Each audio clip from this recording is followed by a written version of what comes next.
Hello everybody. Just trying to find. I got an open Good packet day. of these stickers, which I'm trying Stream to find. elements. Cheers, mate. Amongst all my whiskey paperwork.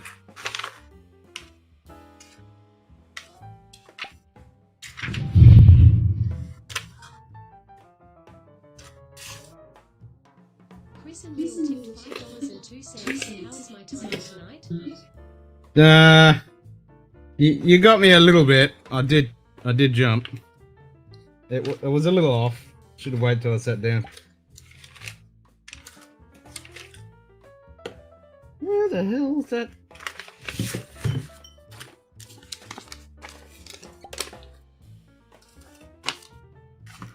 Cocktail book.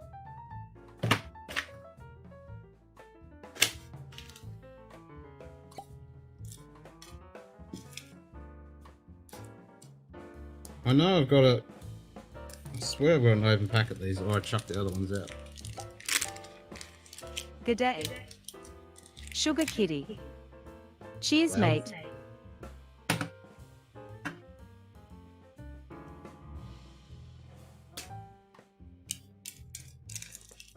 G'day, Shoe Kitty. G'day, Chris. Lil. Hope you guys doing good. That's a good looking box. Yeah, I got a few of them. There's like a tower of about 6 of them Good there. day. Chris Tats. Cheers, mate. Chris Tats. Just said it took longer to go through tonight. Should have been as it came up. Oh, that is the open one, so I'm sitting there scrounging around trying to find it, and now it's too quiet, now I can't hear anything. What was that? It took longer to go through tonight, should have been as it came up. Ah, see, that would have got me. Alright. So I found the dots anyway. Well, you can't. Out of it.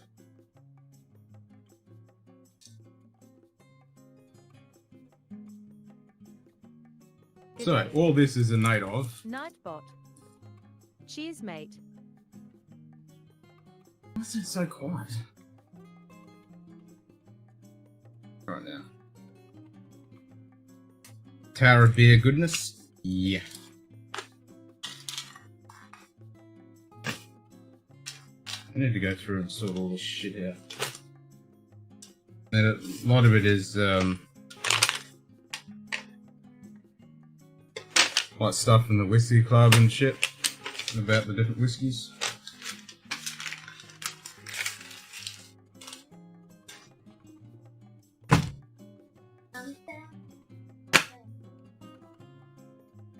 Well, I'm busy at the moment.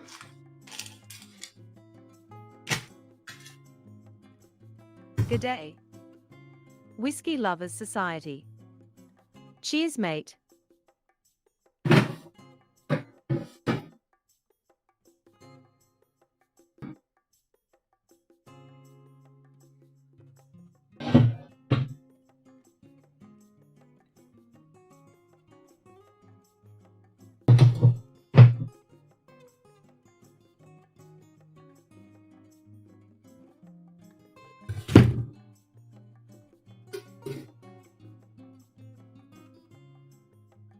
One, 2, 3, 4, 5. Yeah, there's 6 there. There's 7 there. Yeah, I don't care, Samuel. I don't care.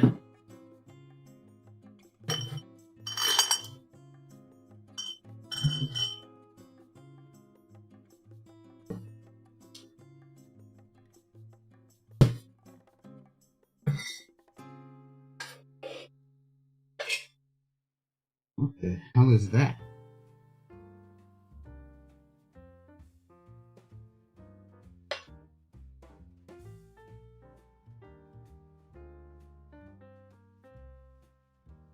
Okay, so now there's a pile of, looks like shit of some sort on my desk table, which I'm guessing is from underneath that box or one of those pieces of paper. It looks like gecko shit or mouse shit. Lovely.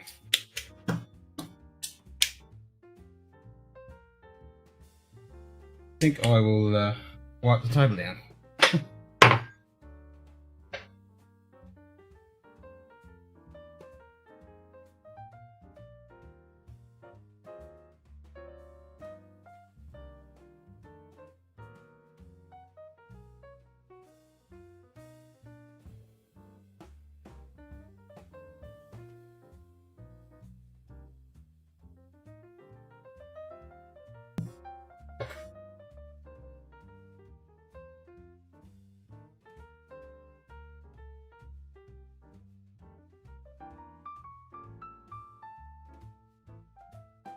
G'day.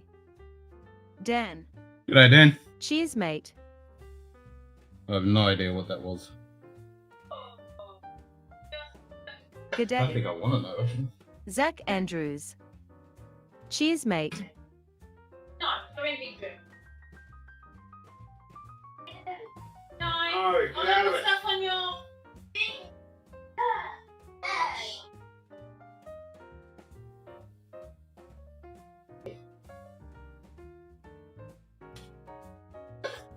G'day, Zach.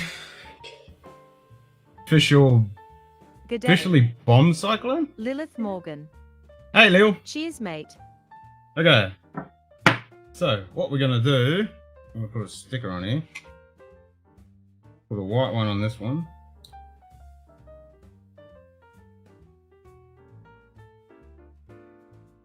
White one on that one. And then a red one on the other one.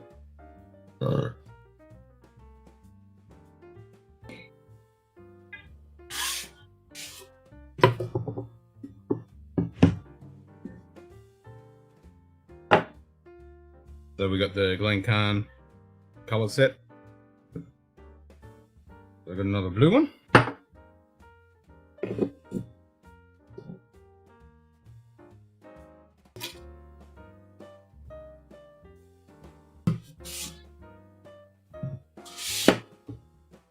$6:30 in the morning, need some caffeine. Yep, if I was definitely into caffeine, I would be having some caffeine at 6:30 in the morning.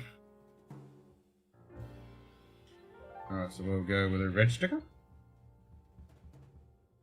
on this one.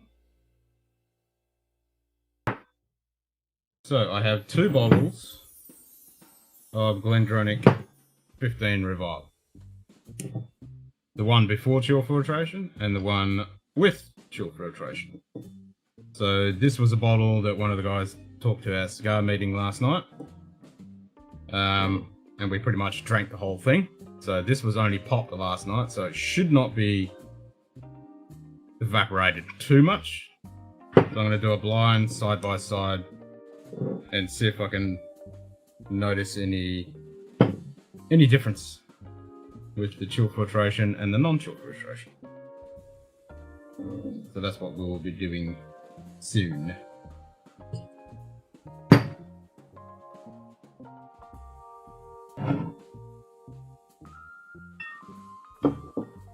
Window 15 is a nice drop. Hell yeah. Yes, that's why we I think that was pretty much he smashed most of that bottle. I had one dram out of it. I think one person had another dram. The cigar was a Curvaeus Shaggy Foot. Fuck, it was good, man. It was a good stick. I really enjoyed it. Just uploaded a review of the 15. Was thinking about doing a side-by-side review as well. Nice. It's not really a side-by-side. I'm just doing a blind to see if I can pick any difference out of it. We'll see what happens. My palate might still be screwed from the cigar last night. I don't know. And we had bao buns and lots of whiskey. And it was very nice, very nice. Yeah, that was a good stick. Very good stick.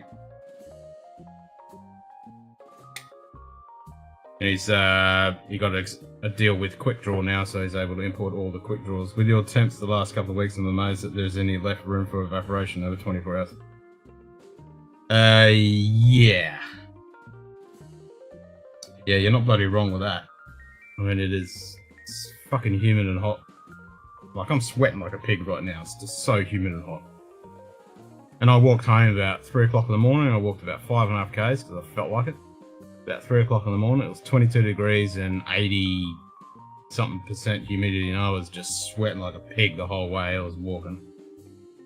So I came home and just had a cold shower, and it was so good. Because I sweat like a pig. Probably sweated all the alcohol out that I had the whole evening.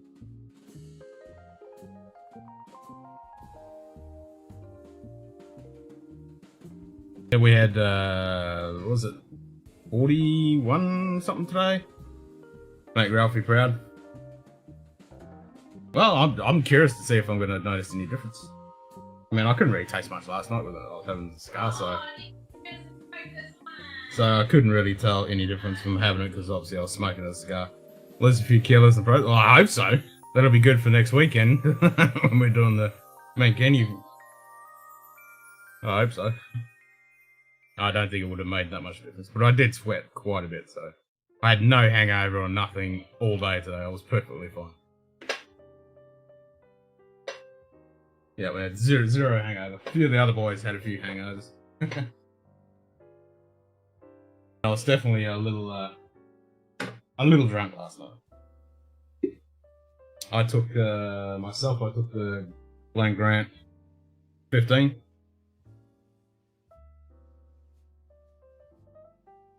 But I did have a shitload of beer. A lot of sours, and had one which was like a raspberry sour beer. That was tasty. I can't remember the name of it. That was super tasty. Right, so what whiskey should we start off with? Something with a bit of sherry behind it, I suppose. Meanwhile, the snow started yesterday morning, mostly light or stopped during the day, then high gear overnight, snowing all day today. I know Burben was snowed in from the blizzard. So you guys getting snowed under?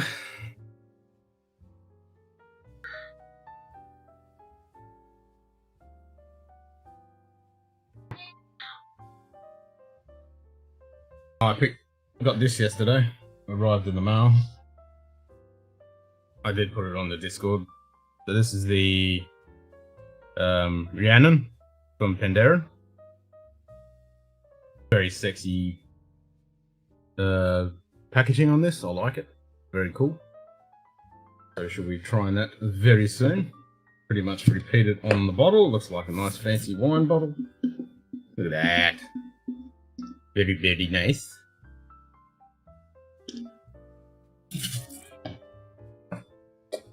G'day. 5 fingers. Hey, 5 fingers. Cheers, mate. So the order count on bottles here and home in the cabinets and backup.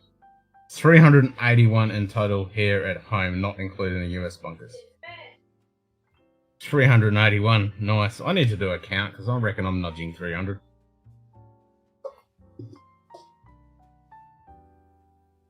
I think the last count I did was Nightbot. 250 or something, but that was quite a while Just ago. said Sugar Kitty high fives 5. So let's have, I mean, my always first gram go-to is the, I might just go with the 12.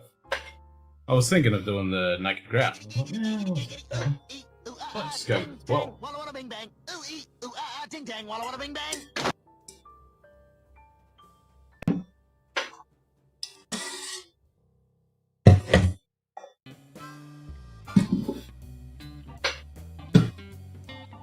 We'll start with the 12.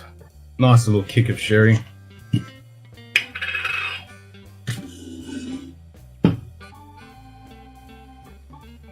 Haven't been too impressed with this. I don't know whether this batch is just meh or I've just grown, matured in the palate.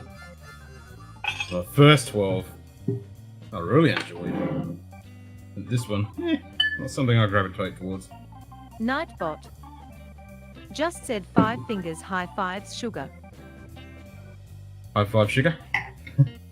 Why didn't she say the rest of it?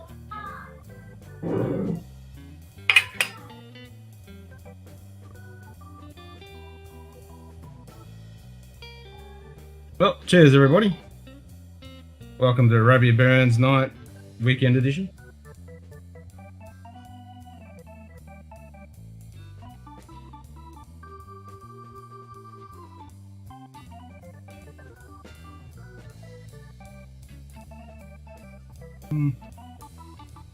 Did not like the 12. backyard. Yeah. I mean, this is alright, but it's not as good as what I remember. It was better. It's okay. Yes, it is a pre-interference bottling.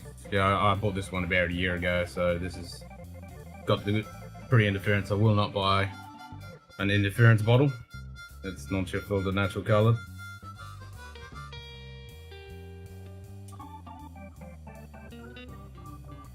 It's a 2000 bottling. Oh no, 2000 Evan Williams cork. Dolt. Are you able to get it out and then get another cork in there? That sucks. Hope you didn't have to strain it.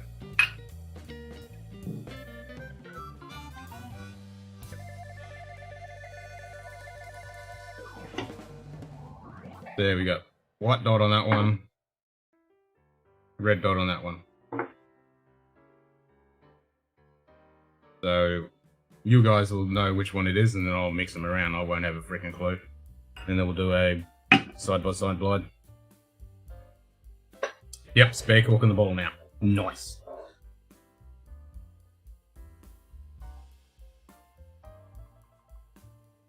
Yeah, I've been thinking about it the last few days. I need to do a count.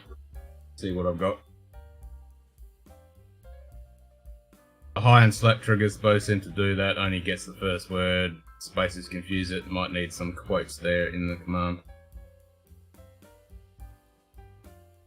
I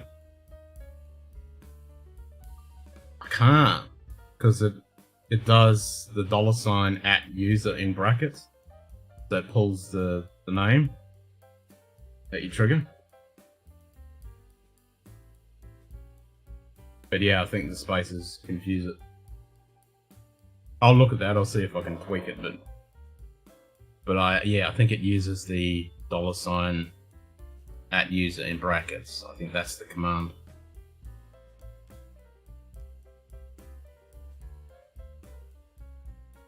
There must be something wrong with it. That doesn't pull the whole thing. I'm still waiting for that freaking the onboard 2 extension, the YouTube extension, because then that'll pull out proper thing. Bottles of Ben Williams single barrel I've got tend to be about 7 to 8 years old. I'm amazed how much Russell's Reserve have currently the 10-year single barrels and single barrel picks. I can't see any problem with that, Chris. I think that's a good thing. I do like myself some Russells. Certainly nothing wrong with having an abundance of that stuff. That's for sure. Still want to get that Scottish collection of the Glencairns. But I think it was only a simple, very short, small release.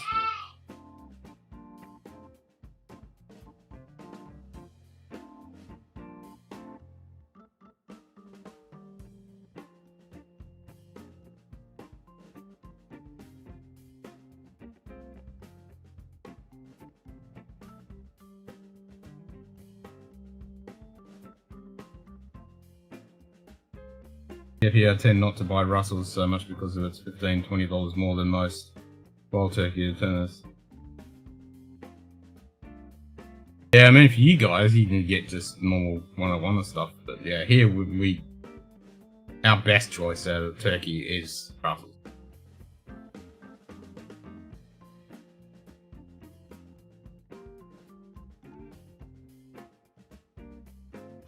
It's just a better value product that isn't messed around with, and we get it in 750 more bottles, which the normal turkey is watered down and only 700 mils, and isn't that cheap. Interesting, go through our bottles and watching EWSB going from 10 years down to 8 now, from 2012. So you've all got it all in the spreadsheet, Chris? So you know what you got? That's pretty cool.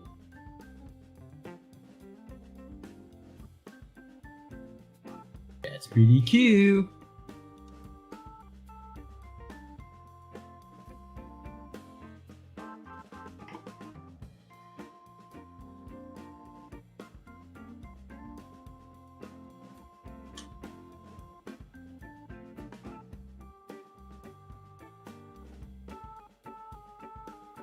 Fairly oaky profile, even if it's 2 years younger.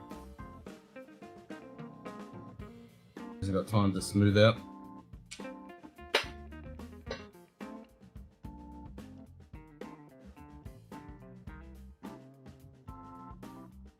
Wondering whether I should put this back in the packet or just keep it close by hand so I can actually use it.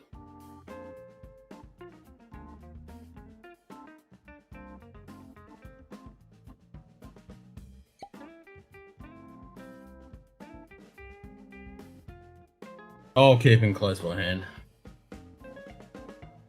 I think best is Kentucky Spirit, but yeah, value and bang for buck is Russell. Yep.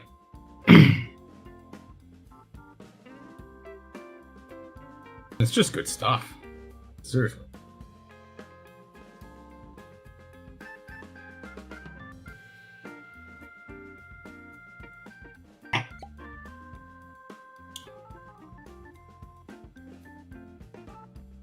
Yeah.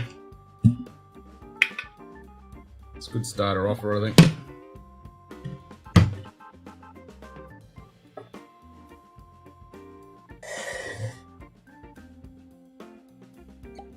Yeah, so when I actually saw this messed with bottle when I went into the bottle shop last week.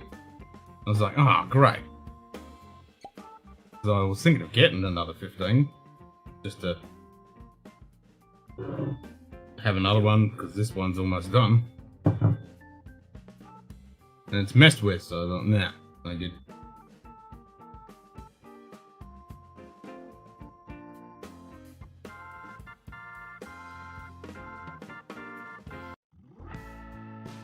When I'm single barrel tends to be absolute cherry bombs for me and Lil. We only have a single bottle that was oaky, but out of the 20 or so bottles we have drunk, over.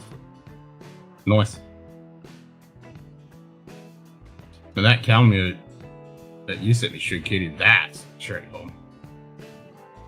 Me, a Russell single barrel 65, but I can get red beat at 50. Yeah, well that makes sense, but us, like, a single barrel is $70 here, Australian. So yeah, if you're paying 65 US, that's crazy. We'll send you the list, Ken, so you can look at what you want for samples. Wow, that's going to be a big list. There's going to be lots of samples there. Nice.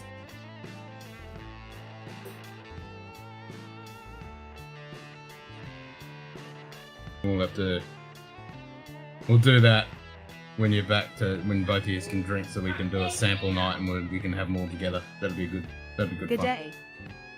JD Bourbon Approach. Hey JD, good Cheers, to see you, mate. mate.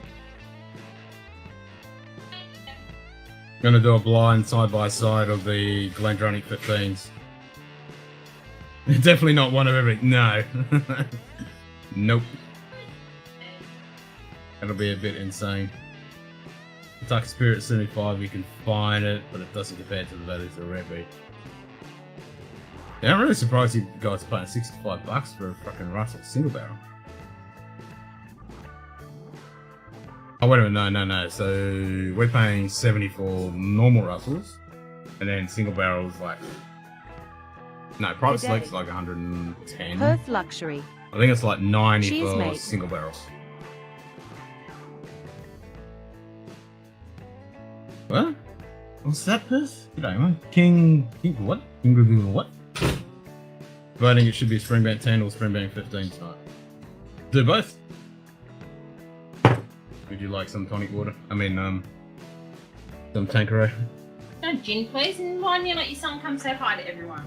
Because I had stuff spread out all over the table. You know what he's like when Johnny gets bloody silly. Now, what happened to the door of the freezer? What do you mean, what happened to the door of the Door fridge? of the freezer. Yeah, I took it off. You need to defrost your goddamn fridge. Yes, I know I need to defrost my fridge. Well, the freezer part. How much you want in there? Hello. How much you want in there? There's some gin in there. Hey? Hey, Chris. I'll put a decent amount in there. Hello. King Curious? Yes, King Curious. What? King Curious. Whole family. What the hell's that? Nick Curious just won the Australian Hello. Ah, that's Open doubles So with thanks a lot. Coca. Kokonakis. Hello! Ah, that's Sir what, farts a lot. that's what Samuel was going Sir on about. farts a lot. So farts lots here. Sir farts a lot. Samuel was watching the tennis. Yes. Sir farts a The Samuel was lot. watching the tennis. Just leave the door open for 10 minutes. And it will defrost. be def- And Ash Barty, yes, she did win too. So Hey, guys, Aussie's won the before- doubles and Aussie's won the singles. Oh. Quick, say hi. Hey-yo! Barty. Yes. Eh? Party, party, party, party. Oh, Barty. Why do you Alright, so good night, everyone. Night-night. Let's go. Am I gonna say night back? They will. Yes, they will. Who has them? Sir farts a lot. Come on, so far, it's a lot there. Night-night, Sir farts a lot. Who said that? No one. No, Lil said, hey, Sir Farts a lot. What? What? See? Hey, Hey, Sir. Sir farts a lot. Night, Sir farts a lot. Night, night. Hey, Sir. See you, Marvel. See you, Marvel. You don't have to flap like a bird. Meow, Sir farts a lot. Shoot kitties. Is that Shuki saying meow? Yeah. Yeah. Yep. Carly meow. Carly meow. Meow, shoot kitty. Are you gonna say cat? Why is she gonna say? Oh. Alright, off you go. Time for bed, Sir farts a lot. Yeah, No. Time for bed, Sir Farts a lot. That's right. No. Yes, time for bed. Go on, give me a colour. Time for bed. Be careful, I have a saw. Yes, I know you got it for. 4. Off you go. Nightbot. Hi, Sir Just farts a said lot. sugar kitty high fives, sir. High five, sir. The bot only says the first word. It doesn't Speak say sugar the. kitty high five, sir. Eh? Yeah, High five, so farts a lot. the bot only does the first bit for some reason. I don't know High why. five. Come on, so farts a lot is leaving. No! Let's go. Say bye, Daddy. Yeah. Bye. Hi. Bye. Hi. That Bye. says hi, not hi. Yes, That says bye. Come Yeah, but on. Chris said time for bed, Sir Farts a lot. Yes, way past so farts a lot bedtime. See, look. Time for bed. I wanna watch. No, let's go. I Off you wanna go. look at the next mission. Come on. Nope. Woo yeah yeah. Off you go. Sir farts a lot. Is going to bed. I am Sir farts a lot. Samuel, Don't make me get up off my chair. let's go. What? High five has a different meaning to most Aussies. Samuel! Okay, Dad's getting up. 'Cause he's... That isn't starting to annoy me, child.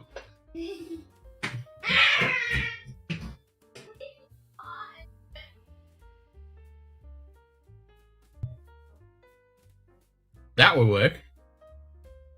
Nightbot. Just said sugar kitty high fives, sir farts a lot. There you go. Perfect. My Rolex GMT says it's time for bed. No, it doesn't. It doesn't have a bed function. GMT bed function watch.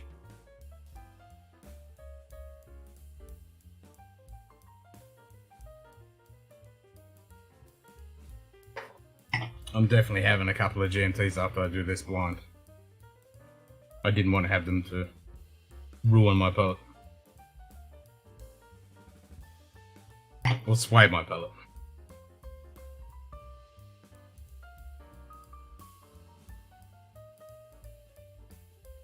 I think both of these are identical except for the non-chill filtered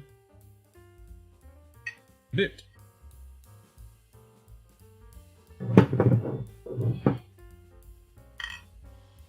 Other than that, everything on the label is exactly the same. No difference there.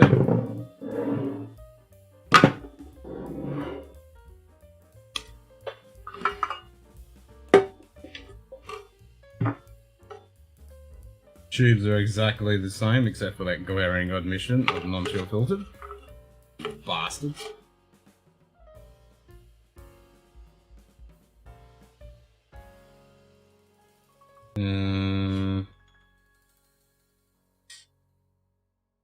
colour on the original, on the back label, slightly a little bit darker. And also on the bottom here, on the new one, it's got contact information. It's got glendronicdistillery.com. This one's got .co.uk.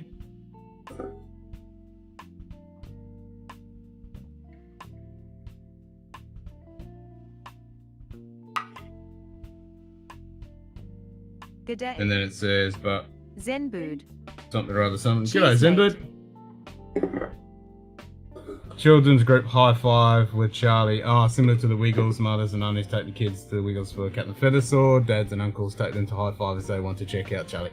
Yes, now I know what you're talking about. Yes, yes. Yes. Rolex has time. Shocking.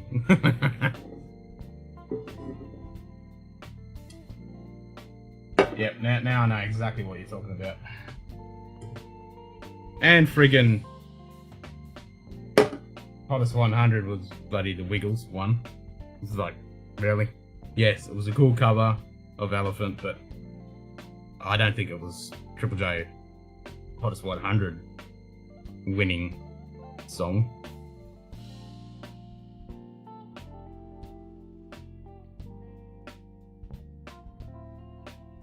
That's for sure. Alright, let's finish this off.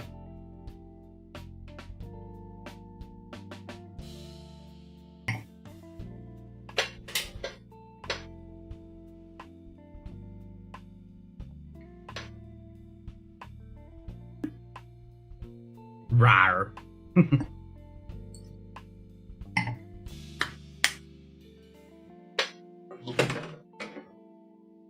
Rawr.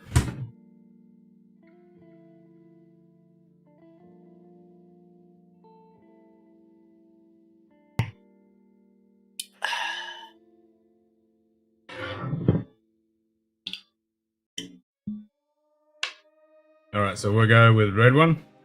Will be the original. The proper one. The non-bastardized.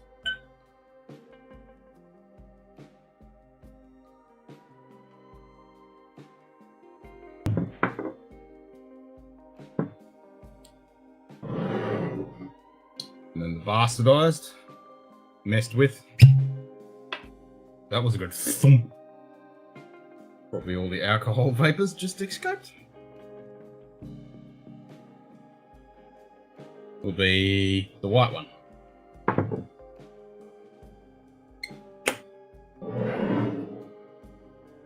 And then we shall mix and mix. Not pay attention, I have no idea which is which.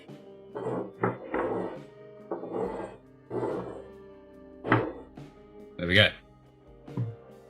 And they're both at exactly the same level, so I have no idea which one it is.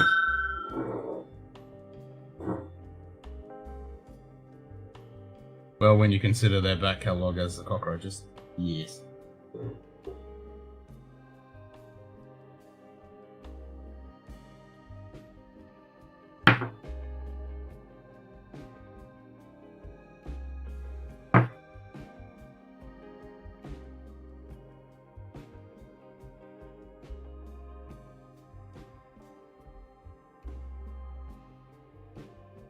Okay, so I'm guessing this one is messed with on the nose because it's got less alcohol on the nose.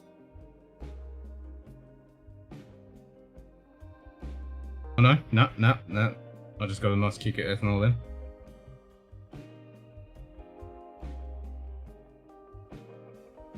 This one seems a bit more subtle. I don't expect to notice much difference on the nose, that's for sure. We'll let them open a little bit. Hopefully they'll equalise a little bit.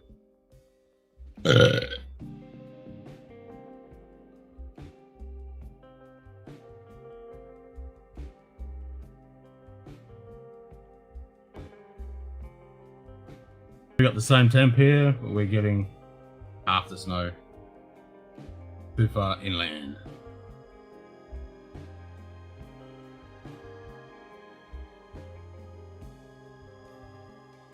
She's the one, she's the one, she's the one.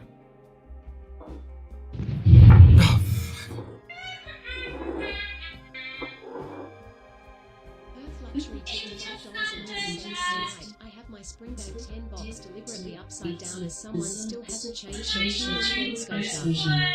For the Ralphie Tell the Truth Fund. For the Ralphie Tell the Truth Fund. Yeah, exactly. A friend further south and close to the coast, he's slammed. Locked in like bourbon.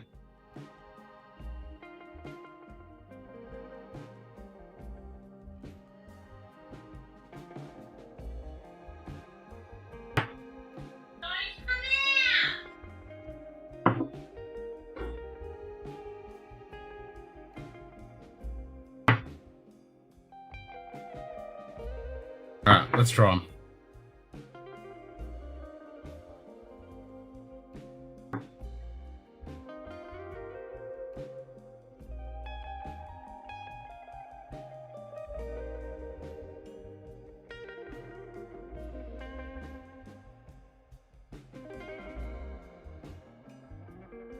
That's pretty good.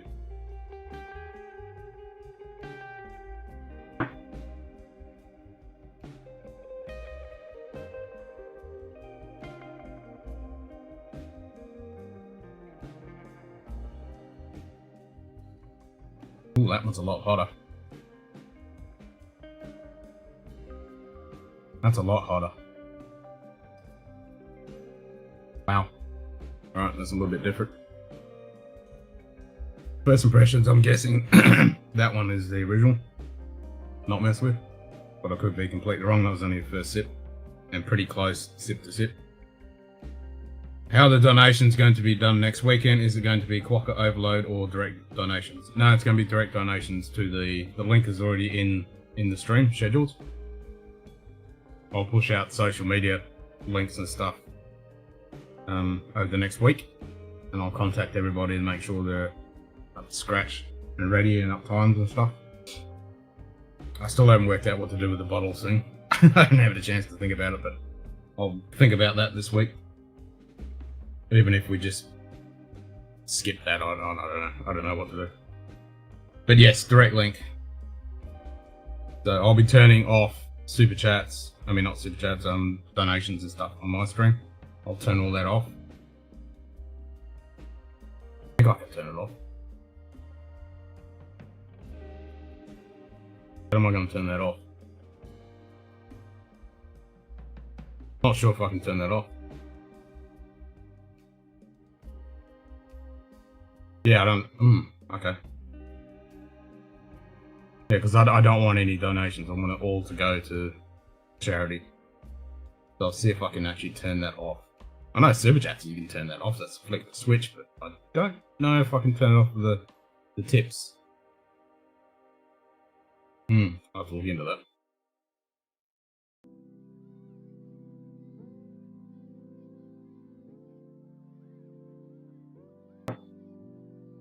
Because if someone does a clock of them, then PayPal takes their cut.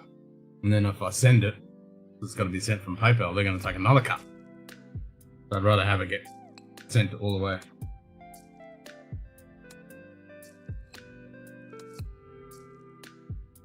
Kitty, you familiar with Irene, Whiskey Mentors? I meant to go to her store in Connecticut today, but the blizzard had other plans. Oh, hide the link. Yeah, I mean, the link's not in the description for the channel, for the stream. That's not there. But I mean, if someone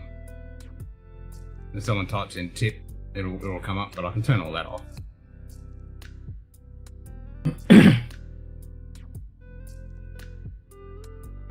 Yeah, I know Irene store. So she's all blizzard out as well. That's not good.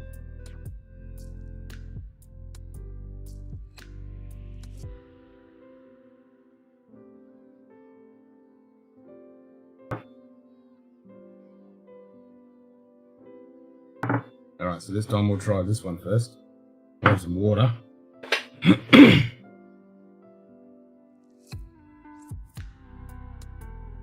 Heard the name before, but I heard Kilco and Pinchetta both mention it. Yeah, that's our own store, the awesome lady that knows her shit, does awesome store picks.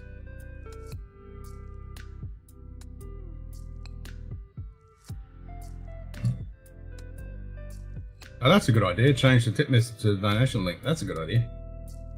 Yeah. And I'll turn the like the timer off. Yeah, that's a good idea. I'll do that. Good thinking there, Chris. Yeah, she does great barrel picks from what I've heard.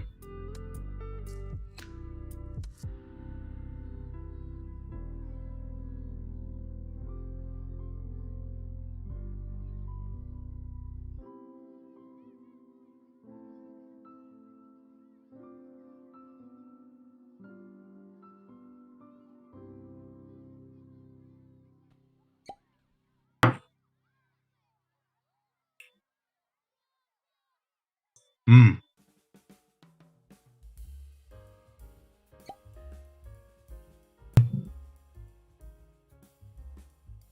Probably not the best way to do the side-by-side being that far down, even though it was last night that it was open. But even from that cork pop, there was a lot of evaporation that's occurred.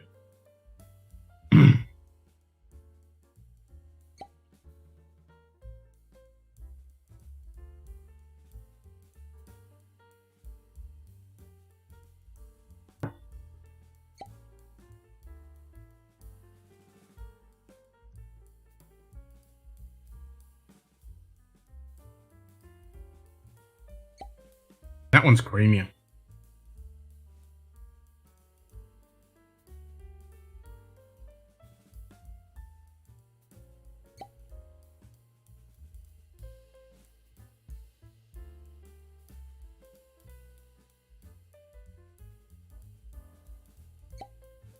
That one's creamier. What's the levels? Pretty close. I'll have a couple more sips. Can you guys see the dot when I'm lifting it? I'm making sure I'm not looking at the camera when I do it, so I don't see the dot.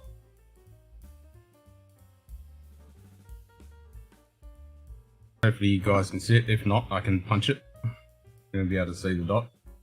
I mean, it should be pretty obvious. It's red and white. Let me know if you guys can see the dot. But from the initial 2 tastes each, I'm thinking this one. This one's just creamier. Got a lot more viscosity going on. This one seems smoother. Doesn't have as much weight.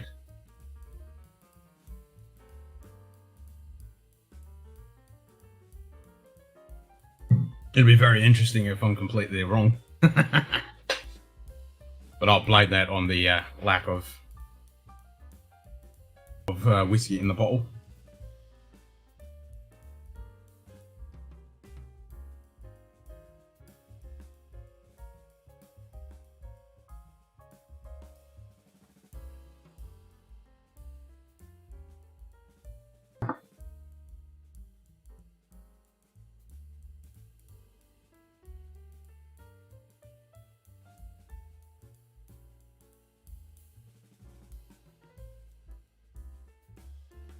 Yeah, that one's just flatter and smoother. It still tastes good and the finish is still good, but it just doesn't have that texture. This one seems to cream up, like get really creamy.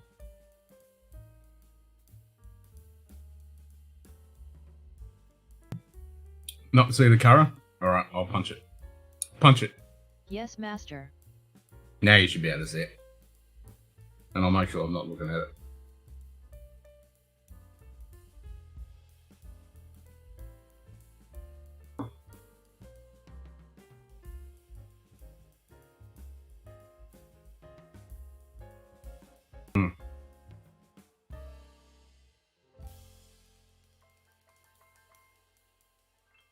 Yeah, that's just got more texture to it. Should have the Maker's FAE 2. Ooh, maybe the FAE 3 sent to me in March from contact with my old cutter batch. Nice. I did get the notification that I got the 2 bottles that Cheech picked up for me and sent to my US address, my Florida address. I got the 2 bottles there. So I'm going to make his car strength and the Red Bull Empire,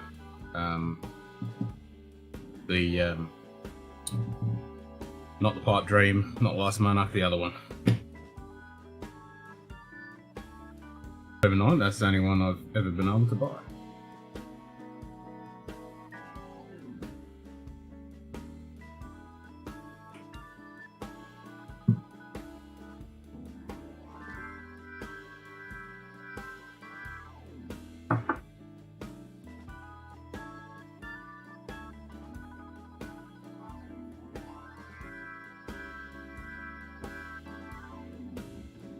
That's super clear.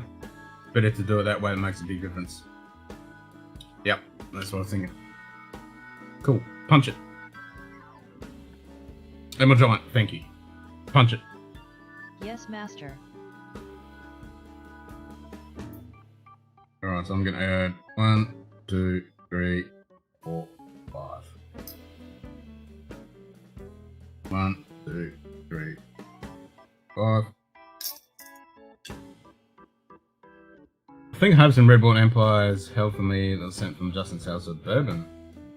They were their last ones. Oh, so you got the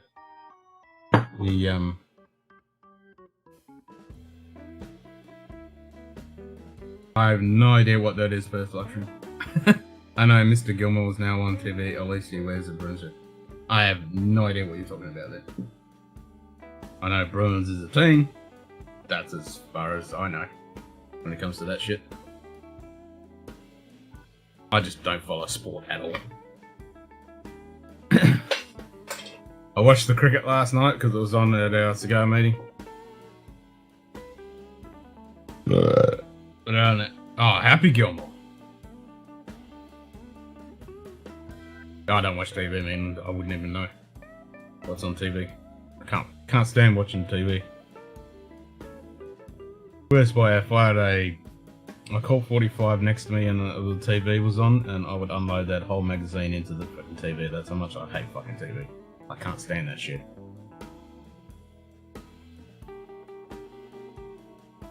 Crap they put on there and the fucking ads and propaganda shit. I just can't stand that crap.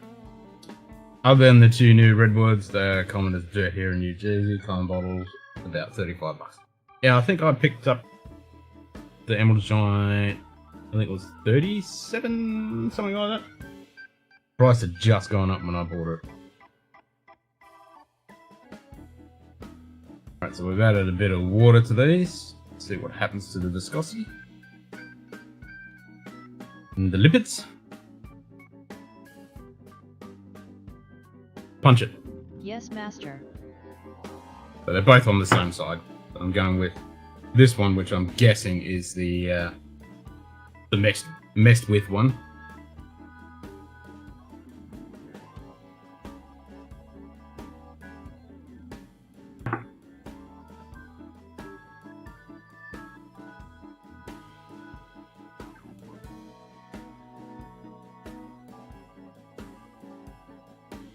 Still tastes good, but it's thinner.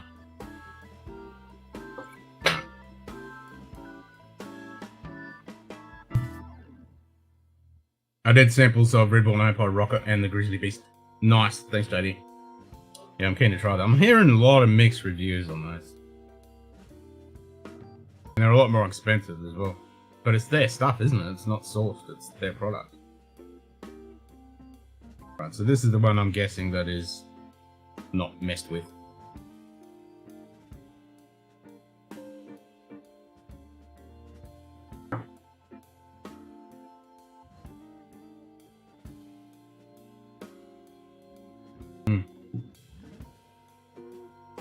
Yeah, I'm convinced that's it. What colour did I say which was which? Because that's the white one. I think it was the red one. Did I say the red one was the one that was the good one?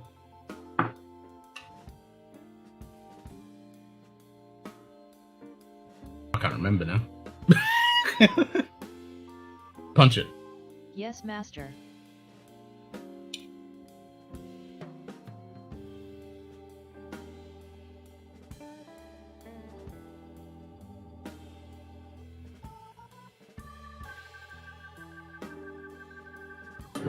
I can't remember which one did I say. I'll have to go back and look. Rocket Top, I like more of their new releases, non-source. To me, that one seems... It's got better oils on it.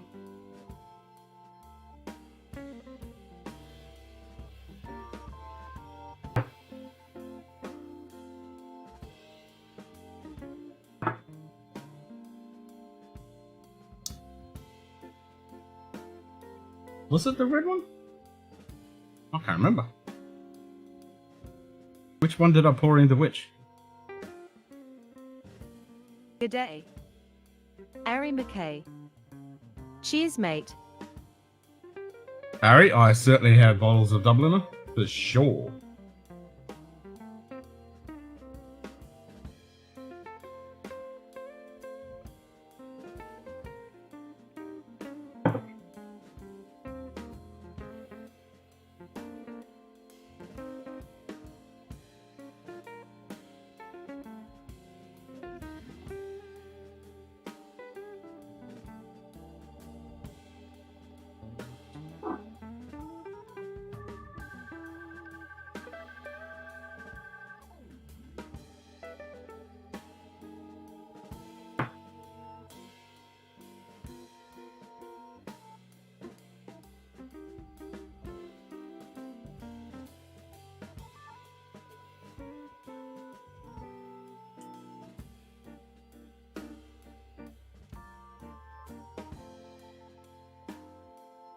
When you do one sip after the other, it's just going to got a more of a ethanol burn. Both going to get some sleep. Talk to you tomorrow. Nice, Christendale. Sleep well. We'll talk to you soon. Alright, I can't remember which one I poured in which. I thought red was the non-messed with one. So I could have been way off.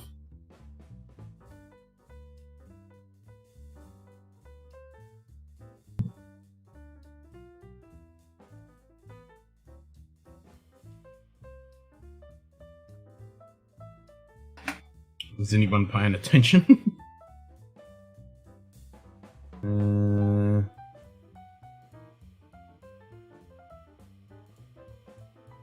If I can find it.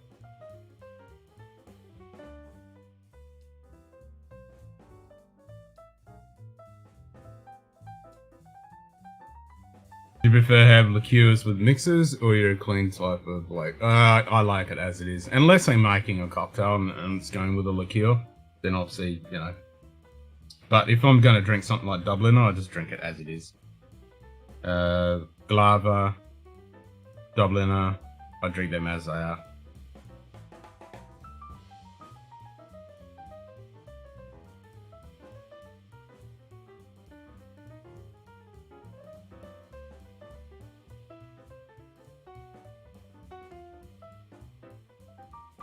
If I can find...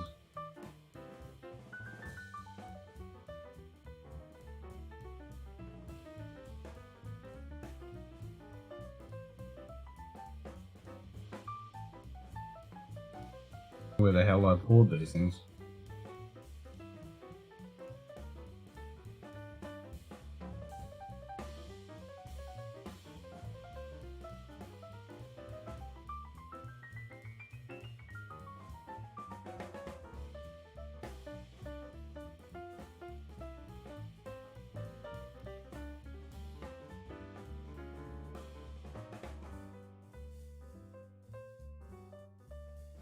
Oh, found the bit with the boy running amok.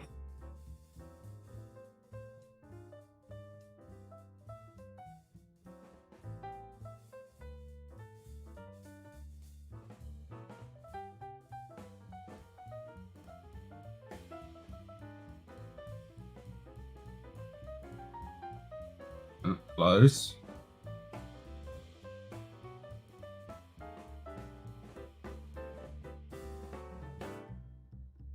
Don't know what I like yet. I've had it with mixers before, and for the past 3 days, still trying to find my drink, I guess. Yeah, that makes sense. I've never had it in a cocktail. I don't think I've had Dublin in a cocktail.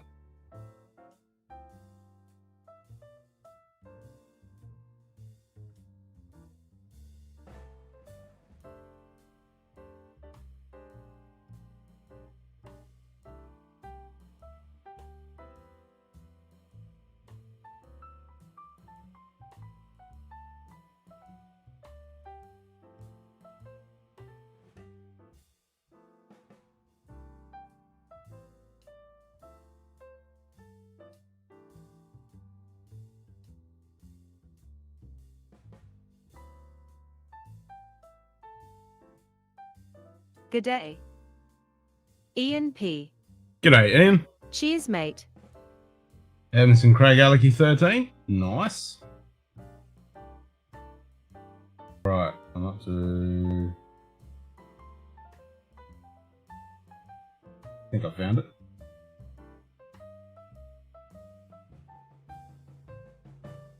Great. I just showed myself the dot, but I can't tell which one's which. I'm thinking the red one was, so I got it the other way around, which is kind of interesting.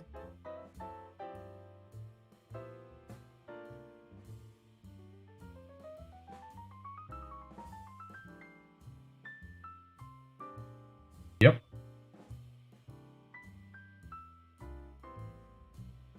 Well, I wouldn't be trusting my palette, that's for sure.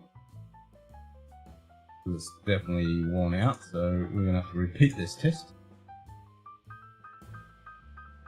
Did you figure out the glass stickers on the bottom for what dream you like more? Well, I don't know, it could be just me, but the white one seemed to be a bit more creamier, but it just could be a fallacy. So yeah, the red one is the non-messed with.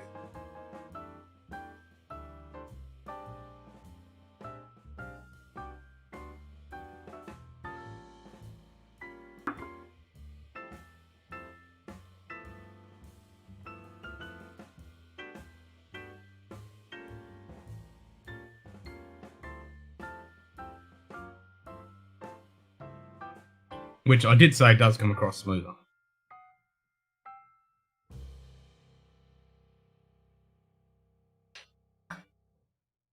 And I did like the finish on it.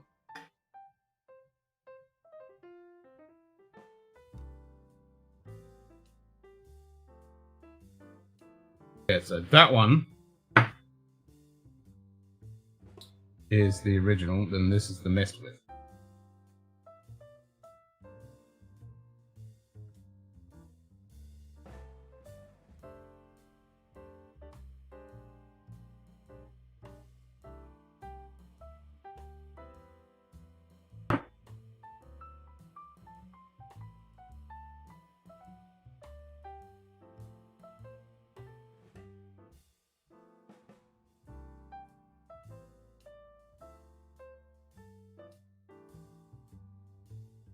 Mm.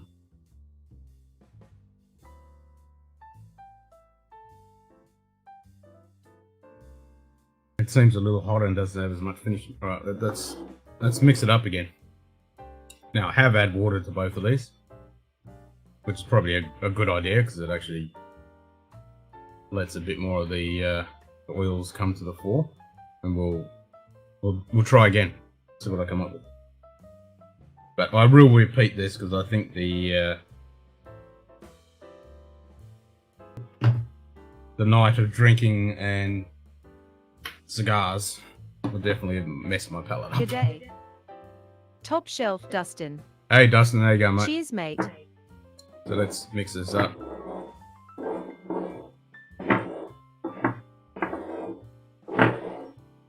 So now I have no idea which one's which. So the red is the original. The white one is the messed up one. Well, bastardized. 2 Glendronach 15s. Yes. One is the non-chill filtered and one is the chill filtered. So at my cigar meeting last night, one of the blokes bought a brand new bottle of the latest batch, which is chill filtered. And we pretty much drank the whole thing. Well, he drank the whole thing, and then he had a little bit left, and he said, yeah, you can have that. I don't want to take it. And I'm like, excellent, I'll do it side by side. So that's what we're doing. So it was only opened like this time last night. And now I'm doing a side by side to see if I can find any difference. Now my palate is completely ruined because I was up all night drinking and smoking cigars, so... But we'll see if we can find any difference. So I did one batch already, and I reckon this one was the one that was filtered. it seemed like it didn't have as many oils, but we'll try it again. I wonder if it'll be different because of your filtering or just them getting cheaper on cast. Well, that could be a thing too. It's up to know because I bought this one a while ago. And that's the thing, you're not going to know with the cast and the, you know, what they've done with it. But there's got to be a little bit of difference if they've filtered it. I've added water to both of them.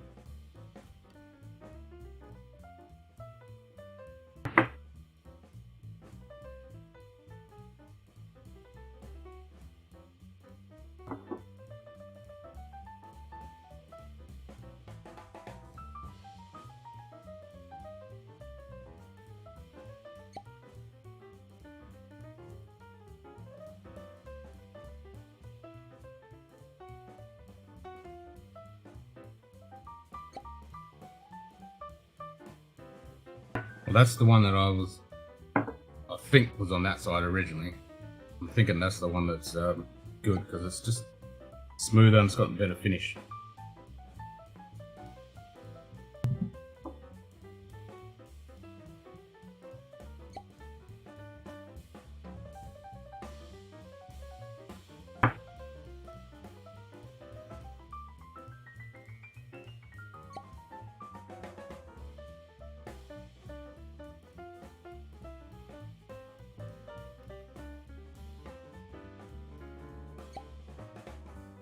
Yeah, that one's just hotter. Hotter at the end. Doesn't have as much as the finish.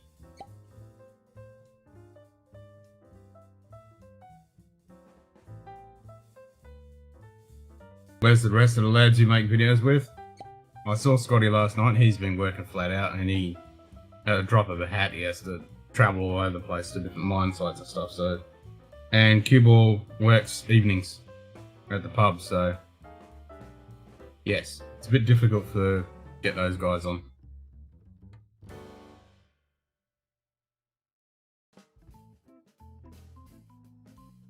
Q-Ball will be here for the Mancanny stream, and maybe Scotty, maybe. I doubt it, but maybe. There is a slight chance.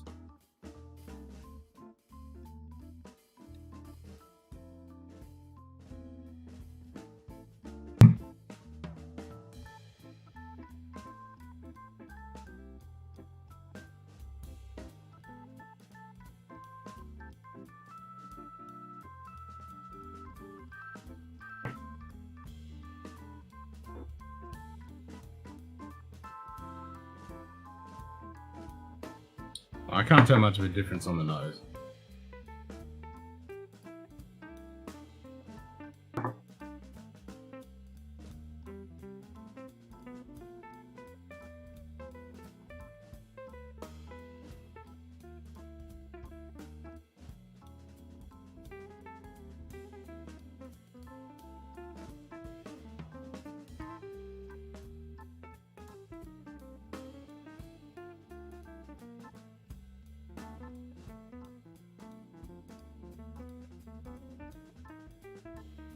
I like this one better.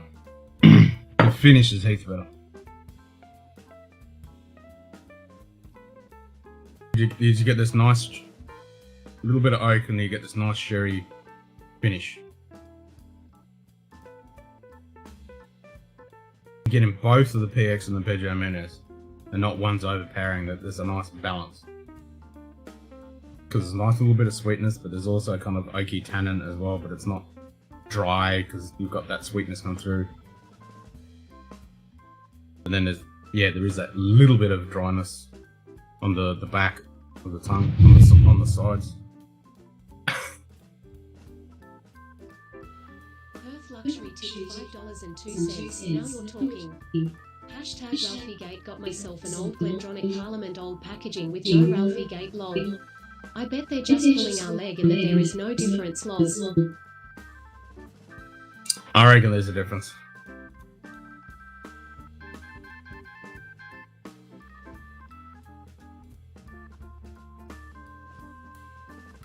Cheers, Beth.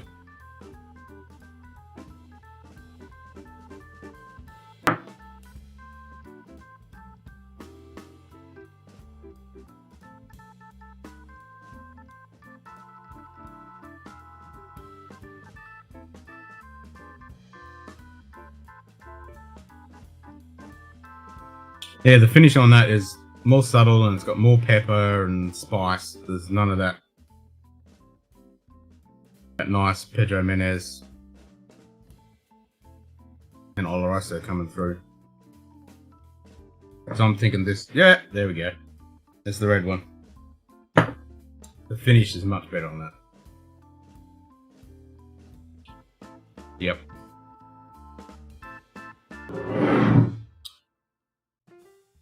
This is hotter.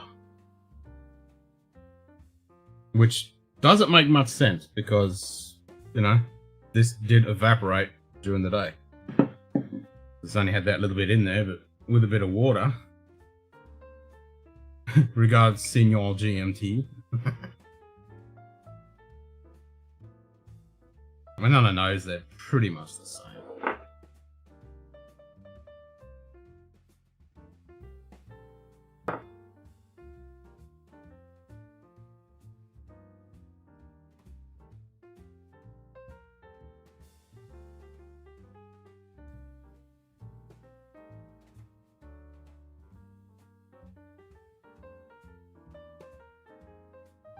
Yeah, the finish drops off. Drops off, you get this little lull, and then you get this spice and pepper come through. Slight hint of the sherry. Hagen AZ. Hey, Hagen. Cheers, How you going, mate. mate? And Johnny comes marching home on jazz organ. Could be. I can't hear it, so it could be that.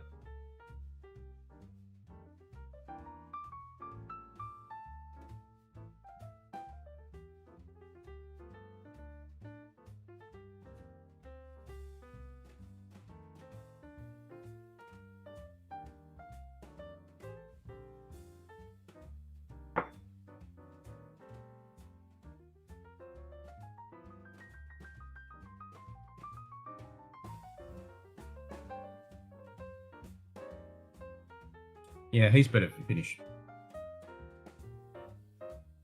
Doesn't drop off, it just carries through as soon as you swallow it.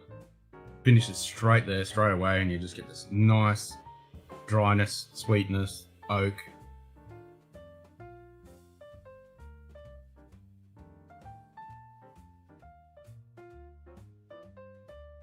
A little bit of tingle on the end of the tongue, and right at the back of the roof there's a little bit of tannic going like on the side of the tongue as well, but it's got the sweetness mixed in with it.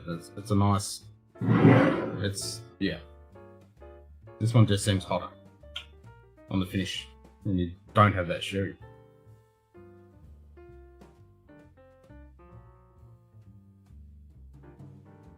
Interesting. We shall repeat this on another time. Might put that in a sample bottle so it doesn't have a chance to.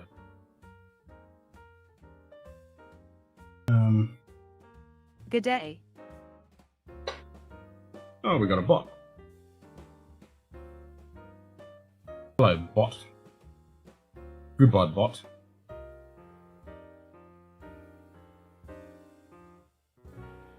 G'day, David.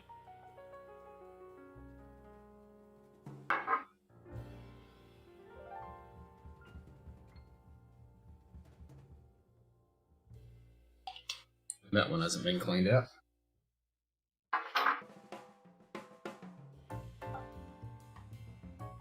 I think these ones have. Yep, that one. I'll wash that one out.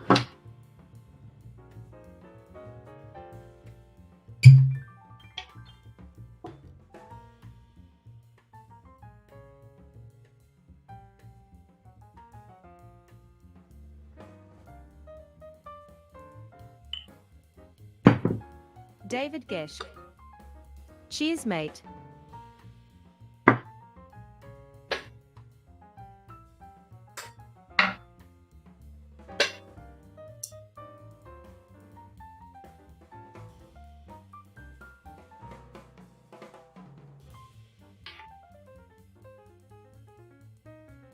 Not sure if that one had anything in it or not.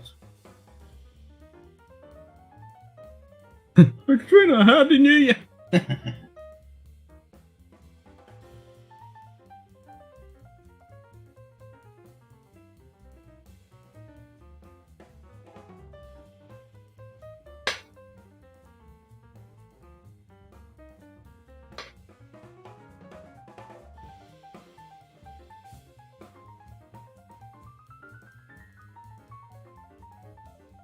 the cat in his room, Carly? I can hear his bell. Hey?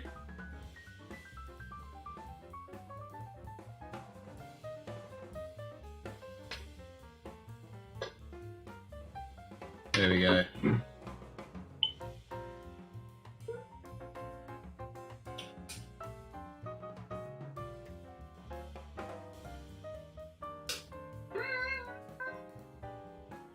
Perfect. 2 30ml ounces.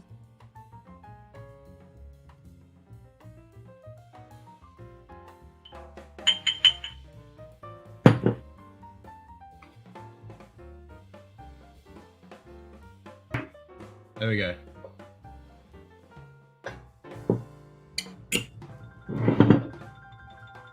At least that won't evaporate anymore now. And when we repeat this, cat in his room, like he only owns a single. No, one of his rooms. That's right. He owns the house and the neighborhood. His eating room.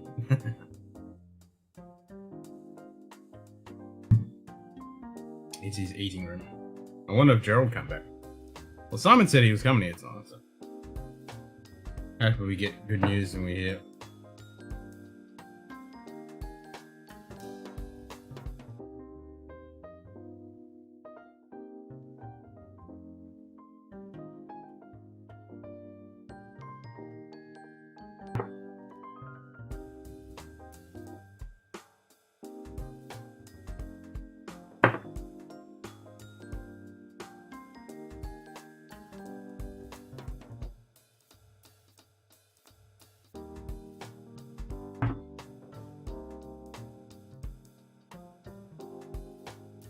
There you go. So even not leaving it on the pallet and just putting that straight down, that has got a lot more flavour.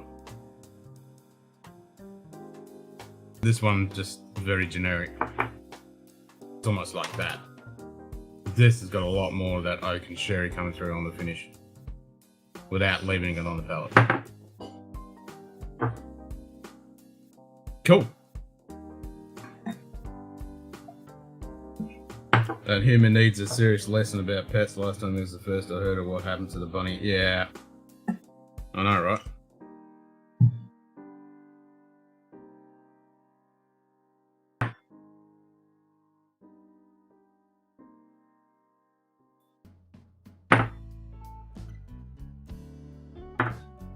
Alright. For the next stream, we got 2 glasses ready to go. So have you guys seen these set? I still want to get that Highland set.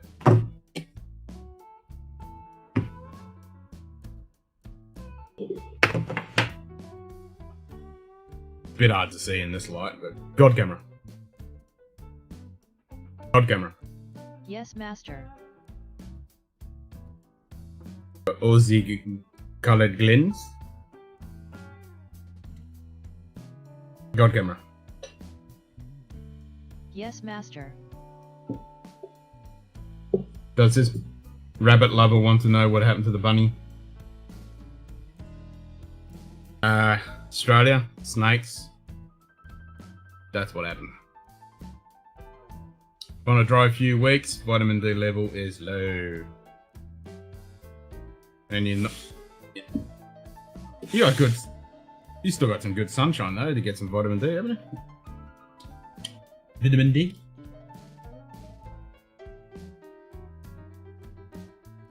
Doesn't whiskey have vitamin D in it? Vitamin D, vitamin D, vitamin D, vitamin, tomato, potato.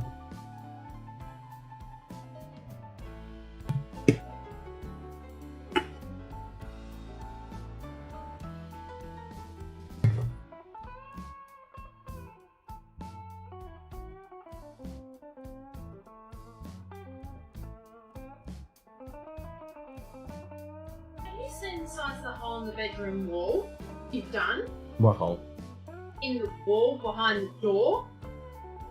The size of the doorknob. Oh, that was already there before. No, when it we- wasn't. Yes, it was. You've made it bigger. No, I haven't. Yes, you have, because it's right the way through now. What do you mean by that? Go and have a look. Yeah. Go and have a look. 7 Vit D levels. I have, you see, Gold Savant Glen. Nah, it's just a Glen. Basic right. Look.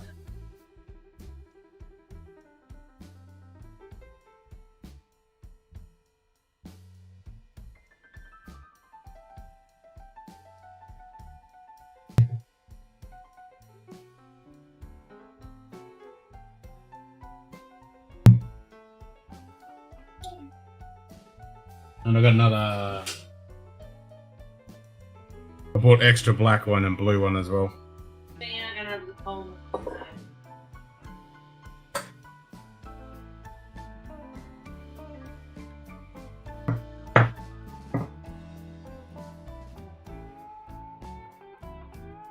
I didn't want to go there. Don't ken with thermite.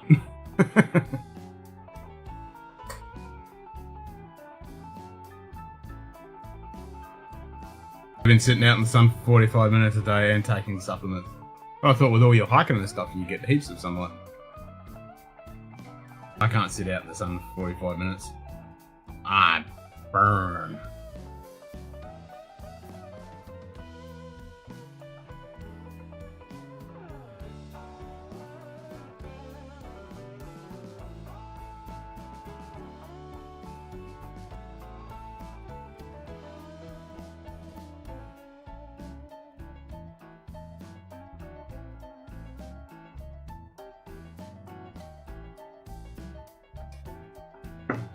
Thermite.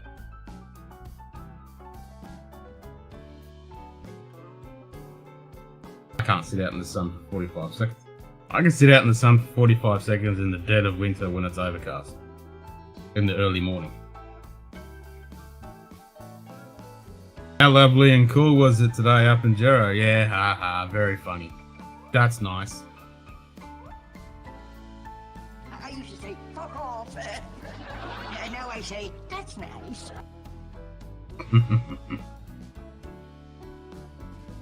Yeah, it was 41 something. 41.3, I think.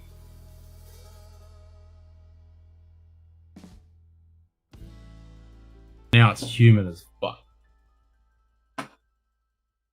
As I said, I walked home this morning, like 3 o'clock in the morning. I walked home, it was still 22 degrees and 80% humidity, and I sweated like a pig.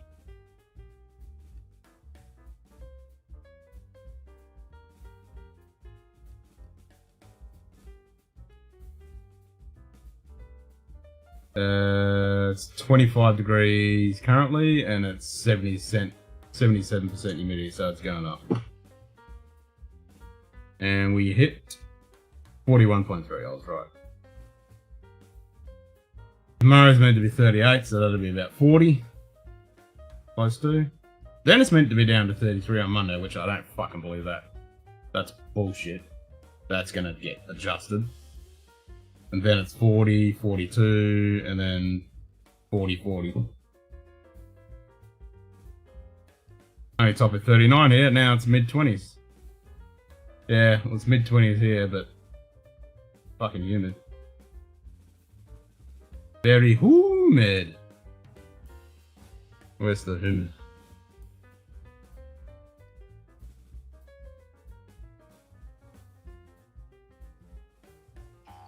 Feels a little humid. Little bit humid. Hike in the mornings and it's cold, so I'm covered up except for my legs. Ah, yeah. That makes sense.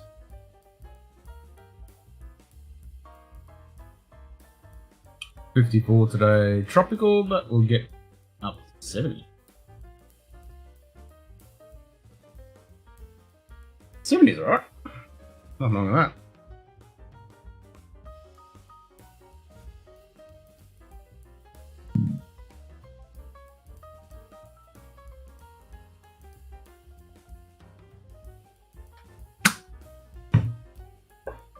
Yeah, so I've got one coolish day tomorrow, and then another week of 40 degrees every day.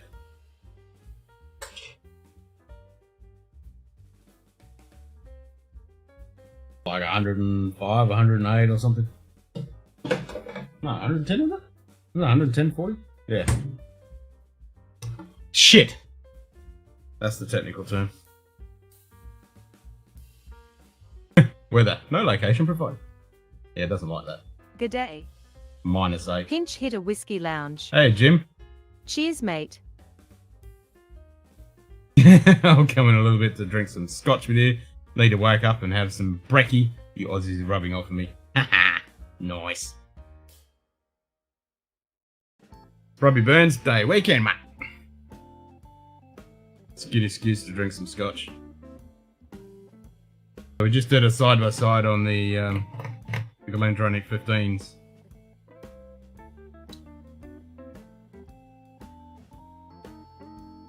I always thought theatre mode was stupid on YouTube, but with this huge monitor, half screen, it's amazing. There you go.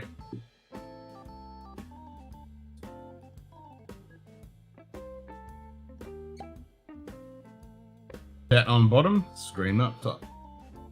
Hell yeah. That's the way to do it. Is that popping the chat out? So you do theatre mode and then pop the chat out and put it underneath on one side? Might as well drink when you're not headed anywhere anytime soon. Yeah, that's it. Might even point my cell phone out the window and show this note. Yeah, that'll be cool. No, I want to see cold weather. It makes me feel better. Nightbot. Just said 5 fingers high fives pinch hitter whiskey lounge. I want to see it, Tim.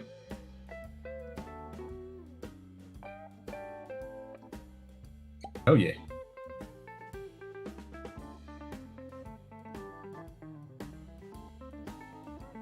I like to see cold weather.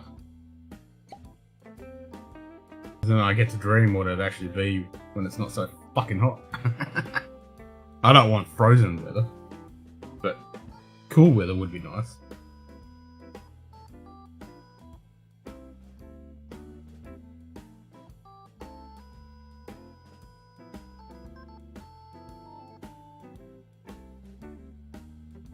When that Leon board 2 comes out, I should be able to do a Nightbot. slap thing. Just said It'll come up on the Zenbood screen. slaps 5 fingers with an empty bottle. Oh, you got slapped. No hi.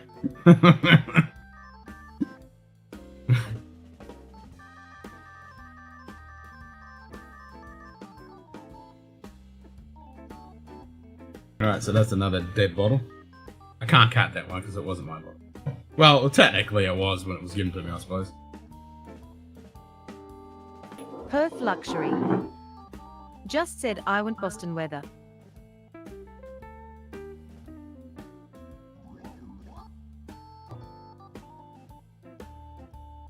I want Boston weather. Yeah, me too. I don't think I want it that cold and snowing and shit, but just some of that cold air would be nice. Oh, and we had massive storms all over fucking Australia. So just off down south for me. Actually, Perth, did you get any of that lightning? Or was it too far east? So it was like big cell just below where I am, all the way down to Perth and further down. Inland, moved inland. Nice big storm cell. And then it was up north, up in Broome, and then over in Darwin, and then Alice Springs, and then over Canberra and Sydney. There was all storms everywhere.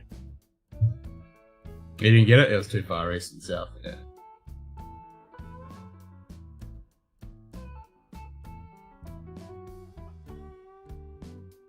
Yeah, it built up about 2 o'clock, but it was pretty far east.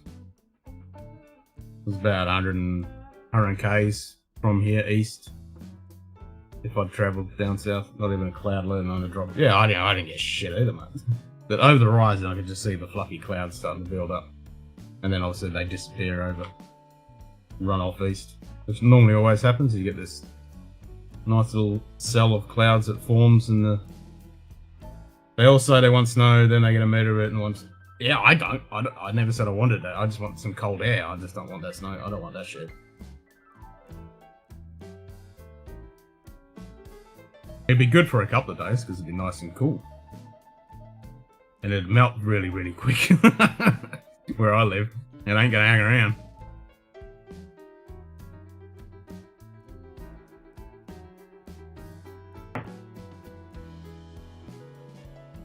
Yes, I don't really want any snow. Just below 90 would be nice.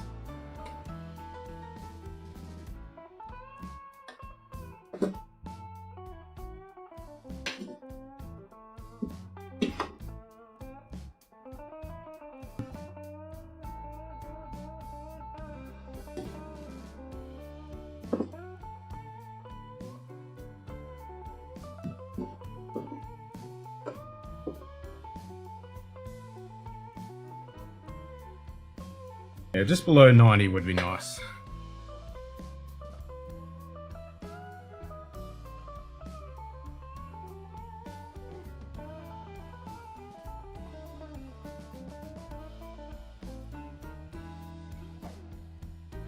You'll take snow any day over Ken's fiery hell.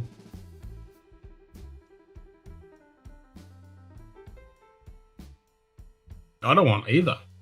I want something in between. I don't want frozen balls and I don't want cooked balls.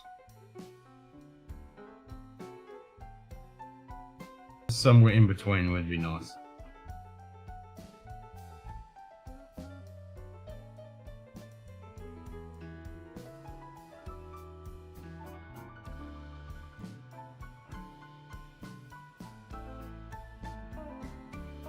Snake off to TD Garden all the time to watch my Bruin snow or so. No blizzard or no blizzard. I love the snow when I was there into that night.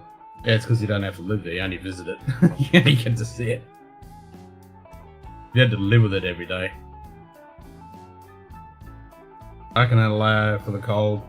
Naked doesn't help in the heat. No, that's what I always say. When people say they don't like the cold, and I'm like, so in here, where I live, when it's a little bit cool, and they'd say it's fucking freezing or it's cold, and I was like, no, it's not. There's no fucking snow. It ain't fucking cold. It's not 10, 20 below or more. It's just like single digit Celsius. Which is crispy. It's cool. It's not fucking cold or freezing. And yeah, you can have a fire, you can put some clothes on, fucking run on the spot, get a bit warm, but when it's fucking 110 plus, there ain't shit you can do. It's fucked. There ain't nothing. And like I say, yep, laying naked, it doesn't do shit. G'day. Travis Wallard. G'day, Travis. Cheers, mate. Yeah, we're talking weather. Always whinging about the weather. Always whinging about the weather. Yeah, no Ken's fiery hellhole. I haven't eaten any one chip challenge or any of that kind of shit, so. And I don't need that on top of fucking 110 degrees.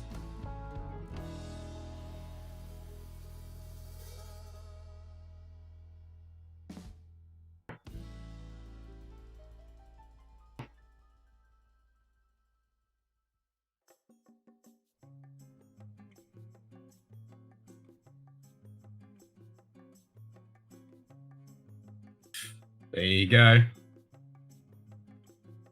Finally have a day off work in 70 hours this week. Damn. You definitely deserve a drink after that. Fuck.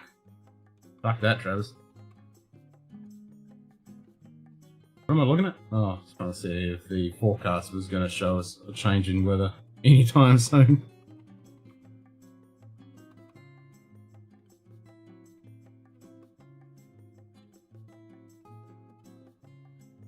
Where's my humidity gone?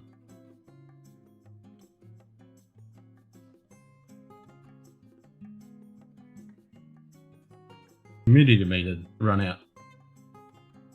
Unless Ken's doing a packet one ship will definitely challenge. I don't think we'll be hearing about his fiery hole. Nope, you're not going to hear about my fiery hole.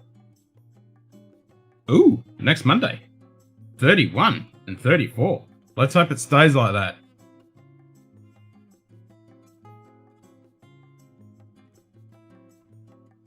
So I've got another week of fiery hell. Like 40s every fucking day, 40 plus. And then it's meant to drop next Monday. It's another whole week of shit.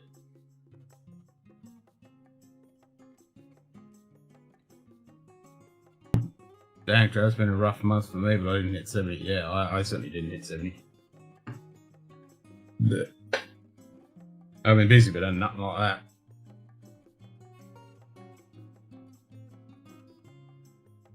And I did actually get to fix one of my websites that was driving me out the wall. Got hold of the host server admins and they pushed it through and fixed up the PHP issue I had.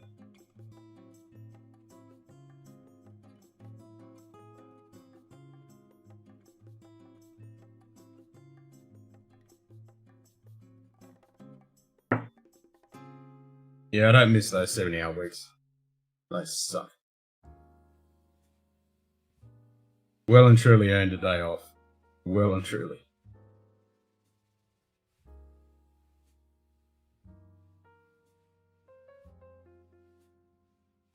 That's nice. I used to say, fuck off. Now I say, that's nice.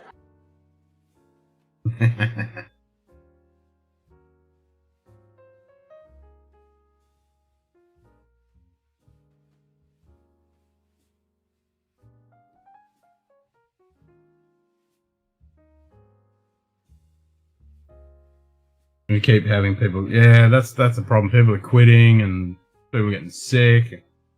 What? Guy quit after 2 hours because it wasn't what he thought it was. Fucking hell.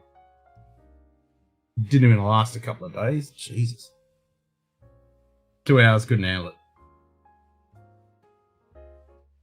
That's pretty sad, isn't it?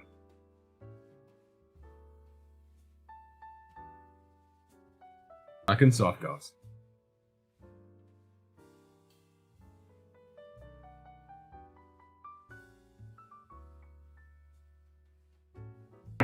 Talking to one of my mates today, and he's looking for another job because his job's fucking shit. He's getting screwed over. He's been there for fucking years. Talking to another mate last night, and he's in the same position. He's been screwed over. He's been working there for 5 years, and he's getting screwed over.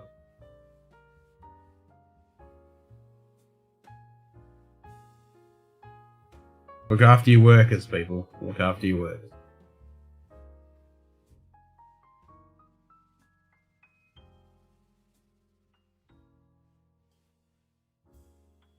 Cramps, stomach cramps. Yeah.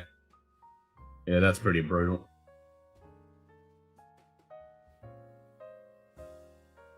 Got a bet and running? Nice. That's the way to do it.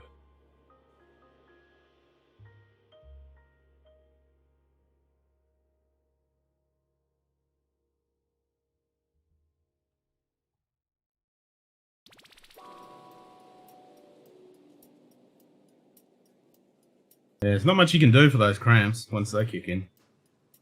And that's your digestive system just going insane. Yeah, you better be getting overtime.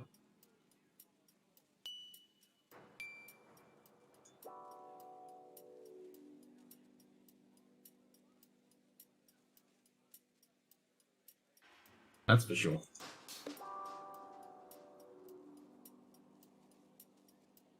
Blunt butter knife. Captain makes you feel like you're getting stabbed. Yep.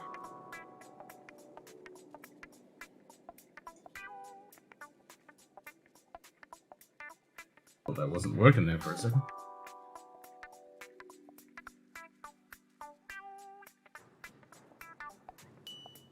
And I suppose it depends on the crustacean that you're getting and all that. I mean, I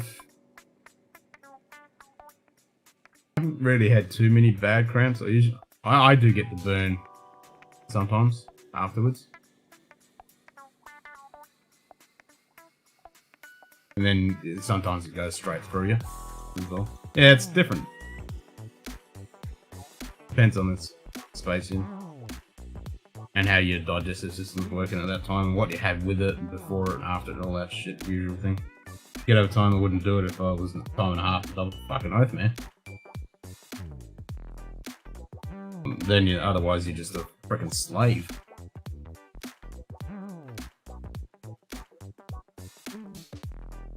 Yep, screw that.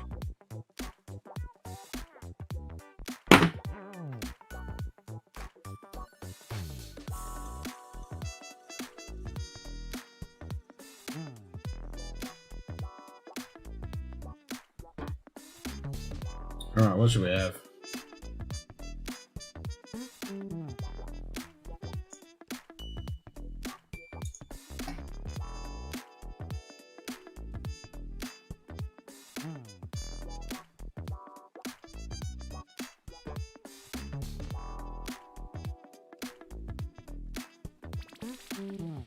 What we actually, I might have a GMT.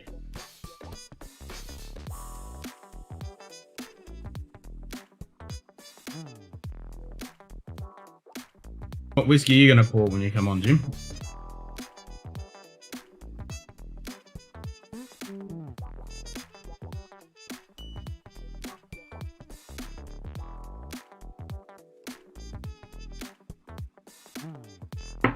Double time. Yeah, Carly wasn't meant to be working tomorrow, but she's swapped over for someone's shift, so she's working tomorrow and she gets weekend rates and all that shit, so she's happy.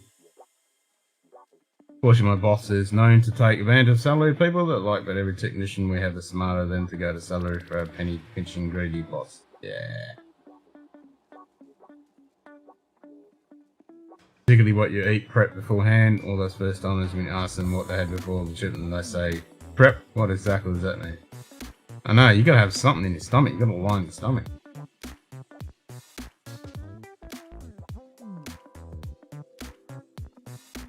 And it's like going hard on the alcohol with not having anything in your stomach. That's not gonna end well.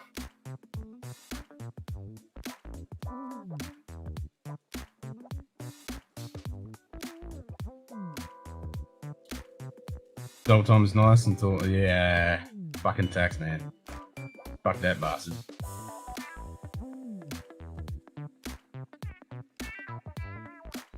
Gotta work somewhere in person, you just don't want to be salary. Yeah.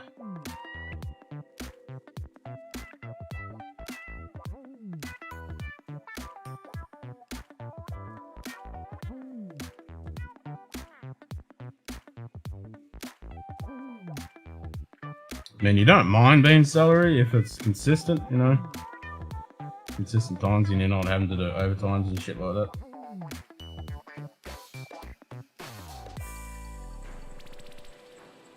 Last time I worked this many hours in 1 week, I worked 87 hours and taxes took out 50%. Fuck. Get a lot of that bullshit tax back when you file on double time, but yeah, it blows. Stupid payroll companies, when you get double time, always act like it was. Yeah.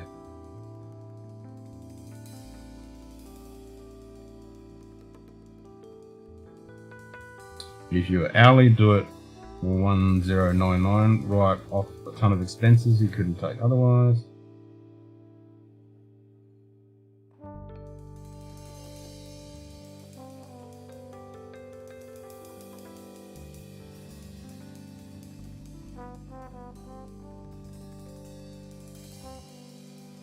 Yep, at least I don't have to worry about that.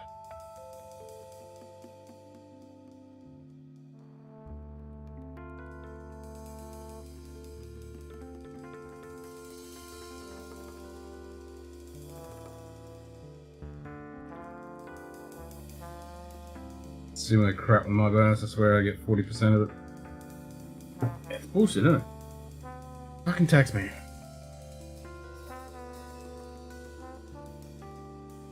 Always gotta have that pound of flesh.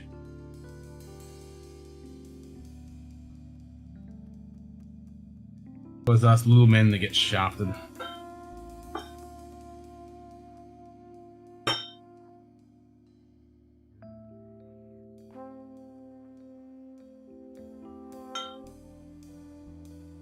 Utter bastards.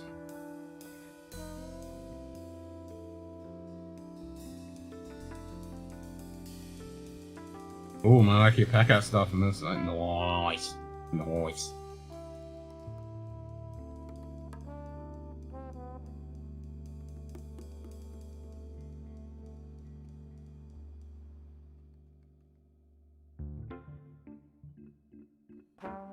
One way or the other, the withholding is just delayed till after you end up with a heck of a tax refund checkout.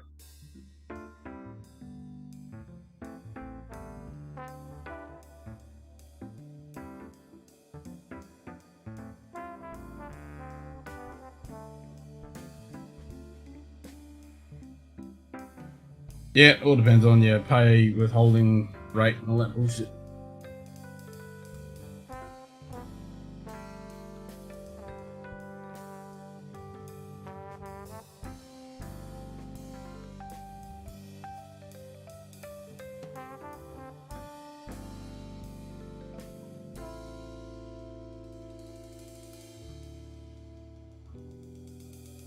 Talking to one of my mates last night, the real estate agent. He didn't give me any good news. It was all confirmation of the same shit that I already knew. Even he was saying it's fucked at the moment.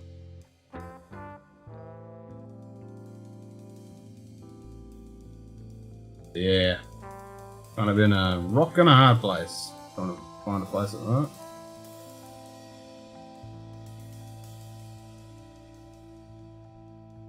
Fucking everything is so overpriced.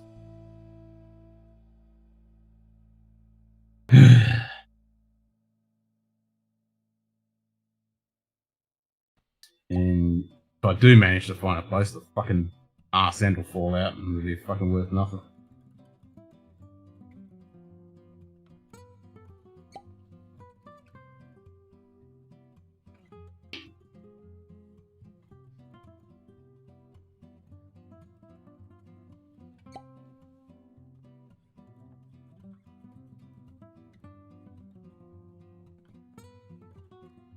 So you, depending on the job though, you can claim the car expenses, insurance and stuff, if you're doing that for your job. If they don't give you money for it.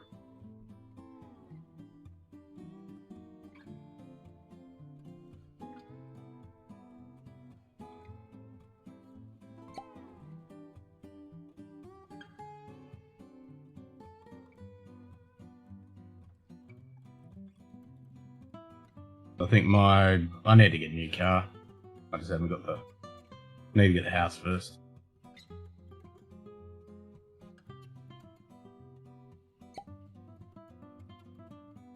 Plus I need a new computer. One of my monitors just crapped itself 2 days ago, so I've got to replace that, but I'll just get a cheap one. Aaron Hardiman. G'day, Aaron. Cheers, mate. G'day. G'day, Marty. Whiskey nose. Cheers, mate. Yeah, I got to get a new computer. Need to replace that monitor. One of my other monitors is on its way out, so I've got to replace that too. Definitely need a new machine.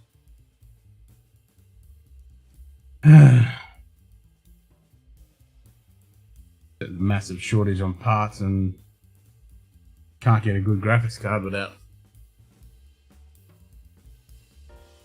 G'day. Yeah. Bourbon neophyte. Cheers, mate. G'day, Anthony. I forgot to mention that today might be my day off, but I'm the only one on call since I'm one of 3 people on call. One is in the hospital and the other said, if you call me, I'll quit. Oh, fuck.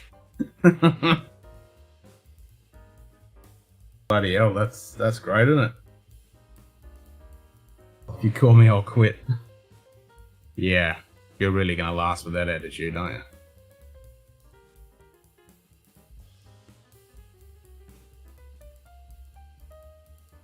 Why don't you just turn your phone off if you don't want it?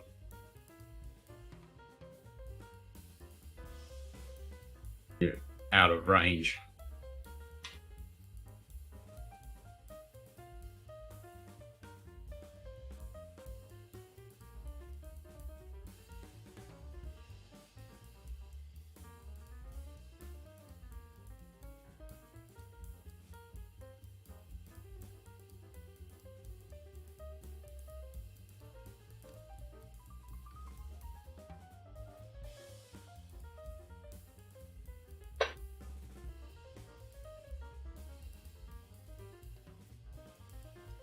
Well, I did get this whiskey delivered as well.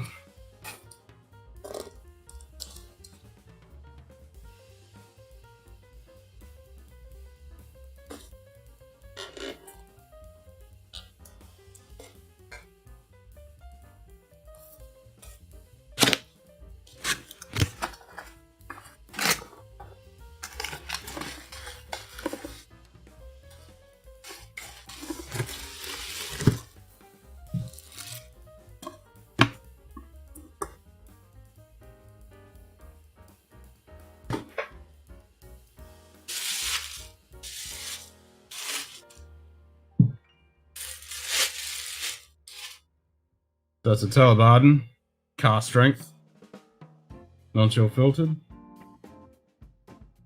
It's the Quest collection.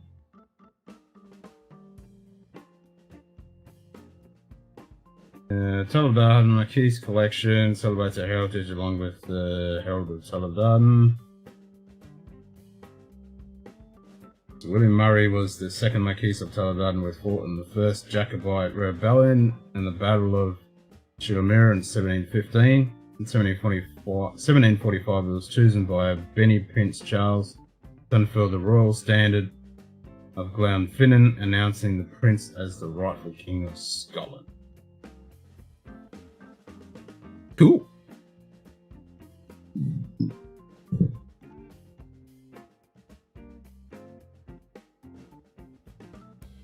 Got 6 bottles? Damn. Nice. I do like the Telebarden packaging. This stuff's pretty sexy.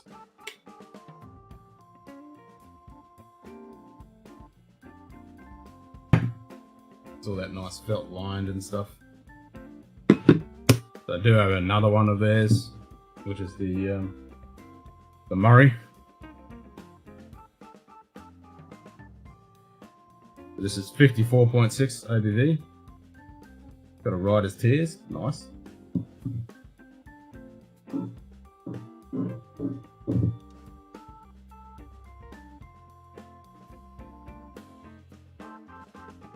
Still 2008, bottle 2021.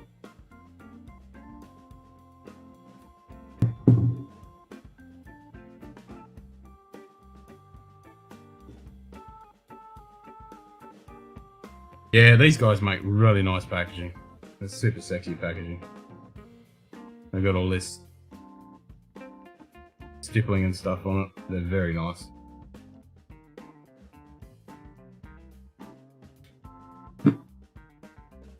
Super strong medium magnets. Illustrations that have been used for the Marquise collection have been inspired by the stone carvings from Scotland's oldest medieval chapel at Tulladine that dates from 1445. Cool. It's all on the inside as well.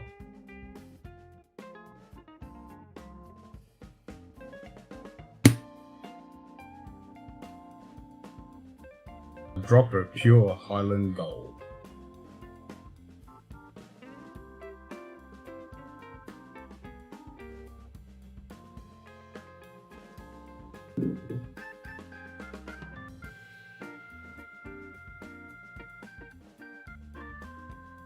Exclusively for the Whisky Club. I thought it was, so yeah, this is a Whisky Club exclusive. There's no point in reviewing it because nobody can get it. Daddy hand-delivered them to me for a blink flight on my channel. Nice.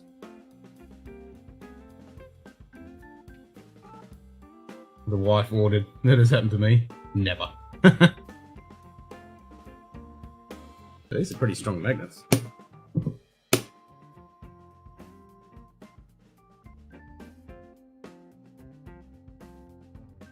Yep, imported by the Whisky Club.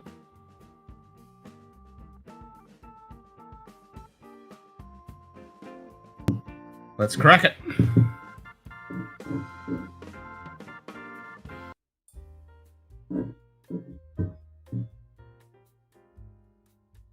I like the bottle box. Give me a second.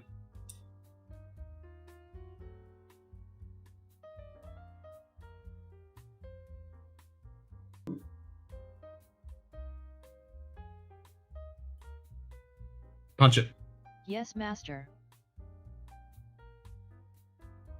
That's the box. And it's got that artwork all the way around. Very similar to the other one I've got, the Murray. And then you got this nice sexy artwork. And then that's all felt lined.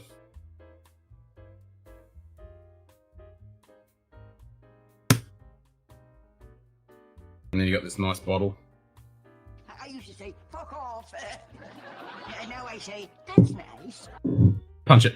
Yes, master.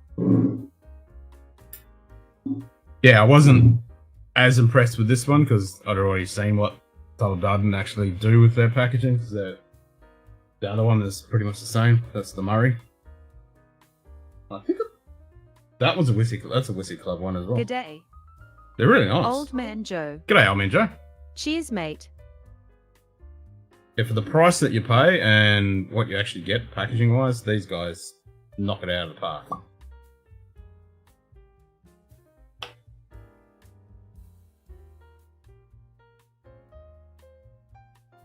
That's fucking right up to there too. So they haven't skimped on the fucking whiskey. Like that is right to there. Nice. Well, that's a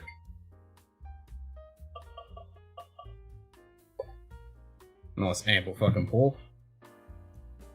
So I'm still just down to there.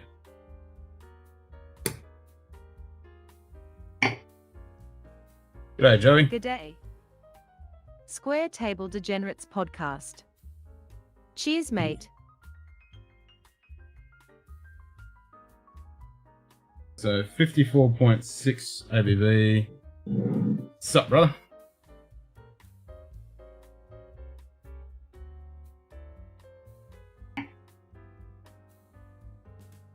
Crazy to see you on the weekend. I'm always on the weekend.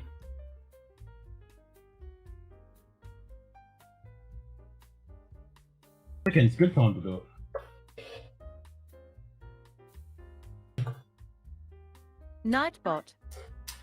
Just said 75 fresh bottles have been popped. Drink up. See if I can find the paperwork to see what anything about the maturation is.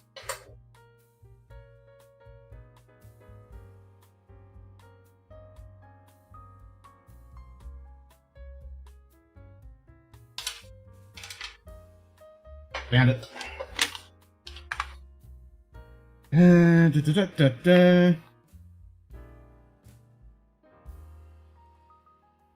Selected from special parcel cast, lay down 2008. Exclusive Tulladarden. 4-bore cast strength flavour, perfect for the summer drinking pleasure. It's fully matured American oak, bottled in 2021, 54.6. Cast strength, non-chill filtered, natural coloured.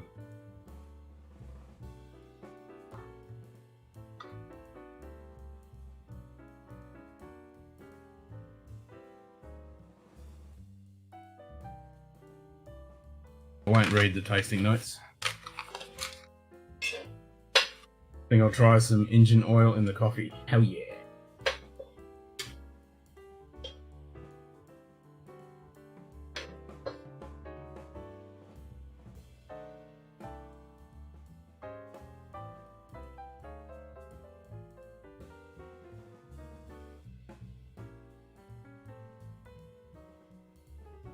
So we'll let that open up a little bit. Damn it, now I want some coffee.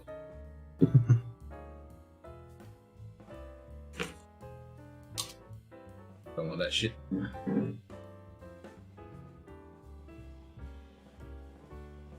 Yeah, I really like the packaging these guys do.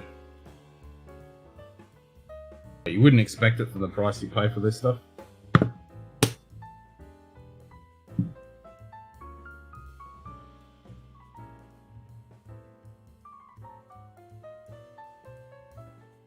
Do it.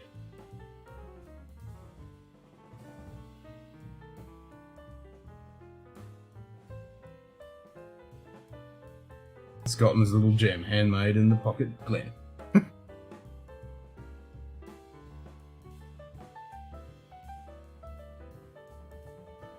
That's how cold it is right now. I don't want to go out. Yep, and I'm in the complete opposite. It's too fucking hot. I don't want to go out.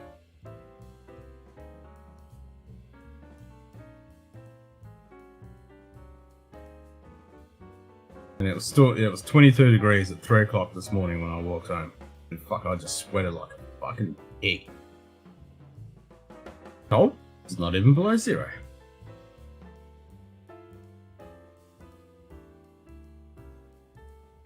Need some coffee, but that would mean that I would need to get out of bed. Yeah.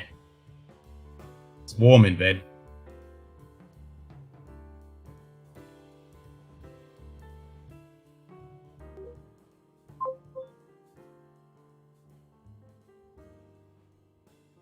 you got a Gerald?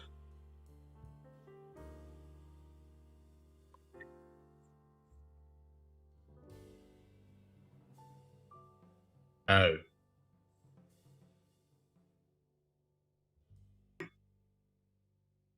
Dorman, let 2 in.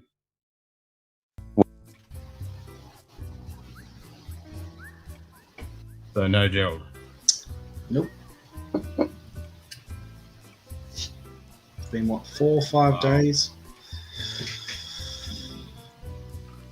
That sucks. It does.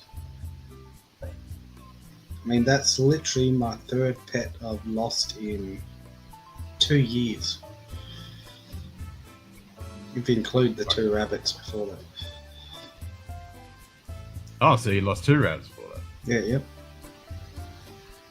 Maybe you should just get a goanna or something. Yep. Yeah, no, yeah. Pretty bad fucking luck.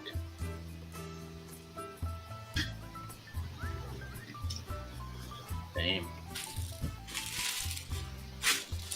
But you never know. I mean, Well, fingers crossed. yep.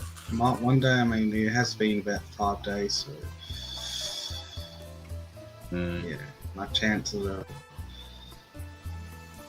pretty fucking slim.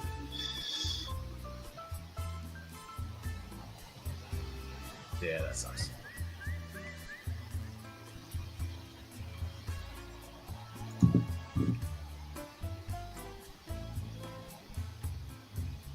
$14.88.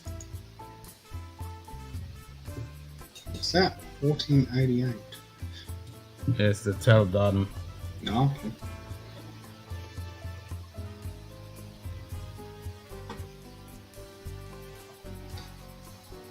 Two rabbits. I agree with the goanna. Then we'll see which pet gets lost. Yeah, you get a big fucking goanna. Yeah, no, I'm done with pets for a while.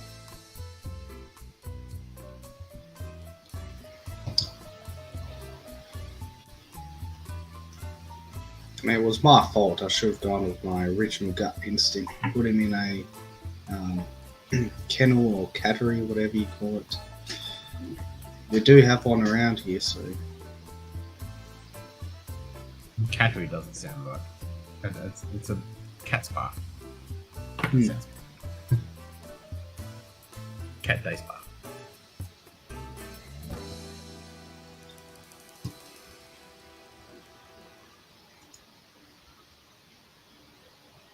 Yep. I'm just wondering, That's like, all one again. how he would have, Needs to where he solve. would have gone. I mean, every time he was outside, he always came back. I mean, I just don't understand it.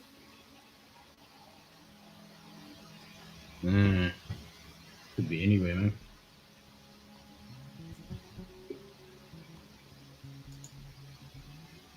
So he hasn't gone. Have you checked with your neighbours and shit? Yeah. Well, yeah. I've even got a poster up. Well, not a poster, but just a thing saying, you know, if you've seen a grey cat, you know, I've got my address. You know, return it. Yep. Gwen appears in the green room. Hi, I don't know where Simon went. His thing keeps disappearing on me. But he did look tasty.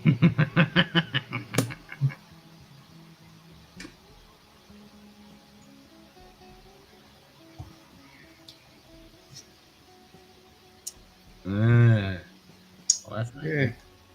Pretty disappointing. That's just not cricket. Mm-hmm.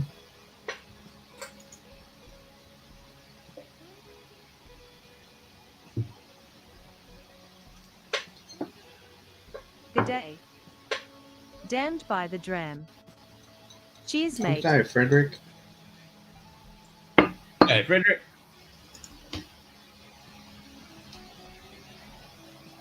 So this is the other telebutton. Huh. I haven't even opened it. I have had a sample of this before, so I know what it tastes like.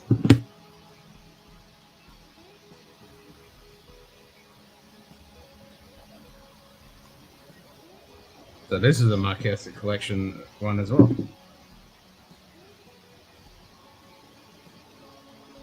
Nice Same looking sexy boxes. packaging. Oh, they're fucking sexy as man. When I first got this, I was really impressed. I was like, wow, for 11-year-old whiskey, I was like, wow, this is super impressive.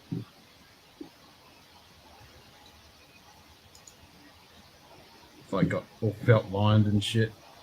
Ooh. I thought I'd actually opened that one, but yeah, I haven't opened it. But I have tasted it before. I've got a taste in the whiskey list. Tasted it a couple of times in different places. It's very tasty, but I've just cracked this one, so I might. Now I've got to find a spot to. Might have to take the Tandu down and find another spot for that. What is it? Have you put up flyers locally as the equivalent of local rescue or pound to check? Yeah, that's the point. Have you checked the pound? I don't think I have a pound around here. You got ranges? The only pound I know is about 40 k's from me. Check with the ranges. No, I can check the ranges. What about, would someone have actually stolen the cat? I mean... Well, he's not chipped. He's not chipped. He's got no collar. He's got no tag. So someone. He's a Russian blue. I mean. Yeah. He wasn't cheap. No, it's a Russian blue, especially if he's been fixed and had his needles and shit. So Frederick, so it's the Taldarden, the Murray, one of the Marquise collection. So it's cast strength.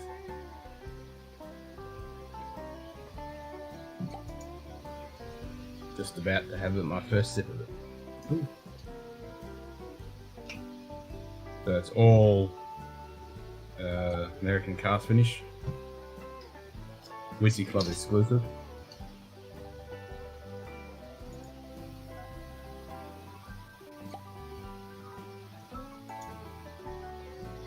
Launch.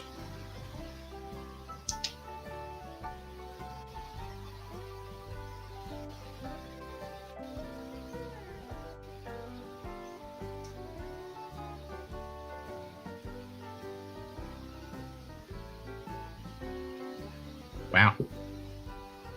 First thing I got was a massive burst of apple. And then it comes into your typical Scotch American bourbon characteristics. You wouldn't think it was 54%. Never tried it or any Good Taldarden. day. Yeah, neither. Right. Bourbon Baller. G'day, Bourbon Ball. Cheers, mate. Yeah, Yeah, some people poo-poo them, but I actually don't mind them. I know what's name said some. I can beat that Roy. He said Taldarden.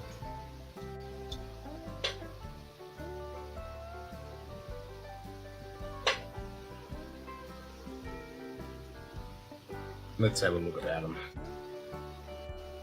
What are they? Are they owned by Diageo? Are they a blended, used for blends? No, I think they're pretty in.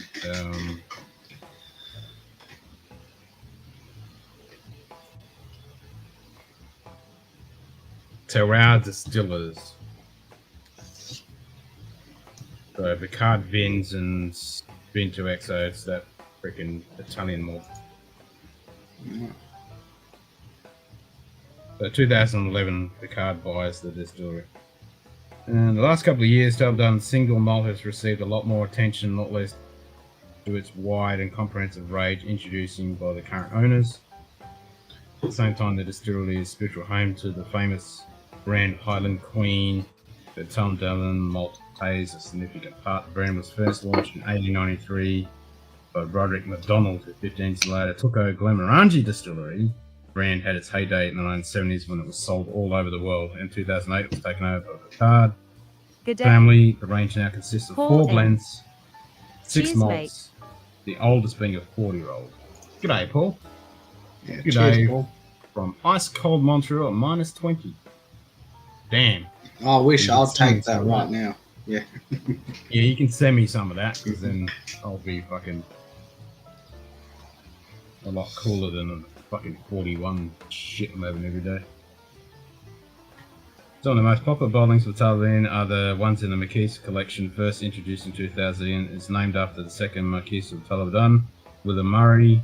He was devoted Jacobite and was one of the 7 men of Motel who accompanied Prince Charles, young pretender from France to Scotland. 1745, in the attempt to reclaim the Scottish throne, was also the one who unfurled the royal standard, the landing at Glenfinnan, following the defeat of Culloden.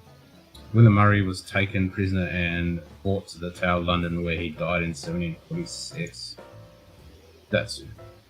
Core range consists of the Sovereign, without an ace over it, 225 Sultan's finish, 228 Burgundy finish, 500 Sherry finish, 15, 20, 25-year-old. The 15-year-old, added to the range in spring 2020, was the oldest whiskey yet released to have been made from spirit. Distilled after reopening in 2003. Custodian's collection was introduced in 2015, and Good the day. latest in the range was the vintage Donald 1964. Cheers, mate. 6 expressions have so far been released in the Marquise collection, with the Murray double wood finish as the latest, February 2021. G'day, Donald. Fair enough.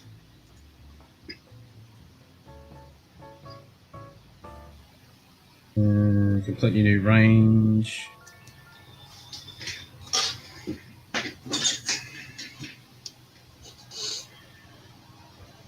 The Murray Masala finish. Ooh.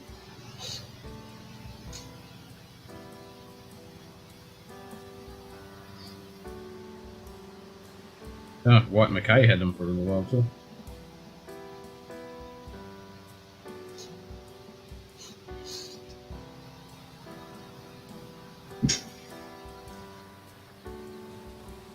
They're in Perthshire.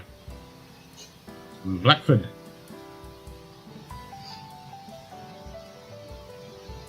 Cool. There we go.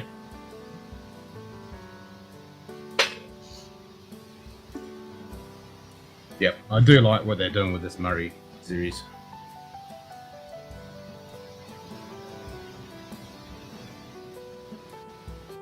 Fucking sexy packaging. Where did you get them from? Through the Whiskey Club. Okay. Yeah. Yep, they're both through the Whiskey Club. So yeah, I haven't opened that one, but I've had that one before, and I only just cracked this one. And there's no point in reviewing because no one can buy them. Yeah, exactly. Because they're Whiskey Club exclusives. But you can buy the Talbot and the Quinteres, like this, that Masala one, which I wouldn't mind trying.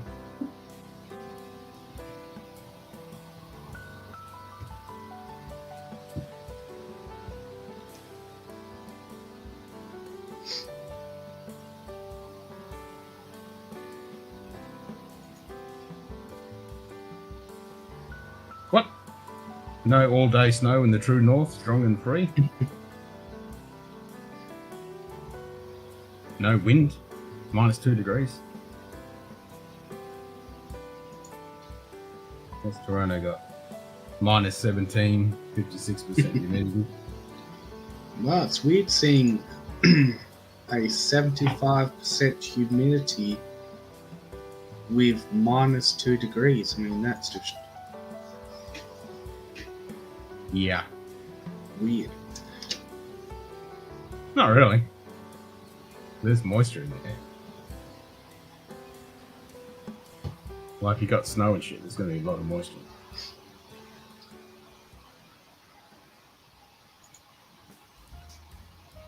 Ah, the conditions are clear. So you expect that to be dry, but nope.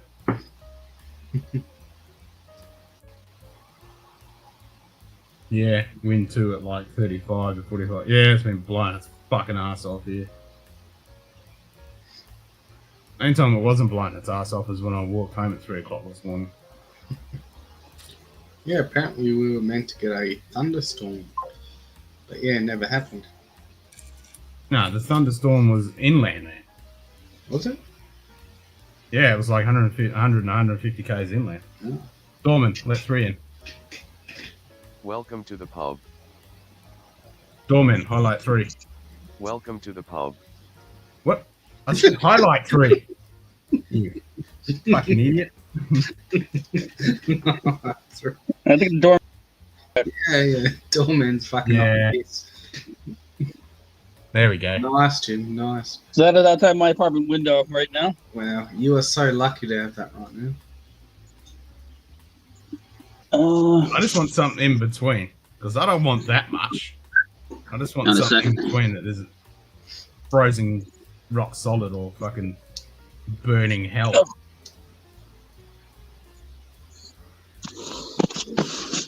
Nah, I can't see shit over there. I just don't want burning hell. Yeah, it's gonna be doing this for a while. We're looking at like 18 to like 1.5 to 2 feet of snow potentially. Fuck. Damn. And don't fuck around up here in New England. You get snow. You get snow. Yeah, fuck yeah. Yeah, it's funny because I've been Alright. watching the Watch guys and they just went to Miami and New York and they were whinging how cold it was. It's like, we're from fucking England. It's not this fucking cold. Yeah, give me a break. All right, I'm gonna hop on the laptop. See you in a minute. All right, man. Thanks for that. That's awesome. It makes me feel better. Yep. Dorman is a Saint Bernard. Yep, you are very fucking correct on that.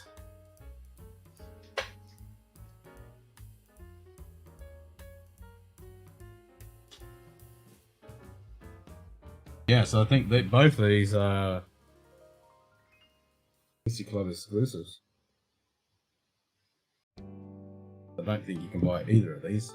Should Google them, see if you can actually get them. New England didn't have that snow, I would consider moving back. Yeah, I mean, fuck that. That's too much.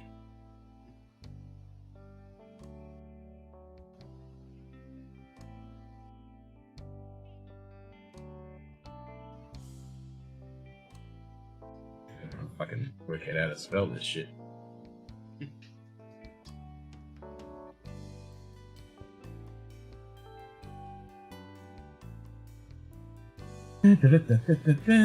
Masala.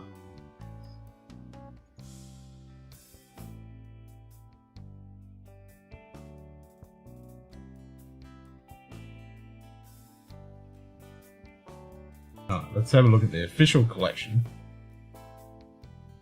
There's a prediction of 60 centimeters for those who don't recognize the feet. I recognize the feet.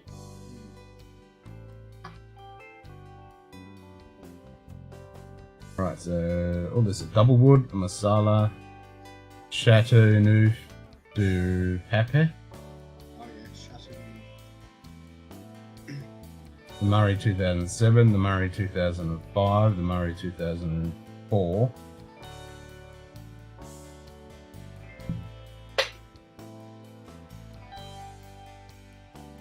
That Chateau one would be actually pretty good because that is a really expensive wine. Yep, building by the Murray's flavour and aroma. The Murray Chateau Neuf de Papa is a delightfully light single malt expression matured in first fill American oak barrels and recast in wooden wine barriques, classic wine barriques.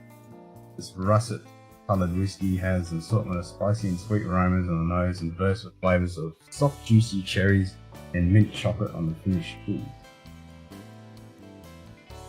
That sounds pretty nice. I want to try the masala one. Oh, masala, That's the double wood. Oh, the double wood's done in first fill sherry. yeah, Neuf de Pop. Chateau Neuf de Pop.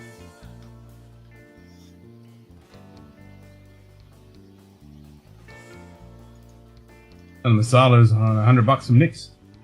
Oh, really? Yeah, Too bad.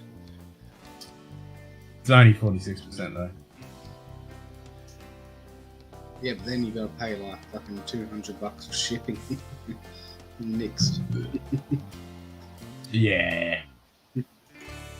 And why I mean, these only cost me. These cost me less than $150 to the Whisky Club because Oh, really? they're normally monthly expressions are only between $100 and $150. They don't usually have anything over $150 for their monthlies. So these only cost me between $100 and $150. Shit, Can't remember exactly what it was. Yeah, no, they're pretty good. And like, yeah, this is 54 fucking percent. Wow. This one's what's this one?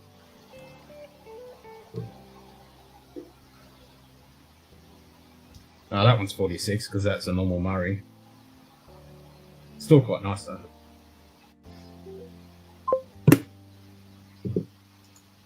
Dorman, let 3 in. Welcome to the pub. Yep. Well, Anthony. Hey, Anthony. Yeah, cheers. Good morning. Good morning. Good evening, good afternoon, wherever you are in the world. True that. True that. Viewer cropped.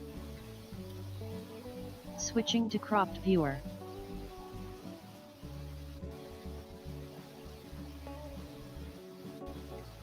We'll click on that one. There you go. It's getting there. There. So, Eventually. yeah. Once you get that new upgraded command center, and the bridge all taken care of, we're going to be really moving along. Yeah, once I get that done, that'll be epic. So,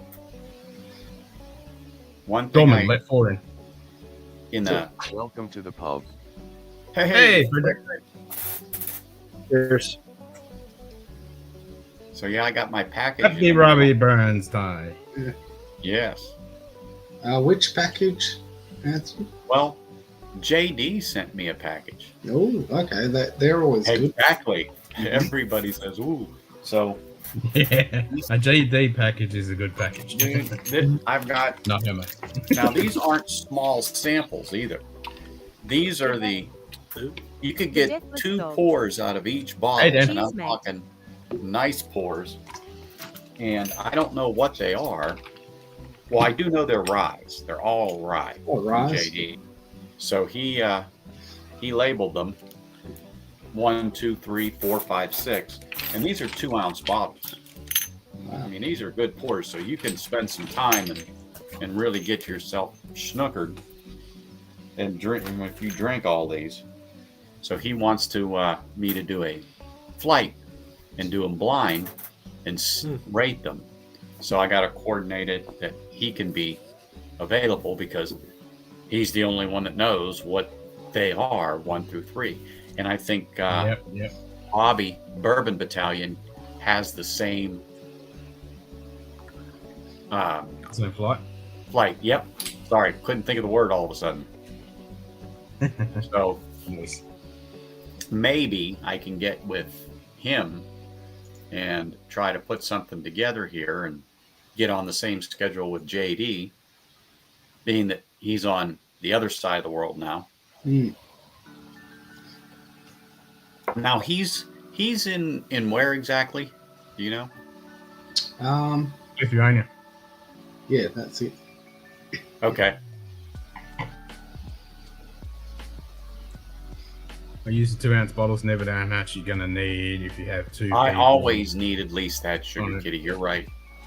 What is? I mean, the 2 ounces, awesome. Nice, healthy. You get to go back to it. But in millimeters, what is it? That's 60? 60. Okay. Yeah, I was going to say 50, 60, somewhere in there. Yeah, you remember what you asked me? 1 ounce. 1 ounce is 30 mils. Okay, is what that is. And then a 60 mil is 2 ounces. Is it? Like I said, so it's a nice drop. So you can go back to that a couple times and decide good, bad, and different. But so in other words, you can get a nice pour in a Glen and enjoy it, and then rate it. I mean, I think that's great. I have a few smaller sample bottles, but almost all the ones I have sent out to people, and they've been the 2 ounce, so you can get a drink. Yeah. Oh, fair enough. Yep. Yeah. And I didn't think about that when I ordered it. That's just how it happened to come, and I went, oh, okay. Correct. I mean, both the same flight, not labeled. I have the key listed for the blind, and I am in Lithuania. Hey, look, it's just like saying Beetlejuice 3 times. You say JD and boom. JD was in here before, so he beat you on that one. You and Bobby too. Nice. Bobby's so busy with the bar these days. Yep. Yeah, but we as in JD, he sent me this. He hand delivered it just before the holiday, Christmas, and it never got here. Although it told me it was being delivered, and it just never got here. Well, Bobby did pop in here around Christmas time. Yeah, He yeah. popped on. Yeah. Well, he'll pop in, from what I'm told, on like Instagram, so on and so forth. But that's about it. But anyway, now that he has got that wonderful, wonderful flight from JD like I have, I'm sure he'll want to do something. But really, JD, thank you. That's quite generous. From saying his name 3 times, you need to get him to say it backwards to make him disappear. By the way, Fred, what are you drinking? Me? A sample from with Bunhabin 12. Ooh. Nice. Bunhabin 12. I mean, I have so many samples I need to finish, so I thought like that would be a good start. I mean, that's one I have to revisit. Bunhabin 12. I haven't had that for probably 2 years now. You don't revisit it. No, you it's always have good it in your collection. That's one you always. No, it's just one of those things you take for granted. I mean, you see it in the store all the time, and you just walk by it. Yeah, and before you know it, it'll be gone. Yeah, You have exactly. done that with. Well, yeah, I have done that with many balls, and then one day they're gone. Yep. So. Exactly. Well, I tell you what, it's starting to happen now on the Scotch aisle. People that can't get the certain bourbons they want, or the American whiskeys or whatever, and, just like I do, I just do a 180-degree turn and look at the shelf behind me, and then, oh, look, there's this, there's that. Yeah. I'm probably going to go down and pick up the Glen Scotia Victoriana, but they have one called a Peat Head that I'm really interested in, and I got to try it a week ago. Peat Head. Oh. It's meant to be whiskey drink. Wrong channel. Actually, no, that's next week. Wrong one. But wrong one. I got no, that was automatic. That's automatic. That's automatic. So that means it's 11 o'clock. That's a timer. That's automatic. And it was really good, and they have it on special for like $45, and it's 56 ABV, non-age stated. So I'm going to say it's a little young. So I'm going to say 6 years or less. But boy, I tell you what, it did have a little bit of that young bitterness to it. I don't know how else to put it, but the peat was not medicinal. The sweetness was there, and the peat and the smokiness just kind of melded good together. I think if it would have been just a bit older, and especially if it was a 12-year, oh my gosh, at that price it'd be phenomenal. But this one I tried, like I said, a little over a week ago. Man, I couldn't believe it, because it's not a brand I would touch because I don't know anything about it, but I've seen reviews on that smokehead, and I forget which one it is, but there's a specific name Which for it. smokehead is it? That's what I just Is it said. the extra rare? I cannot remember. Rum But it label, was high voltage. high voltage. Well, it might be high voltage. Okay. Because it's 56. I have the ABV. 18-year-old. Yeah, that will be the high voltage. Okay, yeah. But all I can tell you I have is, the 18-year-old extra rare. yeah, I didn't see that on there, but it was good. No. I mean, I was like, wow. Okay. Yep. So like I said, at under $50 here, you can't go wrong. No. Okay. I have not tried that one, so. No. Well, like I said, I just had a drop at the liquor store. They said, hey, I got one open. Do you want to try it? Okay, twist my arm. 10 o'clock in the morning. Okay. Yeah, I'll try it. I mean, let me think about that just for another split second. Okay. And you know what was funny is they only do tastings like that on certain days of the week. But when I pop in, I know a couple of people. They'll say, "Oh, you got to try this. Come on over here," and we'll go to the back and have a tasting room, which isn't open because of all this ick. But they'll open it up and say, "Here, try this," and then, "Okay, try this," and then I'll have 3 or 4 little what I call thimbles to get a taste. And of course, they'll put another drop in there for me, but everyone else, they're not allowed, and they're not. I understand they're not a liquor a bar, Okay. but you know they're really good to me down there. So, oh, okay, yeah, that's definitely the brand. But yeah, I've never seen that one. Yeah. Now this one has become ridiculously over expensive. I would not recommend anyone to buy it for the new prices. I think it costs around 150 euros now. Oh, really? It used to cost like 70 euros. But then they like double the price. So Yeah, I'll stick to my what do you call it? The Rock Island. Yeah. I got the 21-year-old, and that was equivalent of what, about 100 euros?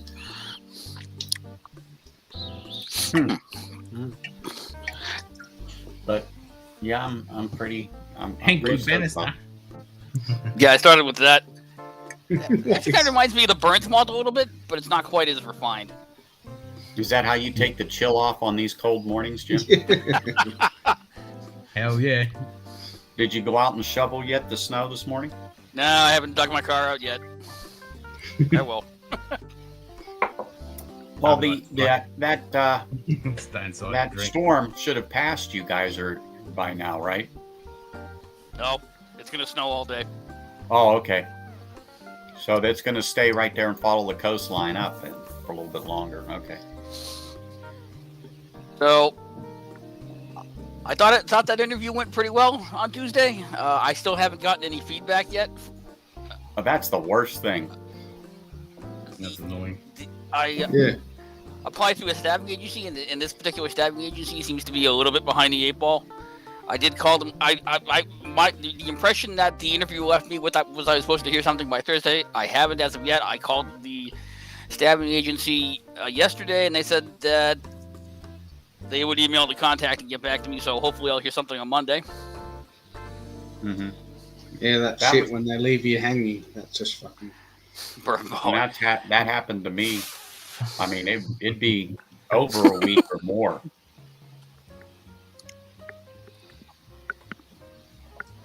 Yeah, that's it. Where did I find this? I found this at a liquor store. One of the We all gathered that. the better liquor stores in my area. And the only reason I picked it up is because Ralphie had reviewed it once, and he thought quite highly of it for a blend for a blended Scotch. So, and it's not bad. I mean, obviously, I haven't poured it much. Ralphie, you want a blend? Yeah. Really? I mean, he wasn't swooning over it, but usually he's pretty dismissive of blends. This one, he's like, that's pretty good. Okay. So now I'm trying to decide if I pour the burnt malt or if I crack the new bottle that I dug out that's been sitting around for a while, waiting to be opened. Do the burns. I mean, it is. Burns night. Yeah. All right. Some Aaron Burns malt. See, I actually tried looking for that, and it's completely gone. I picked this up last year around this time for Whiskey Crusaders Burns Night stream. And this, I actually really like this. This is good stuff, this Aaron Burns malt. Yeah, I've never even seen that one. Especially if you consider it's basically the bottom of their range. Yeah, it is. Yeah. Well, then that fits right in with this group. Yep. That's perfect, Jim. I should actually compare this to Aaron 10 sometime and see how they match up.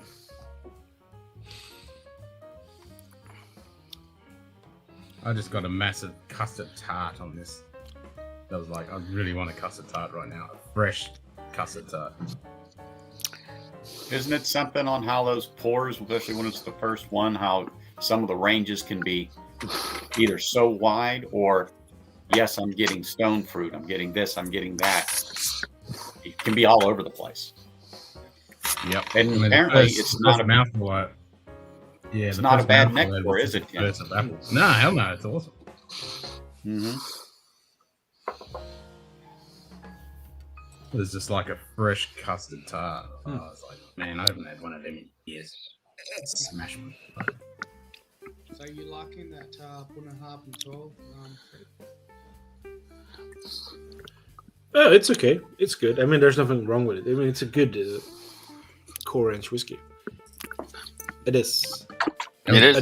There are other Bunnahabens I do like, but they're older and it's a complete other. It's called price range, but this one is good for its price range here in Sweden. 55, I think it is. 55 euros. So it's a decent price. 46%. What is it? 3% ABV. Yeah, you get what you're paying for exactly. Yeah. So no, it's good. I have some other here as well. I mean, let's see how the day goes. It's still daytime here. It's supposed to be a storm coming here, so they have stopped all the local traffic apparently, or something like that, trying to tell people to stay indoors. That's all the more reason to stay home and drink. Yeah, so far all I've seen is one leaf falling down the tree, so we're doing good. That's your store. Oh, that's funny. So we're doing pretty good. But probably in a few hours, there's gonna be maybe some wind. I don't know. Whip-rap. I don't care, really. So since it's Ken's fault and it's one of his Burns Day streams, I'm going to have a little of this here this morning. Oh, nice. Is that PC10? That's another one I have to read. PC10? Yeah. I haven't had that since 2019 was last Port Charlotte. The only thing that sucked about this Burns malt was when I pulled it out earlier in the week at the port for Whiskey Crusaders, the cork just went and just snapped straight in half. So I had to pull the other half out and fish out a spare cork, which is synthetic, so it won't break. But yeah, that cork dried right out. You've got to save them.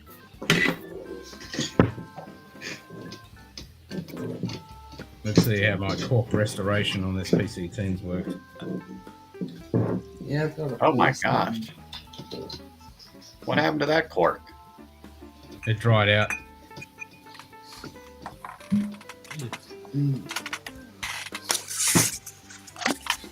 No, still not.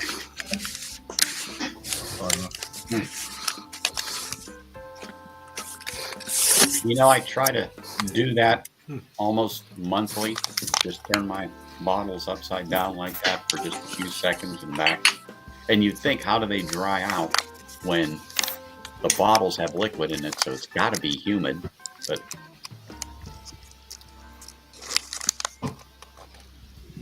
yep, not working.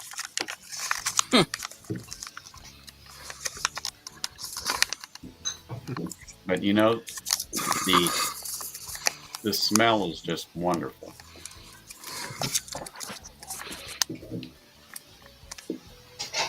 I need to get another bottle of it. Oh, I can't disagree with you there. It's just disappointing that you have that issue, but so that's why I say. Yeah, because I really like the bottle. It's a nice bottle. This one's awesome. And you know, stuck in the a cork isn't shabby. So, yeah, the cork isn't shabby. So I'm like, wow. Yeah, I know. It quite surprised me. Like the other whiskies that had dried out, I was like, yeah, okay, whatever. But yeah, I was quite surprised that one dried out.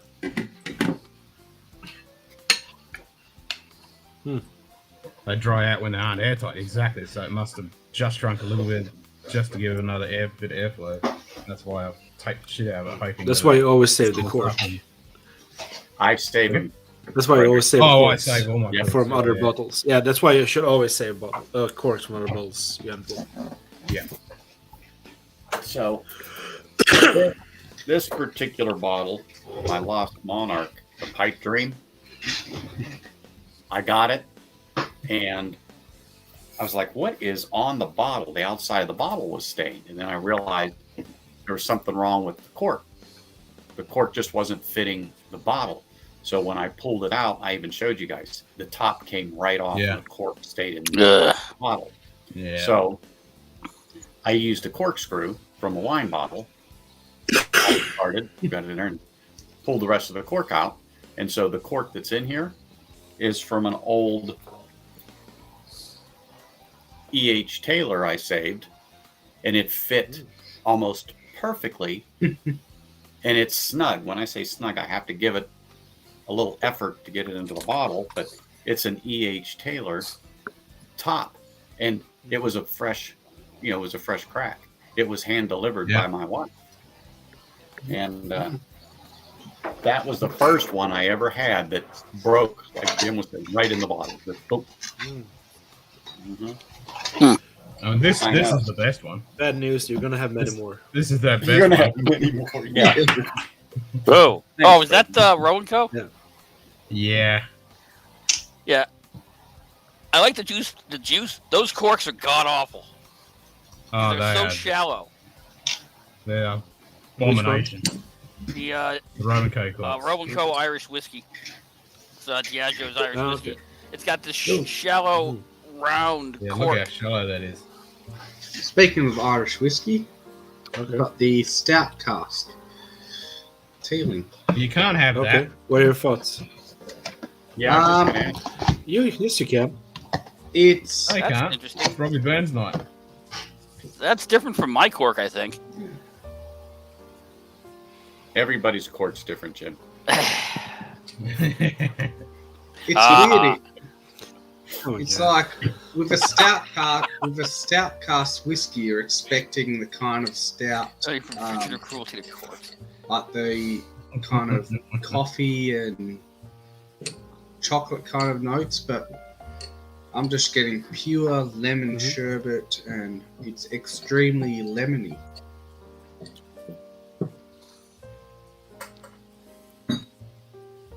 Well, I can just tell you, this sip I had was pure sweetness in a glass, caressed by the right amount of smoke with that peatiness. Is just wonderful. And think, 2 months ago, you wouldn't have got me to touch this with a 10-foot pole. No, I know, right? Yeah. Yeah. So JD's having the same problem with the Bray Ranch corks. You know, JD, it's funny you should say that. At the one shop I go to, people were talking about the corks. Is it the straight bourbon, the rye? I think they were talking about the rye, but neither here nor there. But I did hear that they were having some issues with the corks.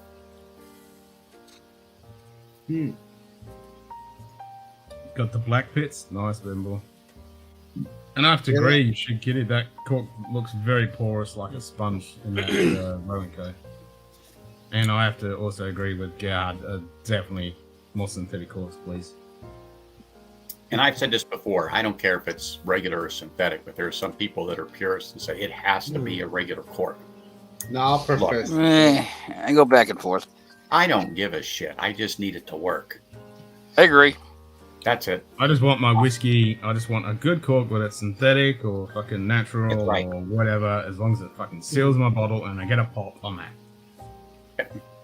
Yeah. And it has nothing to do with the flavor of the whiskey. There's people say that it makes a difference.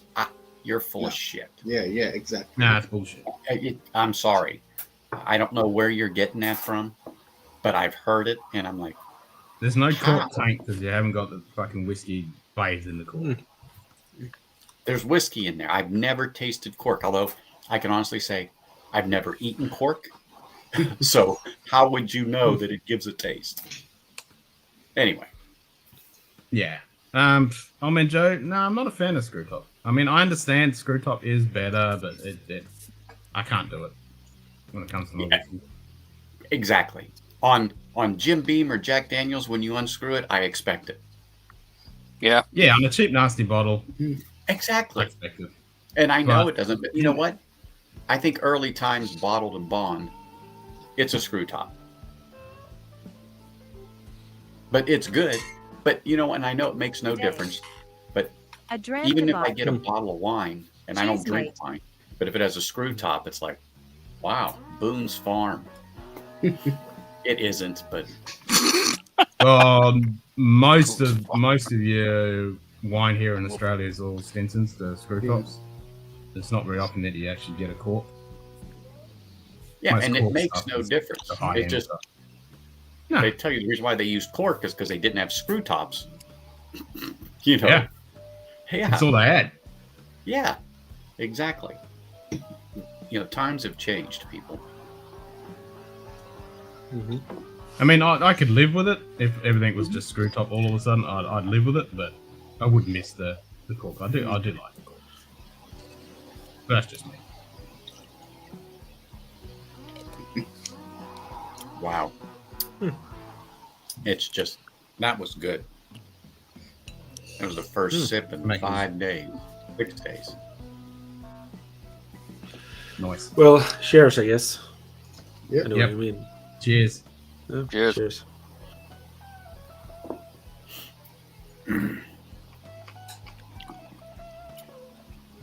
That was good. I like this, and I think this is really fitting on Burns Night. This is the Jacobite uprising fucking whiskey. It's fucking awesome. Yeah, Bourbon Baller. There's absolutely nothing wrong with Strawberry Hill in a brown paper bag. No. If you're a bum under a bridge. Strawberry Hill. What's a Strawberry Hill? I mean, our whiskey, also if do I not go know. into a bottle shop, It's a if really I walk into a bottle cheap, shop, nasty, if I walked into a bottle Okay, shop, so it's and like a bought very low whiskey, end. yeah. Okay. and Really didn't come in a nasty fortified box, wine. it would go in a brown paper bag. Yeah. Yeah. Okay. Yeah, like I said, it's fine if you're a bum under a bridge. So that's probably the equivalent to our passion pot, Yeah. Passion. Oh, yeah. which is like Yeah, it's only a few dollars a bottle. Yeah, I mean, exactly. It used to be like $2 for a bottle of cheap sparkling. what was the, Yeah. I'm trying to think, Jim. Lollipop.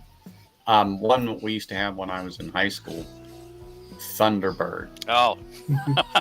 Well, yeah, I knew you'd get it. Oh, yeah. I mean, we thought we were living if we scored a bottle of Thunderbird. And believe me, that thunder would hit you later if you had enough of it. You wish you were dead. Cheap flavored wine. Actually, Yep, that lightning. sounds like passion pot. Passion pot. Yep, that is passion. Mm-hmm. Hey, Donald, you still in here? You coming on for a Burns Night? Good question. But anyway, I'm gonna pop off. I'm gonna get my day started. I got a few things going on, but I just wanted to pop on, say hey, cheers, everybody, and Always I'll a be pleasure. lurking in Cheers. the background. See Yeah, you guys cheers, later. Anthony. All right, mate. Yeah, Cheers. Cheers, Anthony. Thunderbird and Mad Dog 2020 have added alcohol. Viewer, crops. Switching to cropped viewer. Gee. Yeah. I always forget how good this Burns malt really is. Like I said, especially considering it's the bottom of Aaron's range. Mm. And What I don't know if cask they're are even they still using? making it. Do you know what cask is in it? Like, I is think it it's just. ex-bourbon I think or- it's just ex-bourbon. Mm.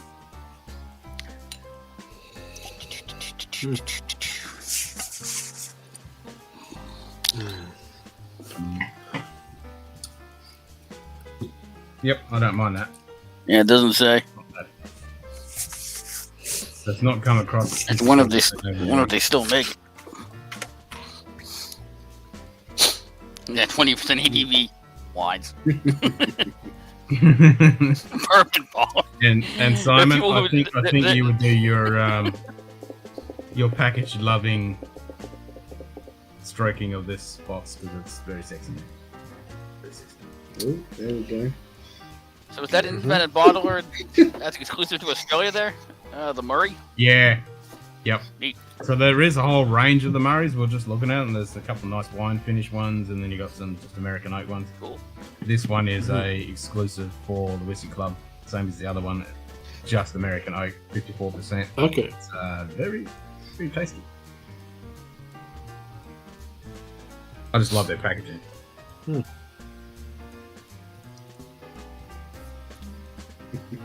What cask was it? Or what cask has been used on that one? Just American oak. Purely American oak. American, okay. That's why I'm getting that custard and pastry and tart, and it's. I had a big burst of apple.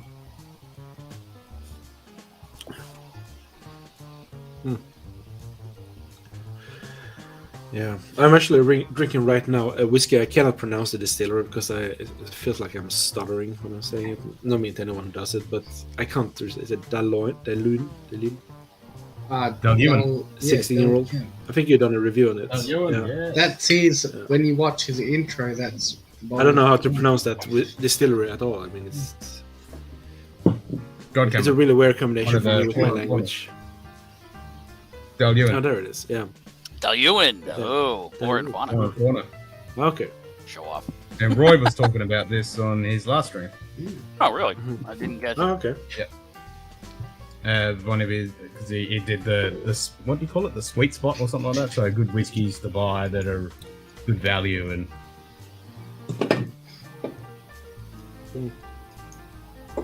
Yeah, and this is the first whiskey we ever reviewed. Really good. We can't get it here. Oh, you can't get it? Okay. Oh, we can't get it here, unfortunately, for some reason. No, we can't get it here. It's not. Yeah, for some reason. Oh, okay. Yeah, I couldn't find it, and then I think this was the first bottle I ever bought from the Whiskey Club, and this was their fresh, and I went bang, I bought it straight away. Okay. And then I found another bottle, and somewhere, and I bought a backup.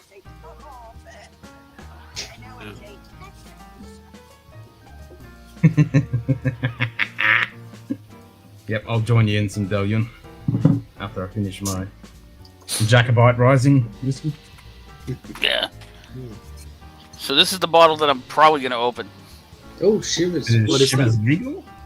Which one? Yeah, where? Is that Mizaruna cask or something? Yeah. Mizaruna or... Yeah, Mizunara. Yeah, I've been curious about that one. I've had this for a while and haven't opened it, but I'm going to compare it, and I'm hoping it compares more favorably against this. The last time I poured this was just fucking weird. Okay. Yeah. This is 8-year-old Dewar's finishing Mizunara, and I know the Whiskey Crusaders gave it a pretty favorable review recently. I just thought it was fucking strange. Like, what am I drinking? I don't get it. Ooh, peeling. What do we got? Yeah, I know this is not Scotch, but I just picked this one up this week. I ordered it. Healing Renaissance. It's Healing, so it's Irish, not Scotch, but this is the number 3. It's so fucking. That's what I'm. Cool. Yeah.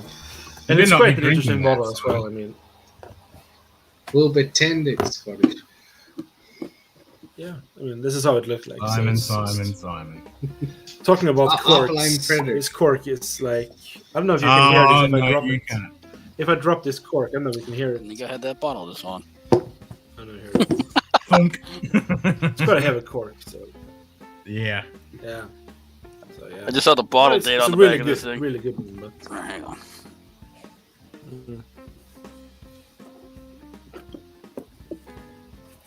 2018. 9/11. I didn't think I had that bottle this long. Whoops. Taunting us with Tealing too. Lost causes. Good for rusty nails, nothing more. I'm going to disagree with you a little bit, Bourbon Baller. I think there are definitely good pours of each out there. I think the problem is that the price point for those good bottles tends to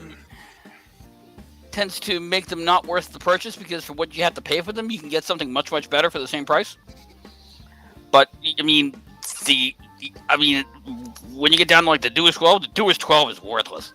Yeah, I have a bottle of that, and I hate that. It's just so bland. What about the 18? I've never had it. I've heard good things about it. Yeah. I mean, At the I know moment, the old 18 was supposed to be really good. yeah, I can get the 18 for about 70 USD. And the only other Chivas that I've had was the Chivas 18, and I thought that was pretty good, but that was back at the beginning of my journey, and I haven't had any Chivas again since. So I may be in for a rude surprise. But what I remember about the 18 gives me hope that the Mizunara finish will work better with the Chivas than it does with the Dewar's distillate. And that hopefully the Chivas blenders maybe have a better idea of what the hell they're doing. Was it a travel retail when you got there? Oh, or was just one you got in the store? The Mizunara? Chivas. Yeah, no, that's the I just bought it at the store. It's a regular release. Okay. Okay, it's a regular. Because I know I saw someone. Yeah. It was just a regular there you go. I saw something in. So Gerhard's done a review on the 18. Wow, at 70 quid. Great. There you go. Oh, wow. I'll have to give that a watch. 70, that's about almost 140 Australian. Yep. Which is not bad for an 18-year-old. Well, we can get it here at the moment for under 100 Australian. Really? So, yeah. So about 50, 60 euros we can get that for. That might be worth a grab. Have you tried Chivas Regal 18-year-old? Yep. 18-year-old Chivas. Yeah, I don't think so. I mean, I tried it many years ago. It was quite okay. Yeah, same. I was quite impressed by it. Yeah, it's good. The was a long time problem with the Chivas 18 is that often for what they ask for it, it's hard to justify that against a lot of other options. But it is, Yeah, when I recall, it's a good pour. Yeah, but even Yeah, I've Chivas, never tried it. Chivas 18 at the moment is under 100 Australian, which is what, about 70 USD, 65. I've seen it between 68 US, and I think I've seen it all the way up into the 80s, the low 80s, depending on the store and whatnot. Oh, yeah, Even at 68, I'm like, Yo, fair enough. but I think it's time to pull the wrapper off of this. Yeah, because they had a Misurana, I remember, at the travel retail when I was in the airport in Copenhagen. They had like a 18 or 15-year-old. It was quite a big box for the bottle itself, just really big. So I thought, like, how are you going to bring that on a plane? It's going to be whole luggage. Screw cap. So it was just. I don't it know why wasn't I was maybe that expecting big, a but it was cork. quite a big one. Yeah, I went to grab this and I'm like, wait, what the? Oh. It's I was Chivas, expecting- Bim. I don't know why I would expect a cork in Chivas Regal.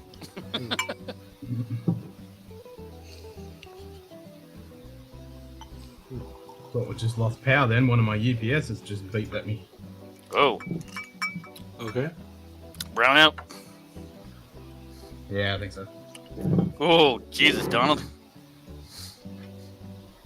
Well, it's official. I'm mad as had it for going to the shops this morning. Minus 26 with the wind chill. I think I'll stop at Horton's and warm my Timbits up.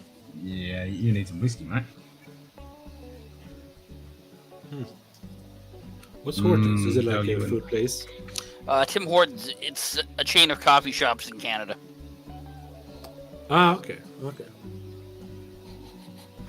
Just wondering, always curious what other cultures. Only reason I we know do have about it is Starbucks someone here. goes there all the time. Otherwise, I wouldn't have known about We it. do have either. Starbucks. We do have Starbucks, but no one goes there. It's too expensive. They don't know how to make coffee, and they don't know how to make coffee because we are quite a coffee drinking people here in Sweden.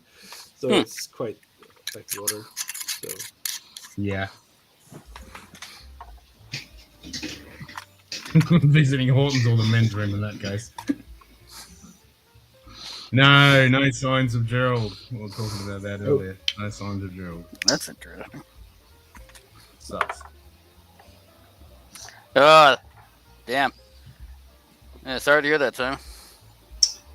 Try not to think about it. Understood. Yep. Chivas 18 is about 55 euros. I mean, I tried if I got a sample of it, but it's not something I'd gravitate towards.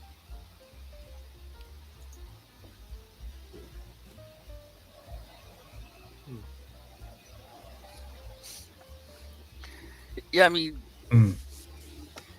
I've thought about picking up the bottle of the 18, and every time I look at it, I just kind of balk at the price and go, "Why am I going to pay $68 for this when I can pay the same price for something that's for a better single malt?" Yeah. And I'm not a single malt Frederick, snob. what do you Mike. think of the Dalyun? I like it. I mean, this is sad part we can't get it here, and I don't know where I'm gonna get it. So this will be one of the. I have like 2 or 3 whiskeys that I'm looking for that I can't get here. That's one of them. Glencairn 15-year-old is also one of them I'm looking for. Yeah. And I mean, but I can't get it either here. So it is what it is. But still, hey, I have some samples that I've got, so I'm happy about that. Yep.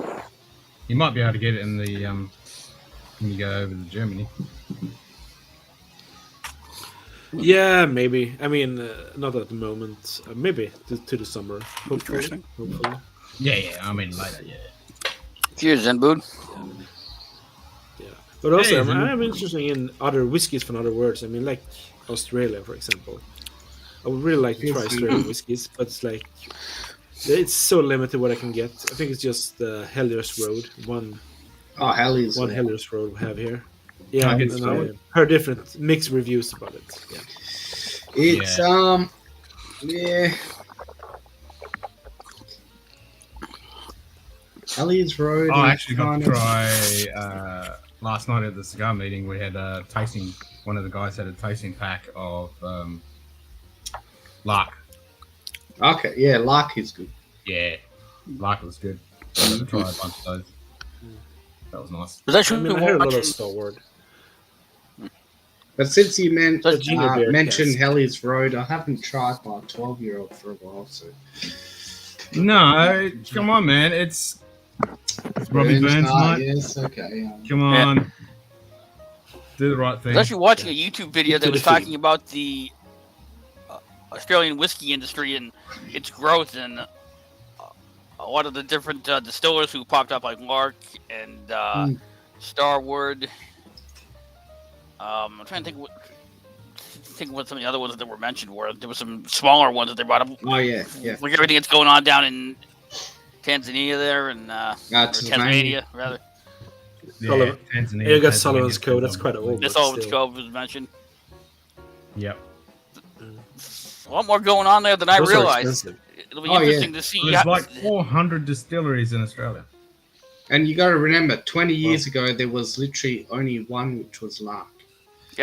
Yep, Lark's the OG. Okay. Yeah. So in 20 years... Bill Lark is like the whiskey grandfather.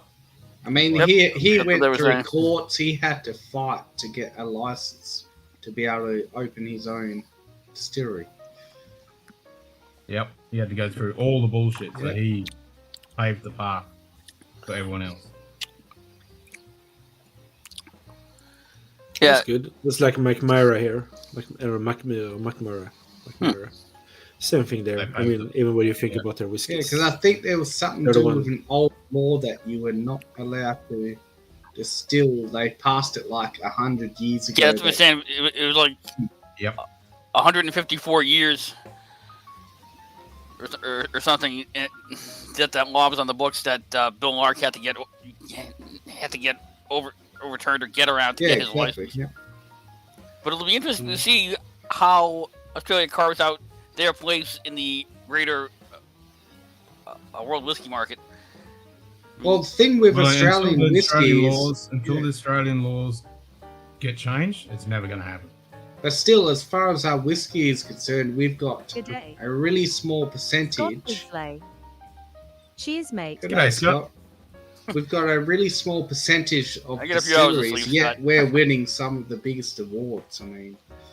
Oh, yeah. And I would say, punching way above our weight. Yeah.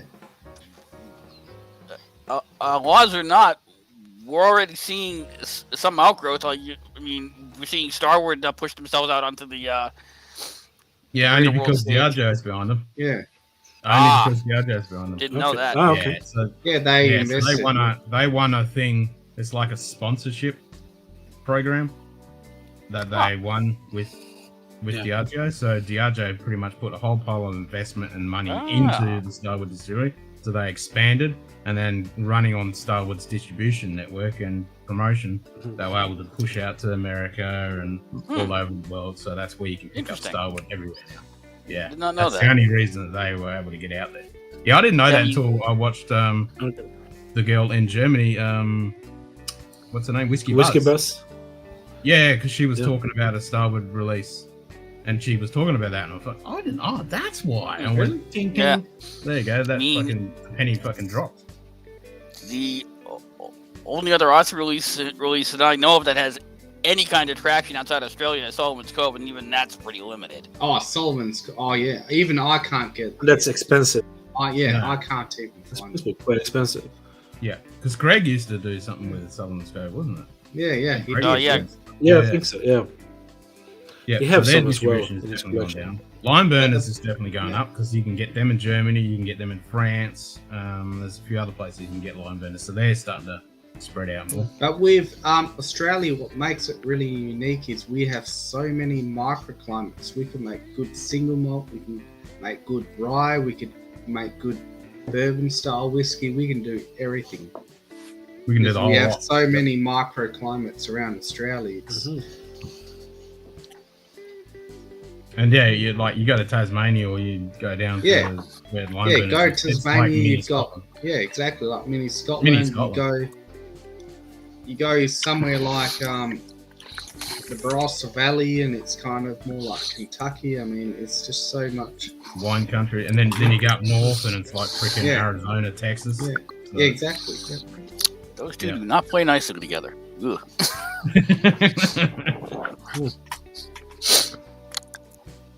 I do think I like the Chivas Mizunara a little bit better than the the Doers, but that might be because I think the Mizunara finish I think is standing out a lot more with the Doers. It's not punching through quite as much with the Chivas. I don't think, but the Chivas you're getting more of the standard, at least what I remember from the last time I had Chivas. You know, you get kind of like the dark fruits, like sort of like a dark fruit, like a raisin or a sultana, and you get like a dark bready kind of thing, and some toffee, and that's what's coming through, as opposed to the Doers where you just get whacked upside the head by the Mizunara. All that weird fruitiness. They get Mizunara with a drop of whiskey.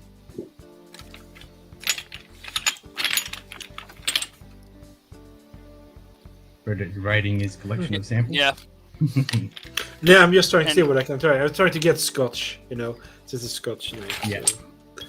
But there are some other ones in there as well. It might be. That's Robbie Burns night.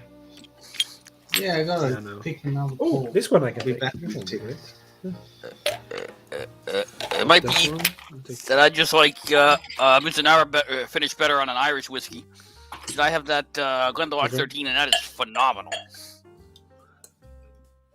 But I'm finding with the Scotch, I don't care for it on the Doers, and on the Chivas, it's not coming through as much, and I like that a lot more. I mean, hell, having had the Chivas, I kind of want to go buy the 18 again now. I'm like, you know what? I kind of miss this. It's simple. It's not going to knock your socks off, but the Chivas and winders know what they're doing. Yep. That Doers 12 is just so. That's one of those bottles that I regret buying. I bought it at the same time I bought what the hell? I bought like that and the Highland Park Dark. Interesting. 17 years old? Damn. Nice. Yeah, and it's 52.9% ABV. It's just a sample I got, so. Still, that's a nice sample. Hell yeah. Yeah. Yeah, that Doers 12. I bought that at the same time I bought the Mezcal finished 8-year-old Doers, and I think I picked up something else. I don't remember what it was. Oh, it was Island Mist 8-year-old, which I still haven't opened. He's grabbing a bottle, so if he takes too long, he will have to do a shirt change. But I don't know what to do with that Doers 12. I every time I go back to it, I'm just like, this sucks. It's just so boring. There's no reason to pour that ever. The dark versus the light. Yeah. Yep. And I will be honest there, if it comes to the dark versus the light does not win. I have tried the light. It was not my favorite. I'm not really a Highland Park fan, if I should be honest. I know some people do get irritated by that, but no. But this one is I the like best the old Highland Park stuff. I've kind of, since they've been bringing out so much shit, I've just kind of haven't really bothered with them. Yeah, it's all about the Vikings. And everything else they can fucking use. Yeah. We'll have to see how this Doers Mizanar goes. It might get better. Right now, I'm pretty on it, but it may open up a little bit. All right. I'll stop the Berschlag. I'll stop harping talking on about that Vikings. now. Ken, you know Berschlagen, the one, the sample you got on me, the werewolf. Yeah, they're gonna do a new series now, apparently, with a Viking theme. So 5 bottles with the Viking theme. So the first release is gonna come next week. I think it's gonna be Hugin and Moomin. You know who they are, Hugin and Moomin. Yeah. Oh, you have to tell me what that's like. Ravens that Odin has. So that's a bourbon and a new French oak casks. 750 bottles. I think so, like 2 single casks they put together. I might have to get you to get me. Could be interesting. I'm not gonna buy it though. I cannot. I know I'm not gonna buy one actually. No, because I don't. I just want to see what other bottles gonna come in that one, because I already know how those tastes when they're doing those. So. Okay. It can be quite a hit and miss. Also. Yeah.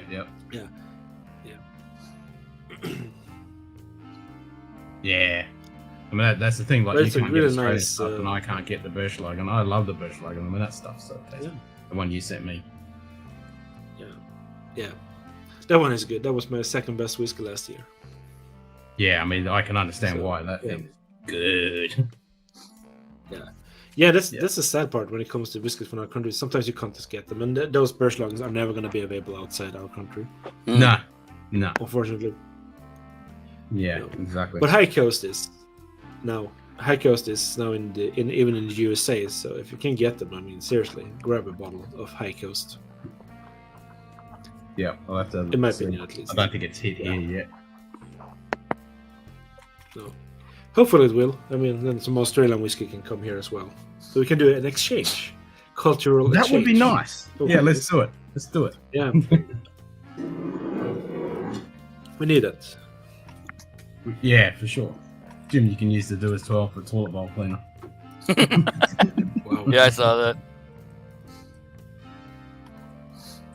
Yeah, I mean, I don't hate it that much, I but used to really love HP, but today I just can't be bothered. I mean, they have slowed down. They have stopped bringing out things every bloody week, which is a good sign. But in Highland Park, no, yeah, they've quietened down quite a bit. Yeah. I mean, sometimes you're gonna run out of IDs, I guess. What Viking theme can you use this week? Yeah. There is the pig, though. I don't remember his name. The pig that they eat every night in Valhalla. The feast on, and then bury his bones, the skin, pig that comes whatever it every is. night. Yeah, he rise up the next day. I don't remember what his name is. So it's just fairy tales. Yeah, that's it. When they trying to use the whole Viking heritage when they were overtaken by the Vikings, like, come on.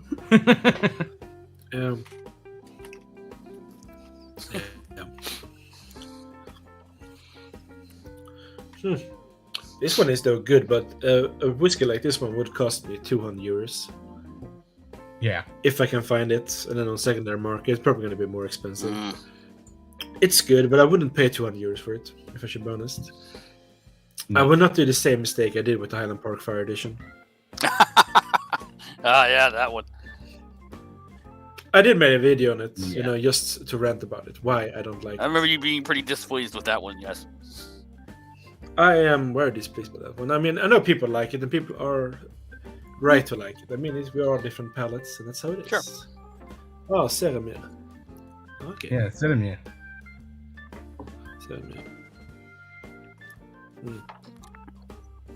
That's like the bottles of whiskey that we want. Every time we take the cork out, we can get it back again.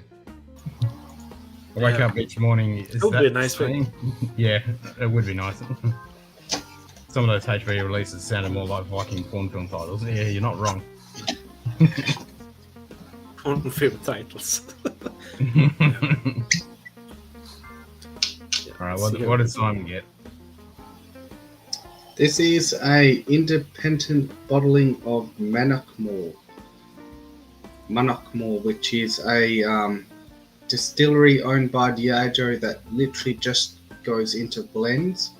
But this is a independent bottling. It is first fill hogsheads, non-chill filtered, natural colour. Who's it by? Carnmore. Oh, okay, Carnmore. Yeah.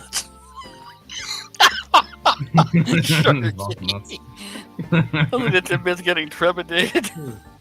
Oh boy. But yeah, I've never ever heard of the distillery before this. I've heard of it, but that's all. I've heard of it. Manic, That's as much as I know of it. Yep. Cheers, Gerd. The day drinking. Hell yeah.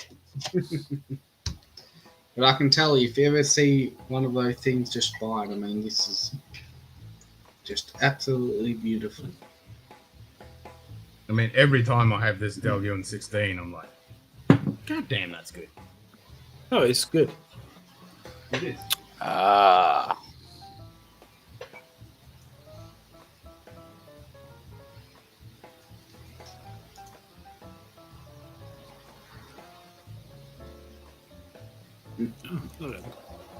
Mannockmore, 1971, Distillers Company Limited, DCL. That's Diageo. Yeah, there just is. looking at the That's how I remember it, because there's a 12-year-old Flora and Fauna Mannockmore. Yeah, but I think that's been discontinued. Okay. Can I send a link on how it looks like, the new bottle from Bergslagen? Yeah. So awesome. There's a link Mannockmore to is it. a weird one. Yeah.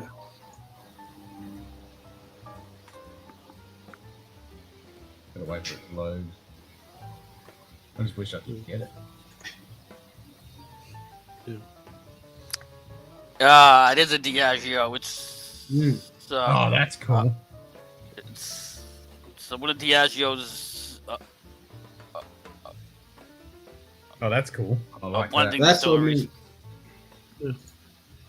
But it's rare, really rare to find an independent bottling. I mean, this is Yeah. bottle at 47 point something ABV, non-chill filtered and natural colour.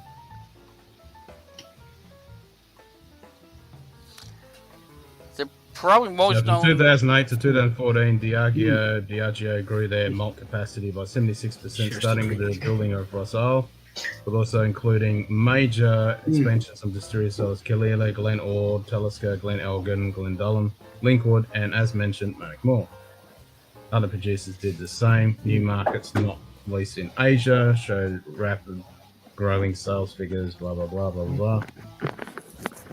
It's a space. So Mannockmore is the signature malt for Hague. Not quite sure, Kitty. When first so it goes into Hague, so that's Yep. What a waste! What a waste! The other thing that Mannockmore is known for is the Loch Dew, a whiskey which translates to black whiskey. Ooh. Or Black Lake. It's a very dark whiskey, dark Scotch. Oh yeah, I know the one. Yeah. Yep, I've seen people talking about. Apparently, the only current official bottling is a 12-year-old Fauna in autumn 2016. A 25-year-old distilled in 1919 bottle at 53 point was launched as part of the special releases. Holy shit! So it's a 2016 special release of Mannockmore 25-year-old. Fuck. Man. Yeah. I mean, what a shame Mannockmore used to be a major component in the Hague blends, and today it is a major component in many of Diageo's blends, including Johnny Walker. This is what I mean. What a waste. I mean, this is some of the best Speyside whiskey I've ever had. I mean, it's just... Yeah, but Simon, you got to remember, 90% of Scotch whiskey goes into blends. That's what I mean. It's Single malt. There's a lot of these Single distilleries malt. that just get used for blending.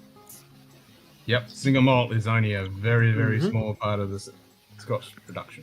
Very small part. Its sister distillery, Glenalossie, is the same way. It's primarily a blending component. Yep. It was mothballed for a little bit, but it was only mothballed for a few years. It's still been active under Diageo. Yeah, exactly. Sure, kid. One of the hidden that goes mostly to blends. So I'm pretty lucky to find this independent bottling of it. Yeah, well, like most of those distilleries, that's the only way you can get a good release. So it's mothballed in 85 and then started production. Is that a in Douglas 89. Lang bottling, Simon? No, it's Carn Moore, which I don't Carn know Moore. who does Carn that. Moore. Carn Moore. Actually, it's named after you, Jim. The Morrison family select whiskies. There we go. Oh, yep. There we go. But yeah, I don't. Yeah, Carn Moore. I haven't heard much about them. Yeah. Cheers again, I guess. Hey, it's on Yeah, Saturday. Cheers. Cheers. Cheers.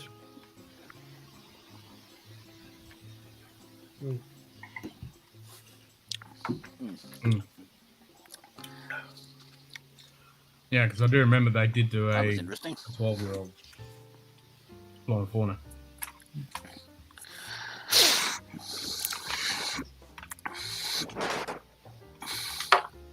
I'm still bummed that I didn't win that whole Flora and Fauna set. Yeah.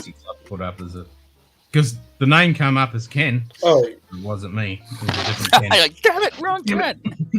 How many bottles were there? It was like Yeah, how many bottles was pretty there? much. It was like 12 bottles or something. It was like a whole Flora and Fauna. Okay, because they have like quite a few. They even don't they have like a Ben Riach or Ben Romac in the old days as well. I don't think so. With the Flora Fiona. In the Flora and Faunas? It's like a really rare. Yeah, I mean, yeah, it's they like do I think have it was Ben Romac and Ben Riach. discontinued Flora It was like a and Fauna. really rare thing when. How they discontinued them? Okay, hang on. I mean, they had a Mortlach, you know. That was quite popular, I think. Yeah. Well, even Talisker and Winkwood and Killeen. currently- all those, they were all Flora and Fauna. So the current range is a Thrusk, 10-year, a Yep. Ben Rennis, 15-year, a Blair Athol, 12-year, the Dalyuin that Ken is currently enjoying, Drinking. Yep. a Glen Spey, 12-year, a Glenalossie, 10-year, that's Manic Moore's sister distillery, Sister. an Inchgower, 14, a Linkwood, 12, Manic Moore, 12, Strathmill, 12, a Tanenic, 10, and that is all the current ones. I know that there's some that are discontinued as well. So I can find There's a the, whole bunch of. here we go, the complete collection. So let's see what's in here that's probably discontinued. Go away. Yeah. Because they did a Royal Lochnagar, I think. Royal Brackla, which I think they're Royal on their Brackla. own now. Speyburn, I think they're on their Yeah. own now. Craigellachie, they're definitely on their own now. Yep. Oh, yep. What about Glen Elgin? Is there? Glendullan, that's part of Singleton now. Mortlach, they're doing their own thing now. Inchgower, Balmenic. I think that one's just discontinued. I don't even know if they own that distillery anymore. Rosebank. We all know what happened to Rosebank. Yeah. Glenalossie, Manic Moore, Dufftown. That's part of the Singleton. Pityvike. That's gone. Mm-hmm. Ewan, Strathmill, Altmore. Experience Drinking Edition. They're on their own now. Glen Spey. I don't know what the deal with Glen Spey is. Glen Elgin. Yes, Simon. Yeah. Awesome. It was a Glen Elgin. Ben Rennis.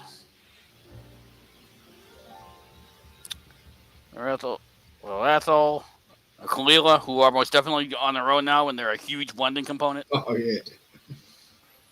Talisker as well. Klein Leach, they're on their own and Yep, doing quite Unleashed. well. Aberfeldy, they're most definitely on their own and they are doing very well. Yep. Linkwood, I think they're still Diageo owned, and I still think you don't see a ton of Linkwood. Bladnock. No, Liquid I can get. I've got 2 bottles of Liquid. Yeah, I mean, you can get it, but it's not super common. I mean, Gordon McPhil will do a independent. Yeah, I mean, independent bottle, sure. Bladnock. Yep. They're on their own. Yeah, Bladnock. Oh yeah, Bladnock. Yeah. And that is the complete Flora and Fauna collection. Oh really? Wow. There's a Talisker. No band react. At least according to this auction. Oh no, Talisker was classic malt. Sorry. Yeah. Classic malt before they brought out the Flora and Fauna. I can't imagine what the shipping on this You've got lot must have been. Craggamore, Holy Talisker. crap! This lot of 26 bottles, the complete Flora and Fauna, sold for £4,900. Yeah. Yep. It wasn't the complete Flora and Fauna set, but there was like 12 different bottles in that competition, and I was like, fuck. Good day. So I wanted that. Eric Waite Whiskey Studies. G'day, Eric. Cheers, mate. All right. Yes, and Shoe Kitty's correct. Linkwood is starting to increase their production. Yeah, I bought 2 bottles of Linkwood. Oh, Cuddy's. Yeah, I seen the Prohibition one the other day at the store. Got a shark. Yeah, Cuddy's Shark. Yeah, the Prohibition is a worthwhile pickup. I have that one too. I just didn't grab that one. I grabbed this one. Grabbed this one since JD's working. Ah. Nice. Oh, hanging AZ? Yeah, I had a smoking jacket on last night for my smoking. I need a smoking jacket to watch. I mean, you have to put on my bathrobe and act like it's a smoking jacket, except it's blue. I did that last night. Weird out jacket thing.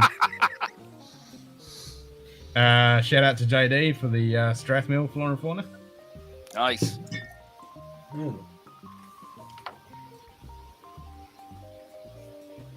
Yeah, I was wondering about the distillery. What's it called? AU Ostrich or AUS? A Croisk? Yeah, Croisk? something like that. Yeah.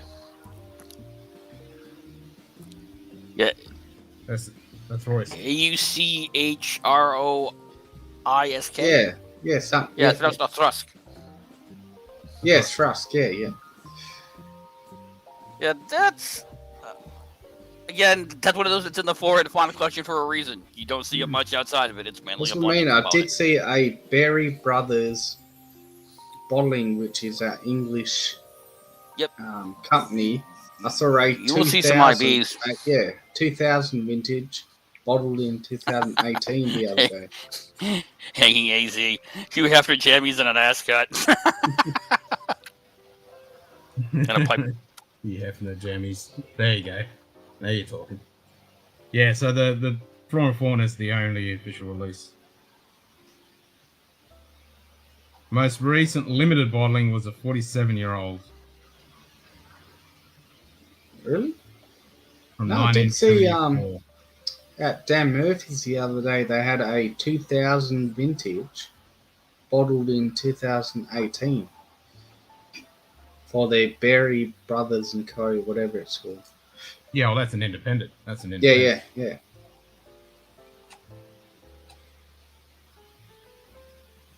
So 2001, the name Singleton is abandoned under the whiskey and is now marketed under the name of Thrusk in the Flora and Fauna series. 28-year-old from 1974.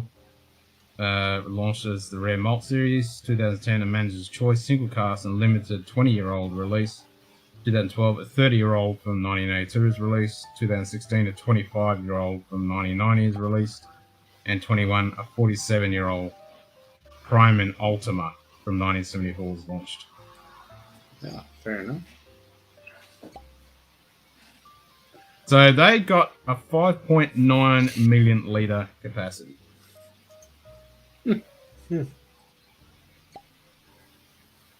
So it's needed. Yeah, so 1970s international distillers and And Venice were in need of a more production capacity to fulfill the needs for the single malt to support their blend J and B, which has become a huge success, not least in America.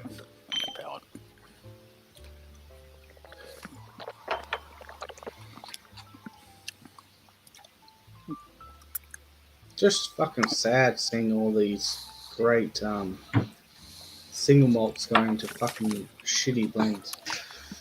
I mean, it is what it is. And yeah, That's Eric, what it is, man. it could be worse. At least it only snows in California in the mountains. Okay.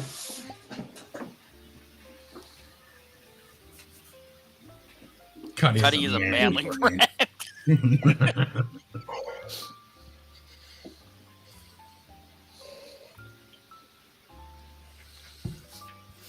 Yeah, it's a shame because Cuddy Sark had started getting interesting there for a little while.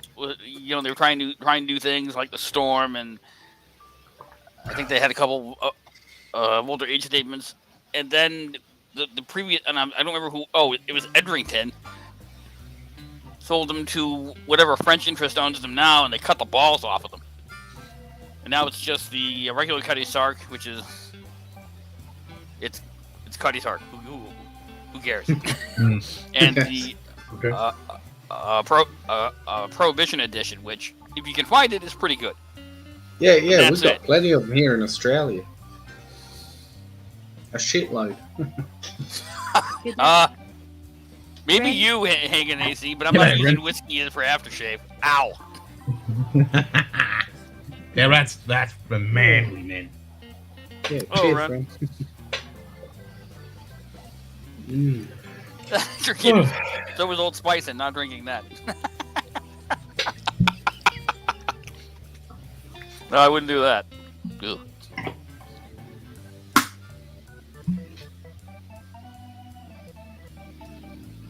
Alright, am I going to go Linkwood or Strathmill first? Flip a coin. Start with one.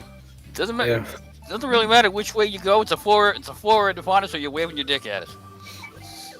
No, I'm going to drink both. I'm just like, which one do I want first? I get you drink both. It doesn't matter which way you go. You're still waving your whiskey dick at us because they look at my floor and want a bottle. Dude, we literally can't get those in the States. They don't exist. I bet you if you look for Linkwood, you'll be able to find it. Not the Flora and Fauna bottlings. They don't sell them here. If they do show up here, it's in an auction or it's because someone got a bottle imported somehow.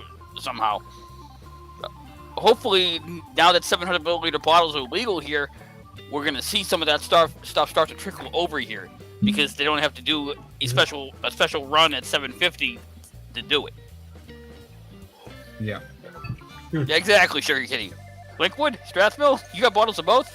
That's nice.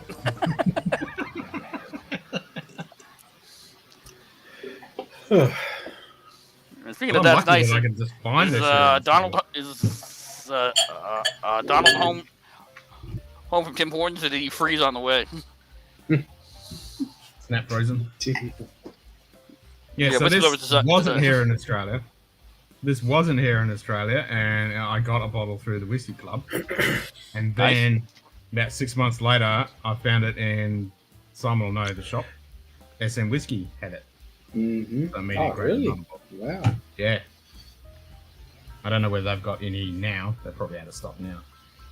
So I was able to pick it up. And then JD hooked me up with the Strathmill. And same thing with the Del U, and I think I got that for the Whiskey Club. That was the first bottle I got through a Whiskey Club, I think. It was the first bottle we reviewed on the channel. And then I picked up another bottle through SM Whiskey. That's all of the ones I've been able to find so far. Yeah, I think SM is pretty much out of them. Old dirty pirate style. Well, that's rum. Whiskey Lover Society, Cuddy Sark is window cleaner. That's why I haven't bought regular Cuddy Sark. I've thought about it several times. I shave with every time I look at it.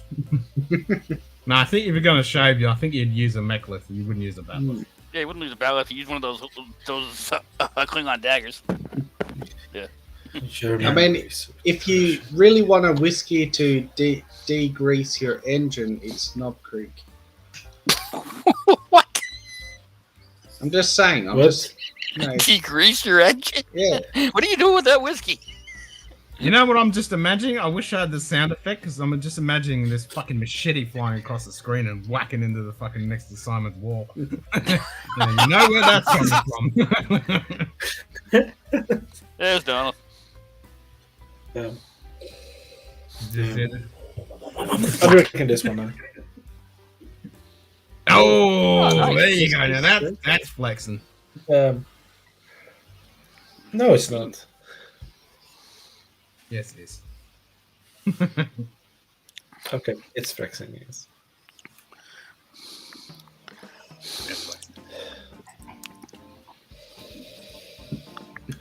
Knob Creek is delicious. This one is more. Also. This one a little bit more. Oh, yeah, there you go. Deanston. That's flopping it out too. 20-old Deanston. Woodenville tastes like varnish. I think that's you're the first person I've heard say anything that disparaging about Woodenville hanging AZ. Some people have said that, and I can actually kind of get a little bit of that from that port finish Woodenville. But I actually like it. It's not overpowering. It's not acetone kind of. That's a crappy bottle, Frederick. Are you talking about that orangey Glen Scotia, the orangey red Glen Scotia one? That's the crappy bottle. Don't drink it. Yeah. Orange. Which one? Yeah, the Glen Scotia. This one? Saying that's crappy bottle. Yeah. Okay. We're in love with it. Yeah. Simon's whiskey is disappearing by the bottle, but he's not so- drinking any. Inquiring minds. Cinema Dew XO in the shitty cider cask. The worst bloody shit in the world. Ugh.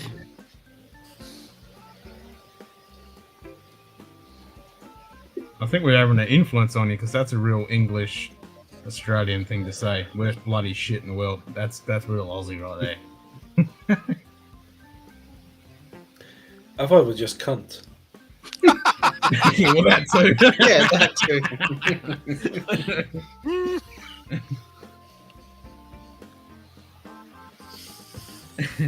I mean, that's a given. Yeah. Oh, pretty much.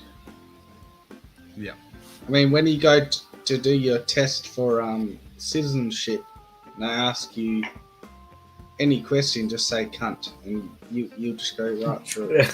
You get it. Citizen approved. Yeah. Yeah. Yeah. They're like, And that was like when I. they'll ask you who was the president, who was the last premier in the last 1950s, whatever. Yeah. And if you say cunt, they'll just stamp. Yeah. Yeah, I mean, that was like when I went to New Zealand. I mean, they didn't even look at my papers when I was going through the customs. The guy was like, it's early in the morning. He's and in America, drunk. sorry, about this, drunk. it was like scanning eyebrows, fingers, take down your pants. Yep. Basically. And there was like, you move along. Move along, still early in the morning. Yeah. Yeah, you won't get away with that now, though, Frederick. Not these days. Okay.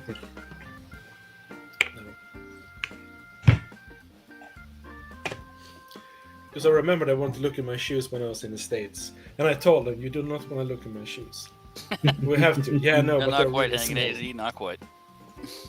Yep. But they are quite smelly. So they did look at them, and they did smell my stench from my foot in the shoe. She said, you can take them. Thank you. Thank you. I told you.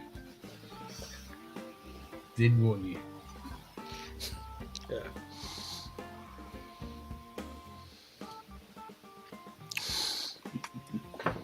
No, I think on those tests, Simon, you just when you don't understand the fucking question, you just go, "Oi, yeah, what the fuck's this shit, cunt?" Yeah. And then you're like, "Yep, you're in." That's right. You just go, "Oi, cunt! What are you trying? What's this?" Yeah. What the fuck's this shit? Kiwiland, you're lost next. You come to Kiwiland, you're lost Yeah, next. I do. Kiwi immigration.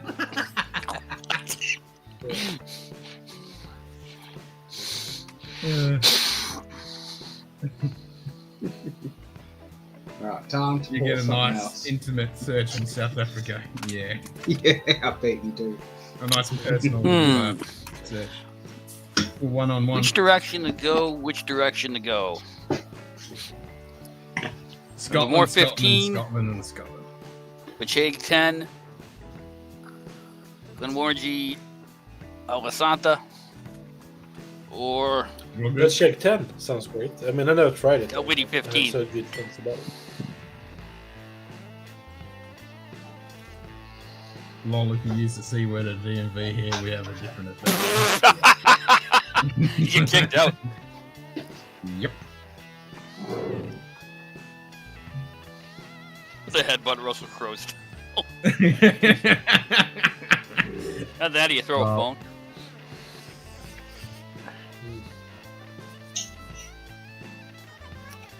Oh.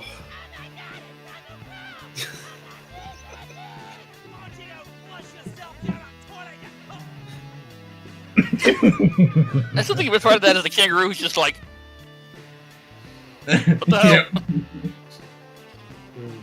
Flying around the world, Russell Crowe. The kangaroo's like, I do not know this man.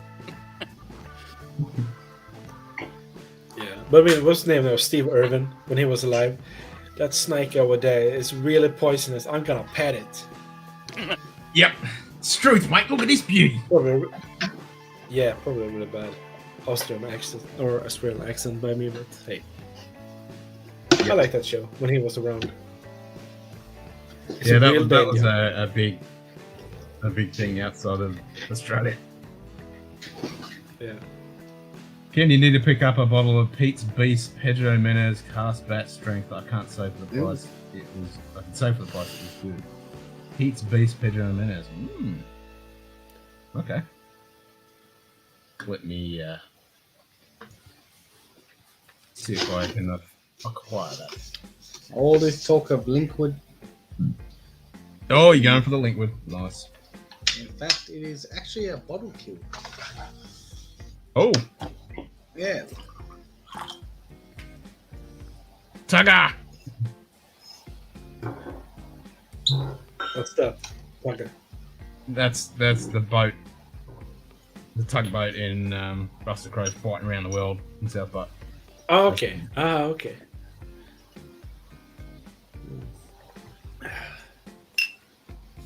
And down. Finally put her out of her misery. I've had this bottle for almost 2 years. Sure, kidding. Simon has liquid too. Didn't he? Nightbot. Just said 32 bottles down, glasses up, pop the next one. Even though there's more than I thought in this, but fuck it. It's Oh, hey, Ken. Yo. I was reading that apparently there's yet another Star Trek series in the works. Mm-hmm. Oh.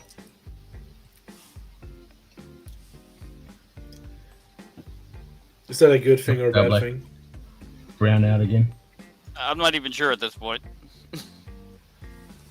I don't Apparently, I got no hope. Apparently, it's going to be about Kirk's early days on the USS Republic, which I don't remember that ship even being mentioned. If you want to milk out some money, you're gonna do what you're gonna do, I guess. So I thought that was the Farragut. Why? I mean, never mind the And I'm fact that now you're thinking talking they're about recasting Kirk again, which is thin ice. Yep, they're gonna retro the shit out of it and fuck everything up with Kirk now. We'll see. I'm just like, I'm guessing that that's going to be replacing Star Trek Picard, which is ending after 3 seasons. Yeah, we'll see. Anyway. Damn, Simon, 2021 was my year for liver transplant on bottle kills.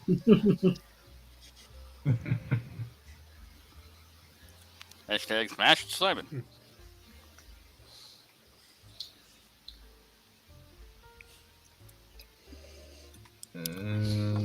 Please.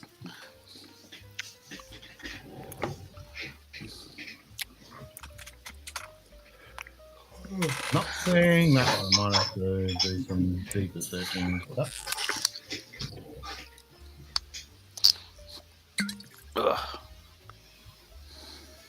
Original Star Trek was plenty diverse, but had no mix. No, there is a new Star Trek movie with William Shatner called Star Trek in the Search of Regularity. Yeah. Can we just? Okay. Can I get one of those fucking Men in Black things that just fucking all of Star Trek since fucking 2009? All right. But I mean, have you seen the comedy movie Fanboys? I know it's about Star Wars. Fair enough, Sugar Kitty. I guess I've never heard of the Republic. Have you seen it? Which one? Have you seen that one, the Fanboys? I was thinking the Fanboys. Oh, I think it's Fanboys. called Yeah, Fanboys. that I've heard of it. I haven't seen it, but I know of it. No. Oh, the But movie William with- Shatner does make a guest appearance in that movie, and he scores them something. He said, "I'm William Shatner." Oh yeah. When they try to, I don't want to say raid- what he scores. Yeah, because they want to see Yeah. the movie trailer for Phantom Menace. Yeah. And meet this guy that has tattoos on Jar Jar Binks and the little young Anakin Skywalker Yeah. on his back. Yeah. I like that movie. I mean, it's, like I said, I'm not a big Star Wars or Star Trek fan, but I really appreciated that movie. Yep. I mean, so, yeah, some of those movies are pretty funny. Pretty cool. More than I wanted. All right. I think I've had enough blended Scotch for today. Oh, Delyon 15? Nice. Del Winnie. I haven't had that I've for got Winnie, sorry. years. Got Delyon on the brain. Is it any good? Yeah, it's very good. I mean, I literally last Del Winnie I've had was probably back in 2017, if I can remember. What is it? The Dalwhinnie Winter Gold or winter something. something Yeah. or other. Mm. Yeah, the Delwynnie. Yeah, the gold. Yeah, that was the NAS one. Yeah, isn't Yes. that the Winter Hobbit Gold. Who Drinks a favorite? Or Really? one of her favorites? Yeah, I mean, yeah. I've You never you seen should it. get the Game of Thrones Delwynnie. You should like it. Hmm. Best Star Trek is Lower Decks right now. I wouldn't say that's the best Star Trek. I'd say out of the current shit Trek, it is the least shit. It sounds like something else entirely. Yeah. Shit Trek. He searched for a bathroom. Sounds like a really, really well, that's bad what- parody. I was watching old TJ Hawk episode with Shatner. Heath Ledger was on the show, and she had a very Okay. manly voice. That was the editing. Good old TJ Hawk.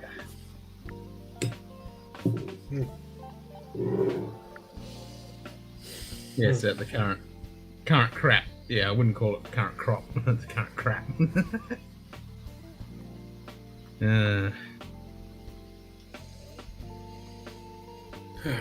Cheers again. I guess. Hey, why not? Cheers. Cheers. Cheers.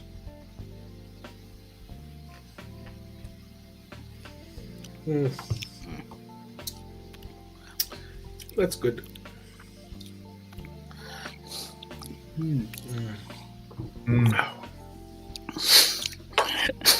So, I made the mistake of chugging a Jack Daniel's single barrel proof last night. Not a big chugger, and just a little chug after having been basically topped out at 100 proof for the night. Holy shit, that burned! That was not fun. It was like, like I set my throat on fire. Woo! From 100 proof to Damn, I you meant 132.9. to say crap. Nice one, Donald. He meant to say crap. Damn autocorrect. Damned autocorrect. I'm on the Strathmill. Nice.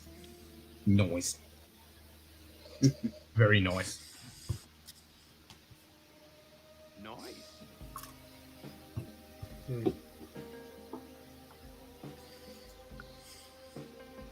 Sip a rare breed tonight. What are you drinking, Frederick? Rare breed. Right now I'm drinking the Glen Scotia, but I'm thinking after this I might finish Oh, off that's with sample with the Kilkerran Heavily Peated batch 2 I got. Oh, I'm not tasting. So Oh, this is all I can got left. join you on So that. yeah. Oh no, you said heavily. I have to wait a little bit though. I still have some in the glass here. So good. with the No, Glen I Scotia. haven't got heavily peated. Damn it. Okay. Well, you got a 12-year-old, I guess, or the 8-year-old Oloroso Castle. I got the 8-year-old, the second one, yeah. The egg fat. The egg fat. Actually, I haven't opened my second bottle because I killed my last bottle of the 12. If you guys are still going when I get home, I'll pop on and open my new bottle of Port Charlotte. Hell yeah, Donald! Sounds like a good idea. We're waiting for you, mate. Because this is a weekend edition Robbie Burns night. Yeah, I'm not going anywhere soon. No, I'm not going anywhere. It's not Sunday. So. No, not yet. Oh, it is now. Not yet. Technically, okay. Time difference. Yeah, time difference. Yeah. Yeah. But we're not going to church in the morning, so it's all good. Sure. I'm at my church. Church. Yeah, exactly. Yeah. It depends what goal they have there. I think. What kind of goal they have on the walls and all that. Depends on when we go to church. For a raid. A raid. Yeah. Yeah. You all need a raid in life. I mean, that Glen Scotia Tawny Port is so good. Stop talking about it because you make me want to drink it. Yeah, that's why I'm doing it. He's just lubing you up. Because that bottle's always right behind me, just tap him in the back of the head. Yeah. You know you want to, you know you want to, you know you want to. I'm like, no. I should refrain. Yeah. They're gonna release some Springbanks now, I think this month here in Sweden. But I know how it's gonna be. The website for our government-run liquor license or liquor seller is gonna crash because there's gonna be so many people pushing the button. So it's just gonna crash, and then yeah, You won't be able to get no it. one's gonna get anything because they're not gonna be able to sort out who ordered what. And there's gonna be a lot of angry letters again. It always crashes because they don't have the capacity for that many people these days. Nice, Donald. Nah. And it seems to happen here whenever it gets released on the website. I mean, when I picked up the 10, it was the same thing. It was like refresh. Greg Refresh. McDonald. When the 17-year-old Yeah, Madeira why- Wood was released, it crashed so Greg. hard that they couldn't get it up for like 40 minutes. So no one knew what they got. So people did get like double orders or like really expensive bottles and that kind of stuff. That was the wrong Nice, time. Greg. That was the wrong time to jump into that conversation because all I heard was couldn't get it up for 40 minutes. Yeah, okay, yeah. Like what? You know, with but with tech support help. Yeah, I you know, got you. call them tech support. Yeah. It's a different kind They of tech will, support. you know, give you instructions. They can give, and they give you instructions happily.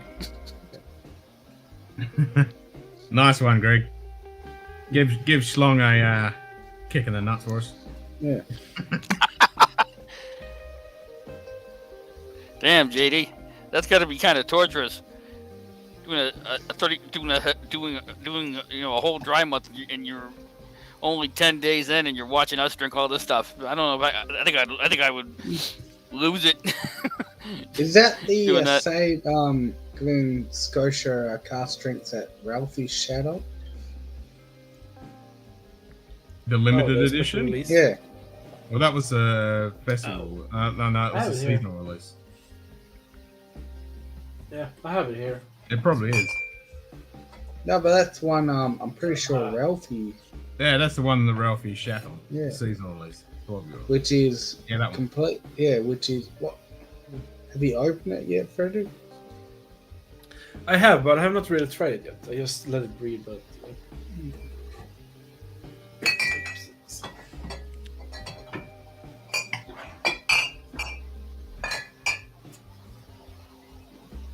Yeah, I think Ralphie's been a little ornery lately. Yeah. That's what I mean. I mean, it'll be What? interesting to see JD's opinion of it.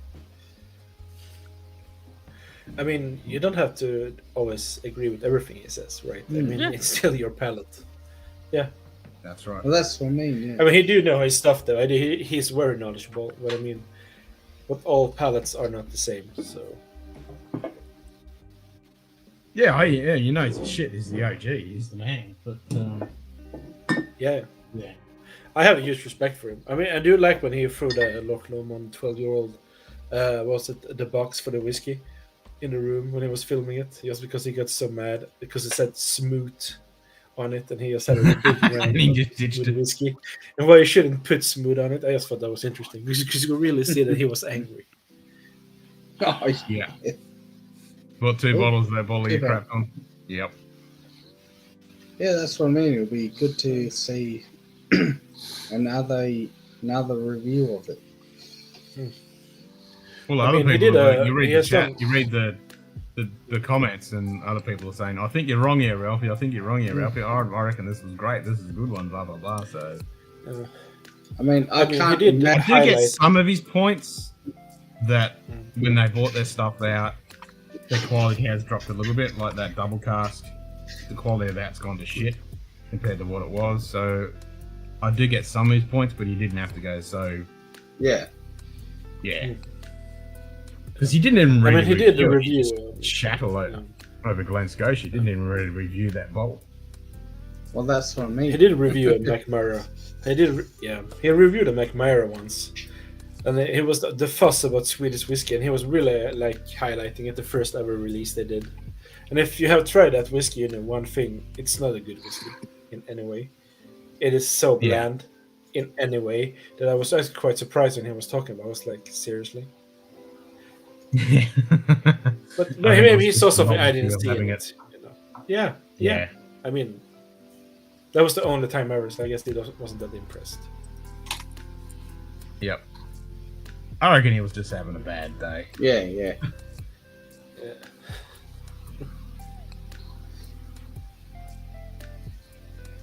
And the thing about the people were pulling the piss out of him in the comments because on the box it says non-chill filtered natural colour, but it didn't say it on the bottle. So it's like, well, I don't have the box. And other people saying, well, you could have researched it. And I get his point, like, well, it didn't say it on the bottle, then how am I supposed to know? But it's like the That's same the point. thing when he did the what do you call it? His whiskey of the year. Leche 10. Which one? Okay. Leche 10, yeah. He said he doesn't know if it is natural color or nothing, but if you literally just go on the website, they will tell you it is completely natural color. Yeah, but you shouldn't have to. That's the point. It should Yeah, be but on still, the I bottle. mean, No, it should be on the bottle. it should, You but shouldn't have. No, you shouldn't have to go to a website Prescription bourbon. and research Cheers, it mate. to see if it's natural coloured, non-chill filtered. If it's not on the bottle, Hey, prescription bourbon. Cheers, buddy. but still, he's basic. He's Cheers, a mate. whiskey. He's a whiskey tuber. He should at least just do the basic thing of going to the actual website. No. and no, I You disagree. reckon? You shouldn't have to. No. If it's not written on the bottle, then that's because that, not nobody's going to go research the bottle after they bought it to see what it is. You're going to walk into a bottle shop, you're going to see the bottle. If it's not written on the fucking bottle, then you can assume that it's not what it is. It should be on the bottle. There's no reason. It's a couple little words. Put it on the fucking bottle. There's no real excuse for that. Yeah, fair enough. I mean, you can put all the other information on the website and everything, but that's not what, it should be on the fucking bottle. If you're trying to produce a product that is natural presentation, put it on the fucking bottle. Seriously. Ralphie's been too long all alone in the bothy. Someone needs to send him exactly. mention them up, sleep manicure. I agree, yep. Wishing well. Hey, whiskey. Ralphie has been too long all alone in the bothy. Integrity Integrity bench with a marvelously manicured malt muff. What? Oh boy. Strippergram. Strippergram. Cat kept just down from the stairs, stretching and headed for the food dish. Yep, it's 11:25. Like clockwork. Nice. Cats are a good timekeeper. Hey Ken. Yo. So I don't know if you heard, but Kyoko did a giveaway on his live stream last night for it was like a bunch of peated whiskey samples, and Bourbon won. That's classic. Well, I hope he finds something he likes. I hope so. Yeah. I think he's kind of like, oh, what the do I do now? Try them. What else? And he won with one entry. Everyone else had multiple entries. Nice. So, what was in there? Good question. Let me go find out.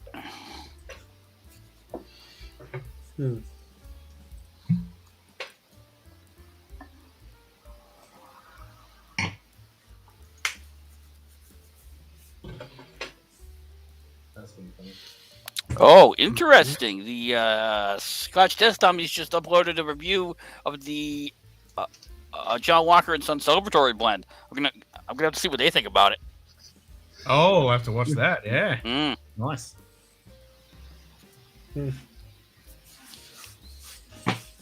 I was just gonna say, what am I gonna have next? And you just mentioned that. I'm gonna have some.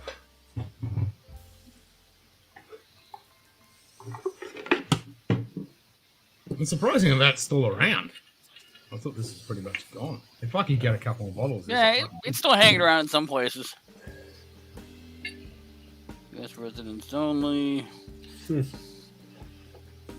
Bourbon put that entry in with like 4 seconds left. Had no idea what it was for. Nice. Funny as crap. That is pretty fucking funny.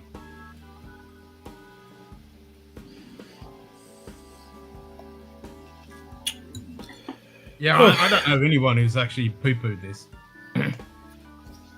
What is it? The Johnny Walker celebratory blend. Oh, okay. The 51% blend.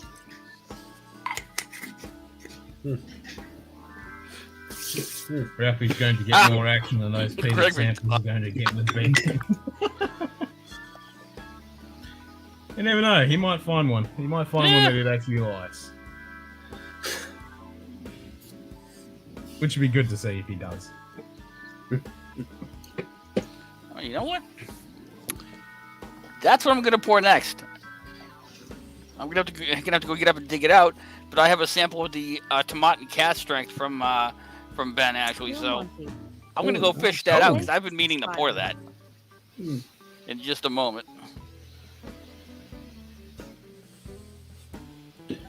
Thanks, Bill, for the sub.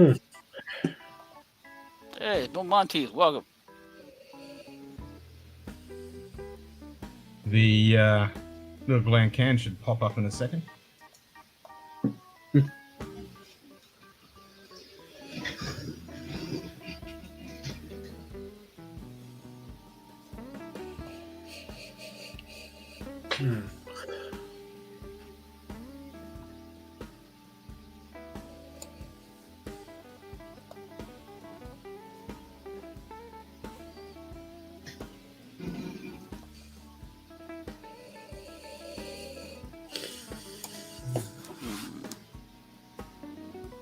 Yeah, I'm not sure what was in there exactly. But hopefully he finds something he enjoys. Yeah, hopefully he finds something that's good. Dean's 15 organic. 15 organic for lunch. Oh yeah. Fair enough. Ooh.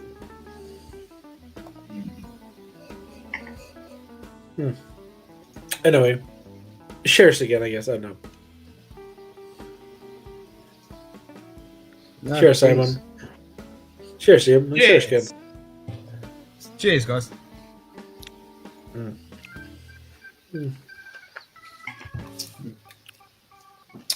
I'll join you in some of that after this one, should Kitty? 15 organic. I mean, the Kilcairn Heavily Peated is still quite young, but it's very promising. It's very promising. I do have to say that. This could be a really good when it's finally done. I don't care if he enjoys it. I just want Ben to try them. Yeah. Me too. I just want him to try them. And hopefully find something that he actually likes.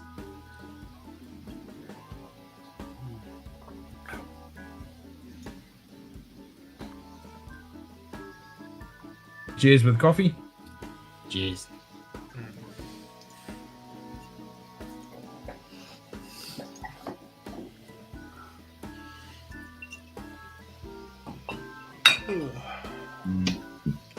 Yeah, I need to get some more kill, Karen.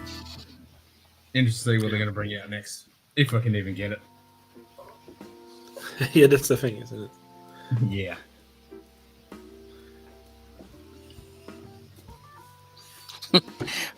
Future bourbon cheers with coffee here.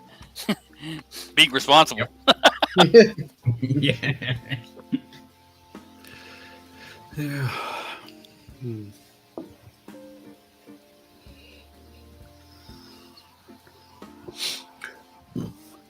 Oh, I do like this one.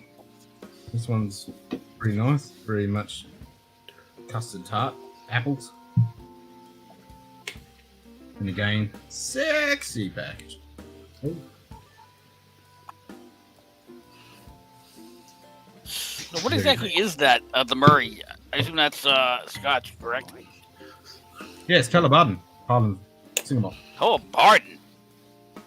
Yep. Why would they bother? Well, believe it or not, these Quinteras collection, they're actually good. Fuck. Ooh. There we go. Ralphie says fuck off. That's true. Oh, Jesus, DMC. You didn't shut down Bed After Party until 6 a.m. Reviews. Cheers, mate. East Coast LQ reviews. Hey. Cheers, Greg. Cheers, Greg. G'day, East Coast. Cheers. Hey, Tanner.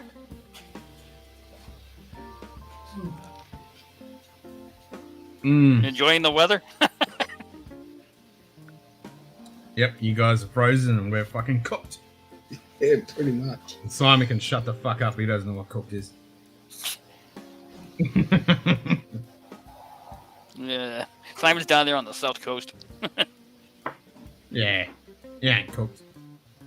I mean, what did you get today? 38 or something? Yeah, Not even that, pretty probably. much. Yeah, 37. Yeah. Yeah, fuck off. Yeah. What was it for you, Ken? That's nice. 44 Hey. again? I used to say, fuck off. And now I say, that's nice. Not today, only 41 and a half. Only 41. Yeah. Only. Only. There's some more 44s coming. Because we got a couple of 42s forecasted, so they'll be 44s. Especially when they're day after day. Summer in the Australian desert is no joke. Nope. And I'm right on the coast. So you imagine it, if I went a couple of k's inland, though, fuck that. At least it's not as bad up in the Kimberleys and the Pilbara. Fucking head. I mean that is hell.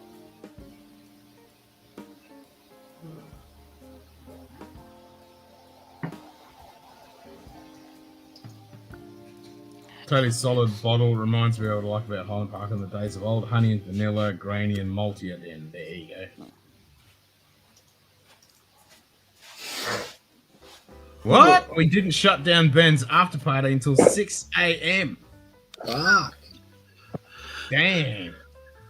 Yeah. I think I bailed out around 4.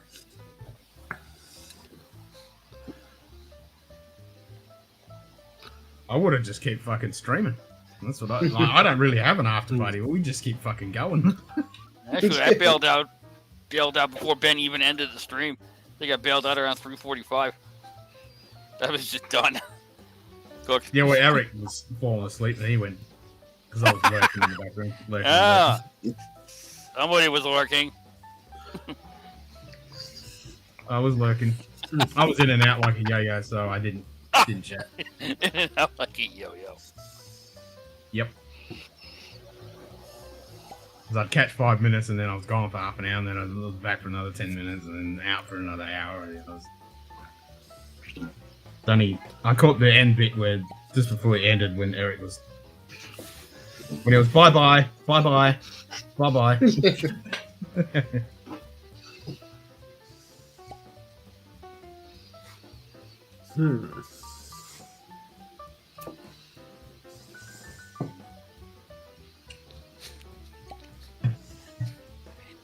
Yeah, actually,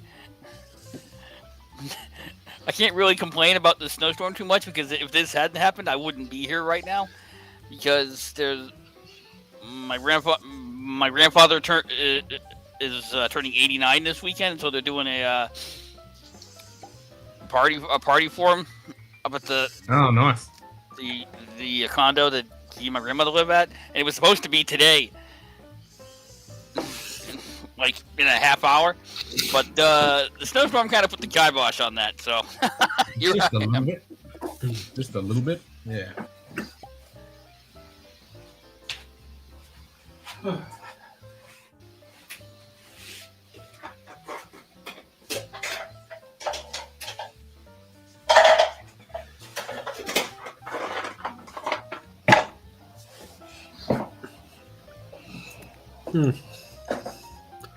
Way too much Delwinny. Too much Delwinny? Yeah, I'm up to like here. Oh. More than I wanted. Which Balwinny is it? Which Balwinny? Oh, Delwinny, yeah, it's the 15. Just the regular 15. Okay.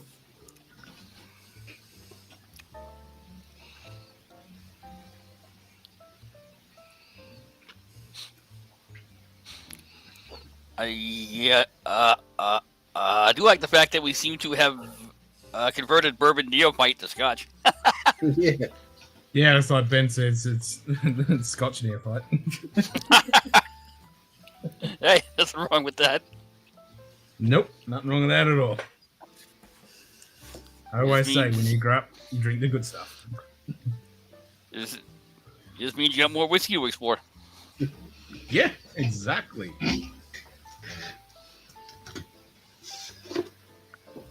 Exactly.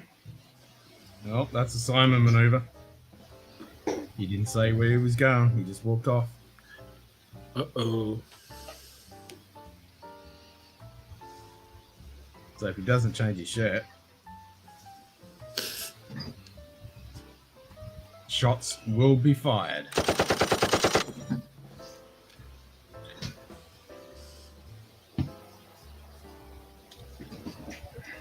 Aww. You were lucky. You're lucky you were only gone for about 10 seconds. Otherwise, we were going to yell at you and tell you to change your shirt. And you would have registered a Simon maneuver because you just disappeared. Perfect timing. So how are we feeling about the Mankini stream, Ken? Internally terrified, but whatever. Cheers, mate. Yeah. Pissed that I forgot my hip flashes away from my oil change. Ah, damn. On the other hand, Bill, it's probably not a good look to be sipping from a flask while you're waiting for your car. I would have. Cheers, Bill. Yeah. So I'm gonna wear it the whole time during the stream. Yeah, it's a 3-hour stream. It'll be fucking.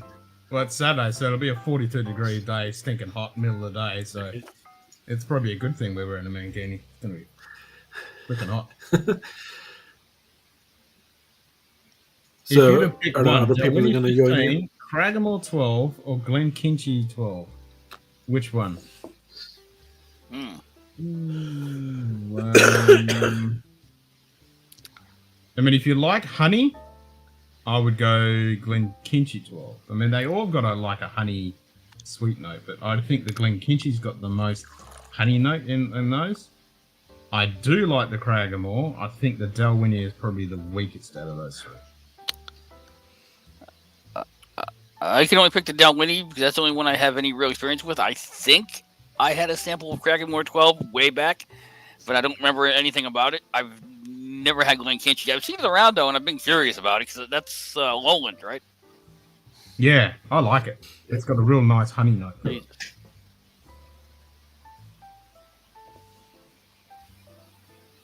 Another brown out. That's the third one. That's not good. At least it's not a blackout.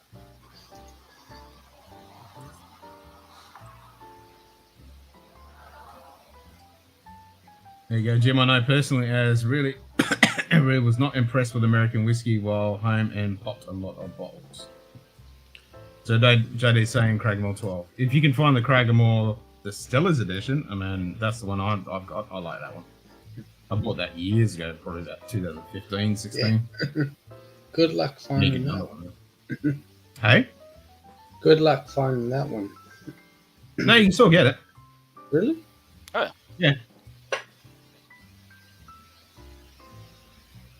That's a staple release. Yeah, never seen Right here. I think Glenkinchie is the better bottle. I'm gonna have to put Glenkinchie 12 on my short list. I like it. Sure, you know what? Craggamore As you Distillers wish, my edition. lord. What? I'm gonna go grab 2 samples. I will be right back. I like 8. Nope. That's different. It's a tough thing to ask. I dislike the sherry note in Craggamore. Dalwhinnie is more my profile, but I think Glenkinchie is the better bottle. Yeah, if you like that honey note, I like it. This one has got like almost a little bit of kind of a smoky note to it. Unicorn would be a Craggamore 19. Yeah, that I wouldn't mind getting. You get to buy any of Diageo's classic malts. Only tried a couple. Ah, okay. Yeah, so I don't mind this one, but yes, I do like the Glenkinchie. Yeah, but yeah, I've got the Craggamore 12 peated and the 20-year-old. Yeah, that was the special edition, yeah? 2019. Yep. Yeah, I'm kind of jealous of that one. So that's the Glenkinchie. I paid $35 for my Craggamore DE. There you go. It's cheap. That's the Glenkinchie.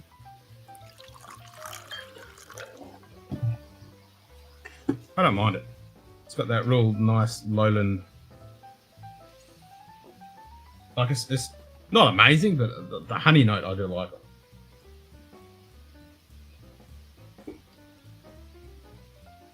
I think Dalwhinnie, I wish I could find more offerings of theirs as it's good dram. Yeah, I mean that 30-year-old Dalwhinnie is just too overpriced.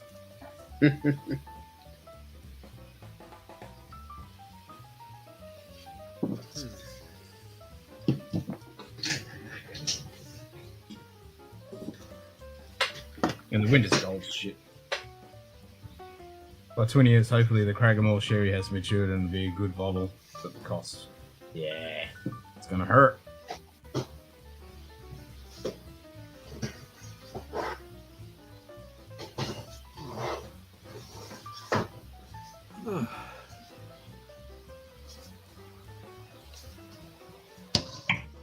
Alright, let's have some decent 15 organic. I love the colour of this thing, it's so fucking white. Oh, you can have some of the Craggamore? Yeah. Nice. You got 2 bowls? There Or you is it go. like 2 different? Yeah. 2 different special editions. I have never tried Craigamore, so I have no idea what it tastes like. It's not bad. Yeah. Okay, I mean, I never it's- tried it, so I have no. I mean, it's nothing special, but still. Some people call the 15 dull Winnie, but I think it's better than that. The whiff of smoke really makes it for me. Yeah, it's actually got. It's one of those very light whiskies that you need to take time to just explore, and you don't want to have it after you've had some cast drink stuff. It's just something you want to. It's good fresh pour. I used to say, fuck off. And now I say, that's nice. 2 special editions? That's doubly nice. Yes, I was very lucky to get them.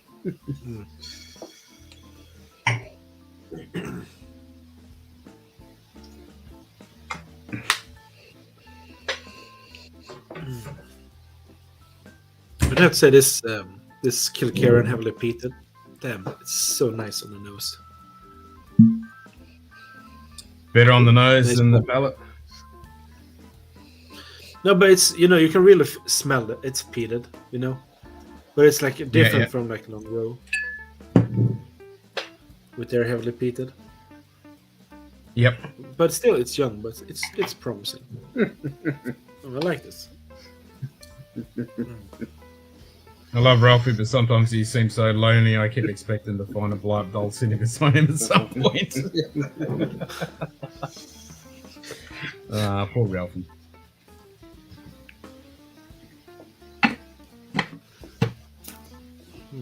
I reckon he should do more live stuff. Yeah. Yeah, I don't know about I reckon that. he'd do. I reckon he would. Imagine him doing a live show and just ranting. I can't imagine him doing a lot of lives. So I grabbed 2 samples. This is from Bourbon. This is Tomato cast strength. Nice. ex-bourbon and ex-sherry. 57.5. Yep, non-chill filter 57.5, and from Zen Bood. Let me cover the bottom of that.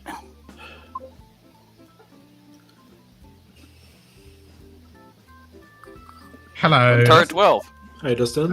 Hey, Dustin. Which Glen current? Which Glen Tart? Oh, 12? Jesus, sure. Is that the 2020 maiden release. A Highland single malt, 46% ABV.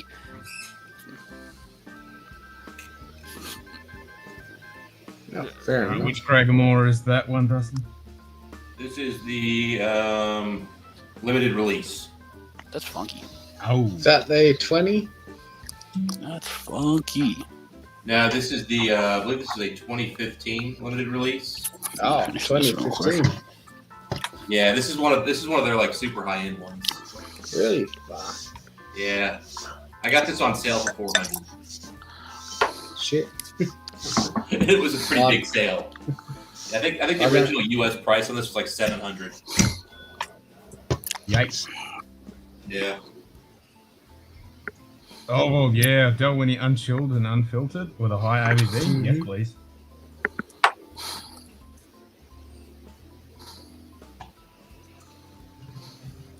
I think the last Diageo release of Dalwhinnie was like a 30-year-old. So look. Because that's the one that's sitting on the shelf at one of my stores here, but it's way overpriced. Oh, really? Yeah, that's the Some Dalwhinnie idiot 30 is chucked pretty the price pricey. Yeah. What sucks is we used to get all the expensive Diageo special releases here, and then they just wouldn't sell, so they had to put them on sale eventually. Unfortunately, that no longer happens. They just stopped buying them. They're like, we're losing money on these things. Yeah, so 2019 was a 30-year-old, and 2020 was a 30-year-old. Case point taking a $300 haircut on this bottle. Yep.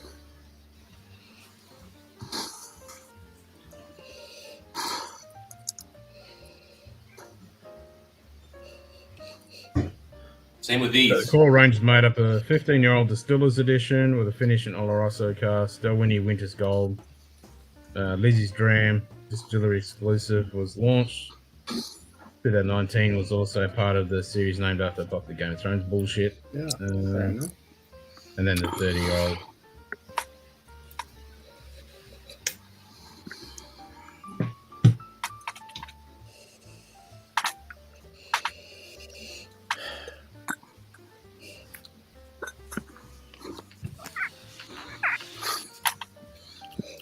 It's a lunch, boys. Yeah. Cheers. Ah, what an afternoon. Well, I need to get going. I need to make some food. So thank you for having me here, and take care, everybody, and stay safe and drink well. Always a pleasure, Frederick. Skull. Yeah. Cheers. Go. Cheers. Cheers, mate. Oh, it's warmed up. Well, dude, I was getting ready to try to go do something productive today. And my phone said it was 9 degrees outside, and I said, "All right, time to drink." Like, look at the weather. Look at the weather. Never fucking mind. But then I just checked again. I updated. It's actually 18 degrees. So Ooh, a whole 9 where I degrees. could actually walk outside and not die. At 9 degrees, I'm just not even that ain't a thing. Yeah, fuck that. All right, for some Glentar at 12. Yep, you guys are freezing your balls off, and I'm fucking cooking alive. Yep. Bullshit. Again, I'd rather be frozen than cooking my balls, to be honest with you. Yeah. Yeah. I don't do heat, man.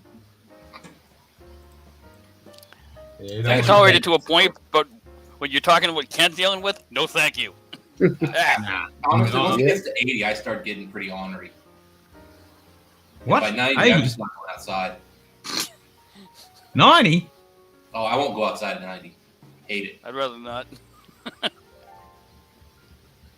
it goes I mean, over that's 90, I nothing. mean, I get depressed when it gets that hot.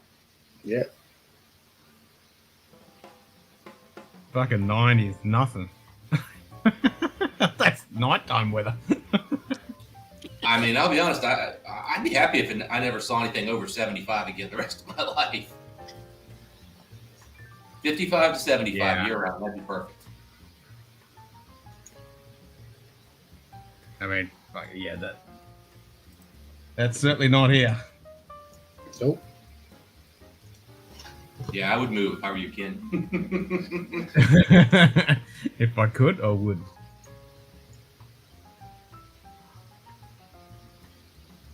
I mean, it's 71 now at 1 o'clock in the morning. If you're by the ocean, you probably don't get the humidity we get. Very, very humid at the moment. Is it? Okay. It's 85% humidity. Good day. Okay. Simon Whenever it Dale gets hot here, it's humid too. It's never like you Cheers, just mate. get heat. Yeah, so that's the problem. You get 110 degrees during the day with fucking stinking wind blasting you, and then the evening the wind drops off and the humidity just goes through the fucking roof. So you get cooked during the day, and then you're in a sauna for the evening. Oh, it's a sauna during the day while it's cooking here. Yeah, well, that's the difference. We don't have much humidity during the day because it's just the heat's too oppressive. You know, when it's 110 The humidity here, 120 degrees. I mean, the humidity honestly in the summer just doesn't ever go away. It's hot and humid. But what's hot though? When we get into the 90s, I mean, we're pretty good stretches of the year. I mean, and it doesn't drop like you're talking about. Like it might drop to the 80s at night. Yeah. Maybe you get 78 or something, but it usually doesn't drop more than maybe 15 degrees. And that, I mean, unless, maybe now and then we get a dry summer day or something, but like the worst of the summer, man, it definitely gets to the 90s. Oh, that's nice, Simon. You only got 56% humidity. Yeah, exactly. As I mean, I was walking home from my cigar club meeting. It was 2:30 in the morning, and I sweated like a pig the whole way home because it was like 86% humidity and 22 degrees. So I had no hangover whatsoever when I woke up this morning because I had sweated every ounce of alcohol that I consumed for the whole fucking evening. And I was drinking can't strength shit. So this Glen Turret 12, I haven't Shitload of even. beer. Yeah. What do you think of that one, Jim? I've had it. I'll save my thoughts till you give your. I haven't sipped it yet, but just on the nose, I'm reminded of Edredor. It's got that dirty sherry funk on the nose.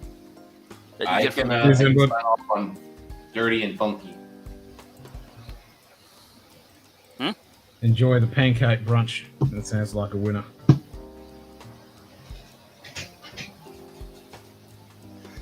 Alright, time for a lizard drain. And change shit. And that too. Yeah.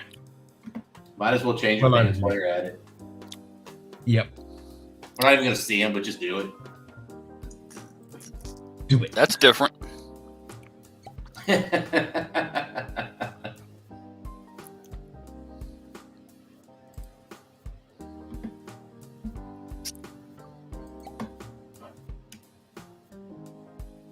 It's not bad. It's different. You get kind of like that. Yeah. Oh, go ahead. Friendly, like a bright, a Highland Space Eye thing going on. Then there's this sherry spike in the middle of it. That's what I'm getting. Yeah, the words dirty are definitely the first words that came to my mind. Yeah, That thing. absolutely. Which is why I was thinking Edredor, because Edredor has that dirty sherry thing going on. Yeah. Much stronger than this, but What? Yeah, the thing is, Edredor, I know from having had a bourbon one, it's not that dirty a malt. They use dirty sherry casks. I've had some Glen Turret that was finished in port pipes that was independent. It's still dirty as hell. Interesting. So Edgedour's malt is dirty. Huh. Interesting. Cheers, Zungwood. Suffice it to say, I didn't run out and pick up a bottle after trying it.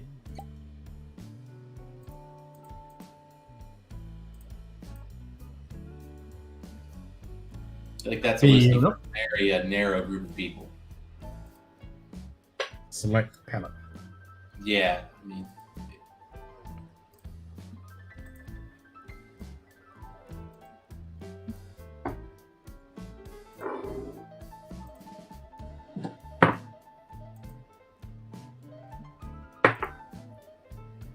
this Cragganmore is going to be a hard one to grade and give a score to. That's one of the reasons why Mike and I haven't reviewed it.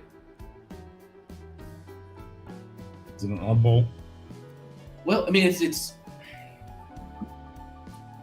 Cragganmore is a hard distillate to really score because there's nothing ever really wrong with it. But is there anything really good about it? You know what I mean? Yeah, I get what you mean. It's not bad, but it's not amazing either. It's just kind of a good malt. I mean, this is cask strength. It's got some beautiful, beautiful notes in here.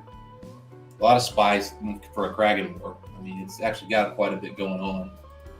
Good, mix of different casks that kind of blended together. But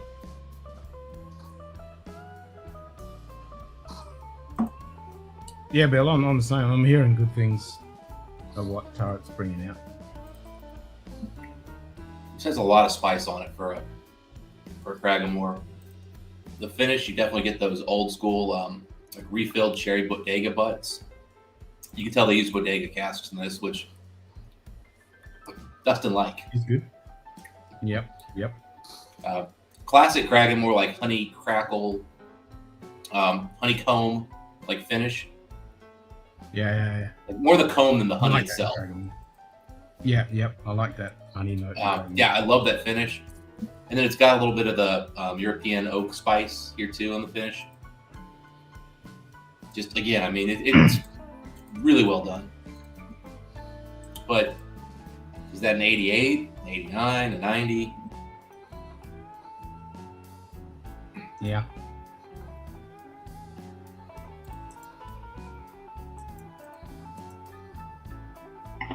Definitely in that range for me, but I don't know those are big differences in score. It's probably not a 90 because I know where I can get another bottle for 400 and I have it, so. Yep.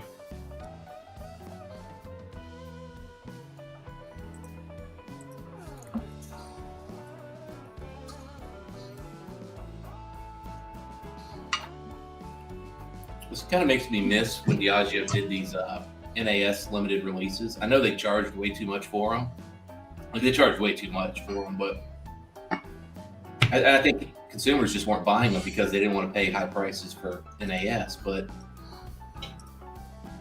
you can tell this has some really old whiskey in it, and it has some younger whiskey in it, and it really worked well together. And they can't do that if people won't buy it, but at the same time, they got to be a little better at pricing. Agreed. 400 is probably what this should be. Instead of the 6, 7, whatever 100 it was. Because then when it went on sale for maybe 300, it would have been an easy buy. Yep. I mean, I've told them I love the bottle. It's Far Leash. Like, I love this stuff, but that stuff was originally 800 here in the States. Oof. Yeah. It's great whiskey. And when I paid $300 for it, I bought 3 of them. And that's, 350, 400 may have been still in the realm of like, you wouldn't be disappointed, but 8?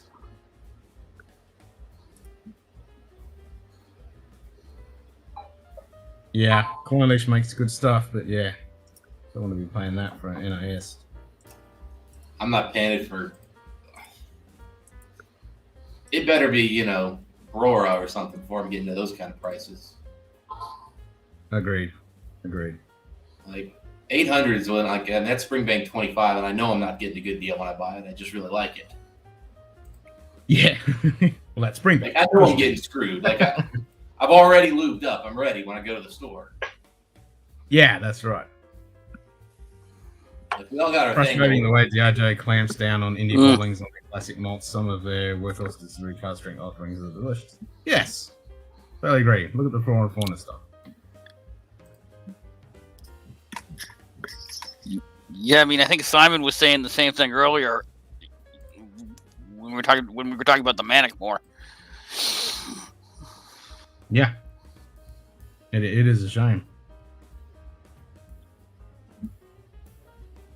You've got really good base malts that they could be bringing out every now and then, just a nice special edition kind of deal, and not charged for a wounded bull for it. Yeah, I mean, mind you, I do see a lot of Diageo though that gets out to the market. I mean, I see Linkwood all the damn time in independent bottles. So some of it's got to be getting out there. I don't know what he means by clamping down on it, unless he just means not enough independent bottlings, or sorry, not enough distillery bottlings, which is my issue. Agreed. Unless there's like a new thing and they've started clamping down, which that would suck. That would definitely suck. But yeah, like with the special releases, they're a cool idea, but they just need to, I don't know, do a mixed collection so that, because some of it just way overpriced and so small availability, you just, they're so hard to get your hands on. Yeah, I mean, well, this year they kind of did what everybody's been begging them to do, and they released a bunch of cheaper, more affordable bottles, and people still don't seem completely happy. So I partially kind of feel bad for them. Like, they did what everybody's been saying forever. They put out a bunch of, 12 to like, or 10 to 12, 8 to like, 15-year-old or so. It's like that. Yep. I think they only released 2 whiskeys this year that were over 15 years old. The Lagavulin, and then that what was the other one? The Royal Broccolot, I think they did. Was that Royal one? Broccolot. Yeah. I think they did one of those. Oh well, they may have done a Signet for that was older, but it was pretty, or Singleton, sorry, but it was priced so fairly. Who cares? Like it wasn't. Yeah, the Broccolot, the Royal Broccolot. That's what I'm thinking. They had one that was like $300. Everything else was under like under 200, with the exception of that ridiculous Lagavulin 26. Mm-hmm. Yeah, but so I mean, this year they did that. The problem is none of the whiskeys this year were like anything special. No. There's not a single. The only 90 on whiskey base is the Lagavulin 26, and it's right at a 90. It's barely over, and it's 2 Gs plus. But still, that Lagavulin 12 does sound like it might be better from the last few releases of Lager 12, which I'm keen to try. Yeah, but of course they're charging for it too at 150. Yeah, they are. And that open cast strength, I want to try that, but yeah, that's way over fucking price for it. Reviews haven't been great on that one. Really? Low, like mid, it's like 2 points below the Lagavulin. Like so it's like an 86 or something. Oh shit! Yeah, Oh, really? I'm going by whiskey base. So if anybody's watching other reviewers who have different numbers than that, I'm just using whiskey base because I find that in general that their scores are pretty good. Like I think they tend to weed out crap, and they tend to notice what's good. And sometimes they're a little low on they might be a little low on certain bottles, a little high on it. They're rarely high, really. So that's kind of one of the things I like. It's a conservative score. Mm-hmm. Well, that's kind of not promising because I wanted to try that open. I mean, I haven't heard anything bad about it. It doesn't sound like it was anything, Special. Yeah. Special, yeah. So if you like Oban, I'd say still buy it. It's not like it wasn't crazy expensive.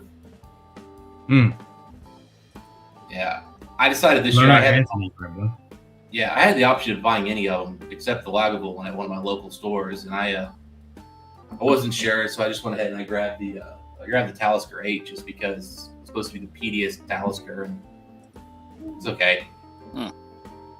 Yeah. Well, they were the three I was after. I wanted to get that Lagavulin 12 open cast strength and the Talisker 8, but they just haven't got here to Oz yet. They had one that was port finished. I was thinking about. I can't remember what it was. I can't remember if it was the Cardew or it was the something else. But there was one that had a port finish. I was interested in, but it was I don't know. The prices on those this year were all reasonable, but none of them were like, oh, that's a great price.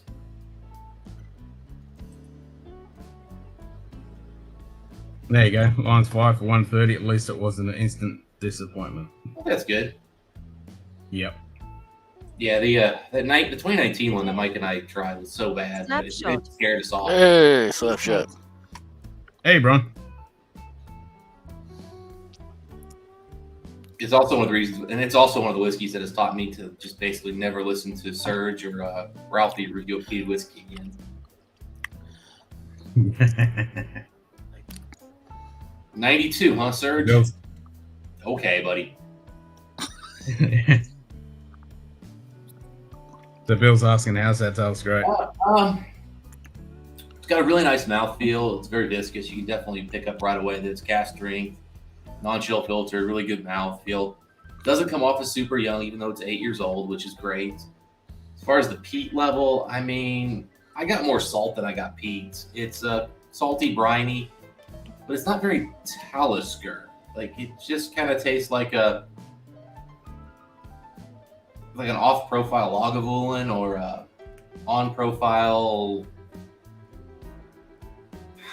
I don't know. It came off very generic, like creamy, rich, great mouthfeel, but the flavor profile just seemed like non-distinctive coastal malt, slightly peat. So, I think anybody who gets it probably gonna like it if they like some peat in their whiskey, but they're not gonna be blown away. And I think it's a little pricey for what it is. So Yeah. I mean, I'm still trying to kind of get my head around that one too. I'll do a review with Mike here probably pretty soon. But Bourbon for bacon. Hey, we're for bacon. How was the snow treating you, buddy? Bacon. Yeah.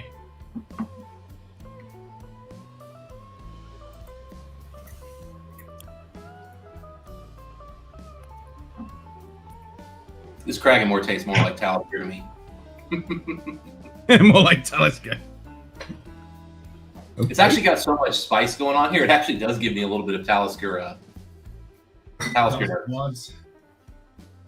Yeah, it's got like some of that white pepper and those kind of notes that you get on the finish of Taliskers.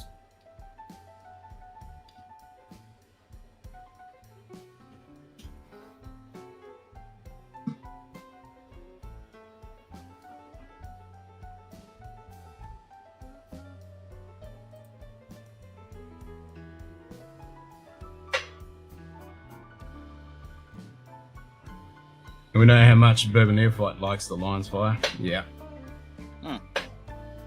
He definitely liked it. Is that the Open 12, or was that something else? That's the Lagavulin 12. Ah, yes. Thank you.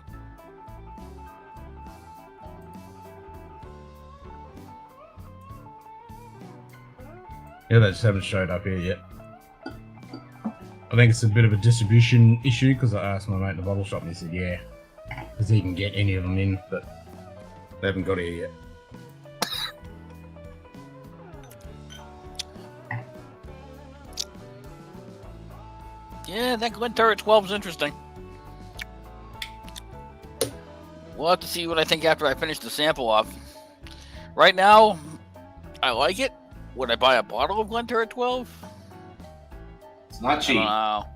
If I could find one, that's half the problem. Well, you'd have to buy it in the UK. And have it. Yeah, probably. Yeah, they get it for good price. It is a badass bottle, the glass bottle. Oh yeah, it is pretty badass. Yeah, it looks good. You're paying out the butt for that. Honestly, it's not even cheap in the UK. I mean, I think you're paying for that nice looking bottle. I mean, technically, it is Leak that produces that bottle.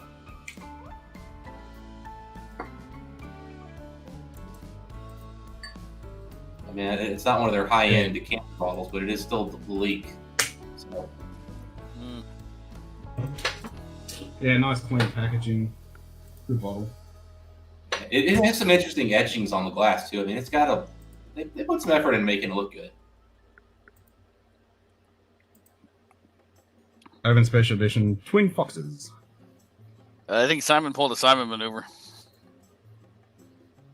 Yeah, the Talisker has some kind of dragon or something on it. I have no idea what it's called, but I'm sure it's like the dragon's eye or something silly. Something like that.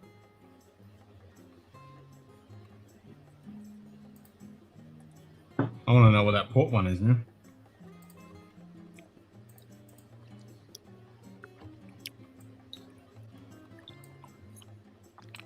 Anything port? Must have. You and I are of like minds on that one, buddy. Yep. I thought my Glencadam 17 port finish was going to arrive this week, but it hasn't. Ooh.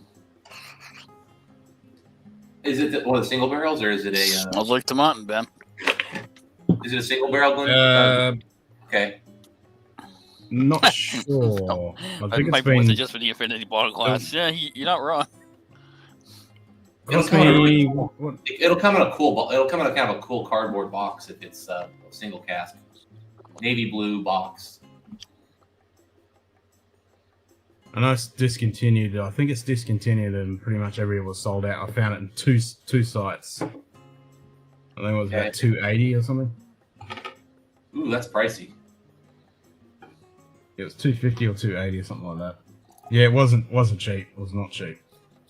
Give me a second. I'll show you what mine looks like. Ooh, I like the nose on this tomatin. Kind of reminds me of that Gordon MacPhail's Bunnahabhain 8-year-old. It's got this like sweet, biscuity, almost like a graham cracker. Nope. Glenturret might be worth it just for the Infinity bottle glass. Yep, that's definitely a good Infinity bottle. Yeah, they are nice bottles.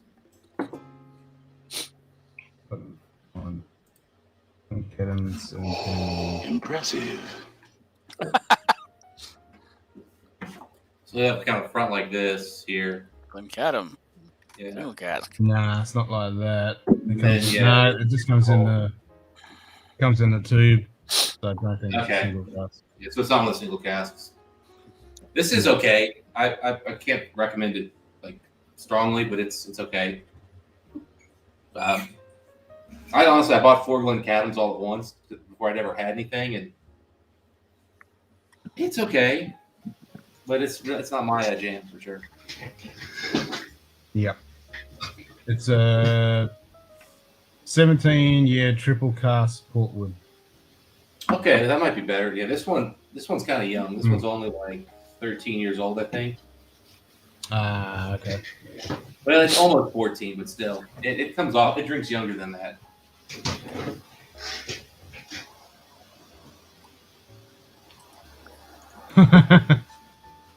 Jim Snow's about 3 inches here and spilled my coffee looking up, reaching for phone. Oh. Yeah. I think he's a bit further west than I am, so he's not going to get as much snow. Yeah, 3 inches. Whoa! Holy shit, Simon's back. Yep, he came back. He's still alive. Where's two? No, he don't always. Yo, watching the whiskey closet? Has your cat shown back up yet, Simon? No, he's... Unfortunately, I think he's MIA. He either ran into a car or a predator out there? No. Or he just found a new human to live with? A better human. I think he's I don't know about a either... better one. I think he was either stolen or he's just, gone feral. KOHEN. We had a cat that ran off once, and he started living with one of the neighbors for about a month, and then just came back one day. For a month? Yeah, like somebody like noticed, hey, I think that's so and so's cat they've been looking for. They're like, really? He's just been hanging out here. We just thought he was a stray, and they're like, you thought a well-groomed, neutered cat was a stray? Really? Well, I do have a poster up, so... Hey, Jim. I had to Campbelltown Malt Festival 2020 Tawny Port finish. Oh, nice. Let's go, shit. Nice. You know, it's crazy. I had We to got do it. here in Ohio, and I don't know where they released them, but it must have been like one store or something. It's one of those ridiculous things Ohio likes to do. No, we got it. We swear. We sold them in 3 stores. They were all in Columbus. That's what I'm having. Oh, there you go.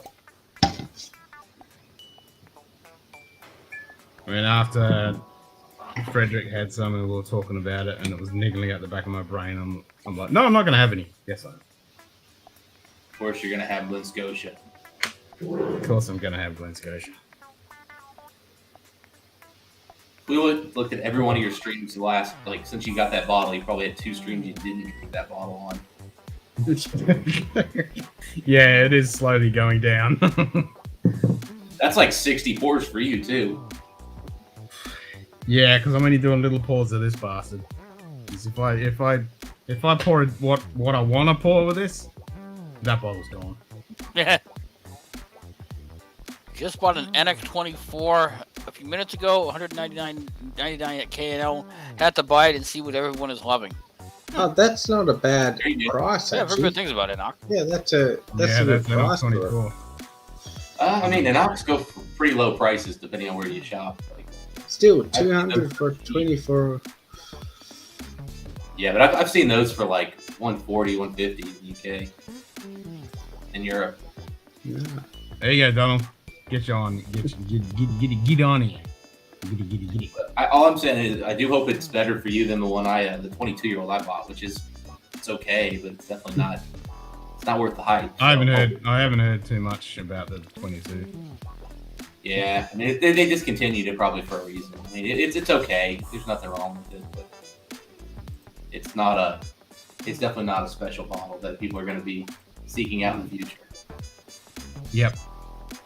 So JD's saying I do have a special bottle that is engraved with Scotch Down Under on it that will be filmed in some pretty cool ways when I can get time to do it. That'll be the new intro. Yeah, I figured he had a backup there, JD. And he's still nursing it. Oh yeah.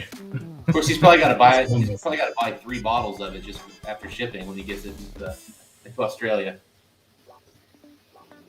I can't find it anywhere.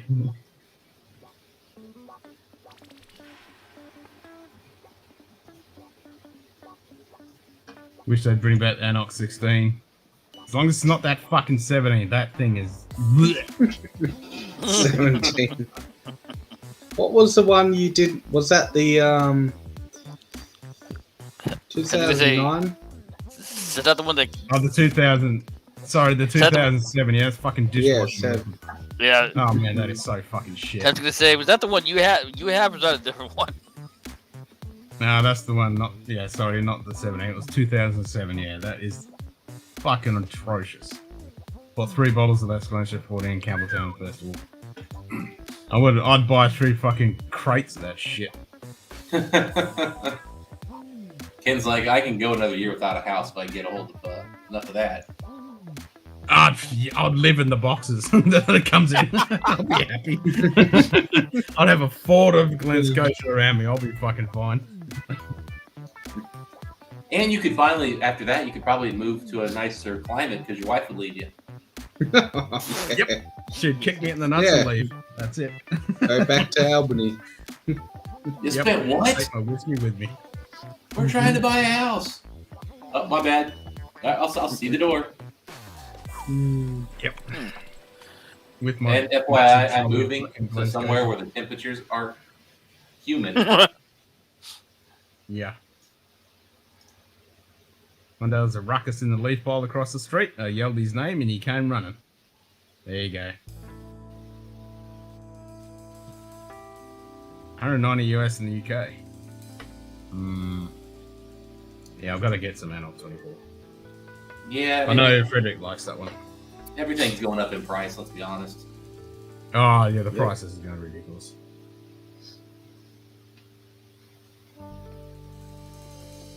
And it seems like, again, it's the more expensive, high quality stuff is what's going up in price the fastest, which is just crazy. It's like, how many people have this money to just never endingly spend on whiskey?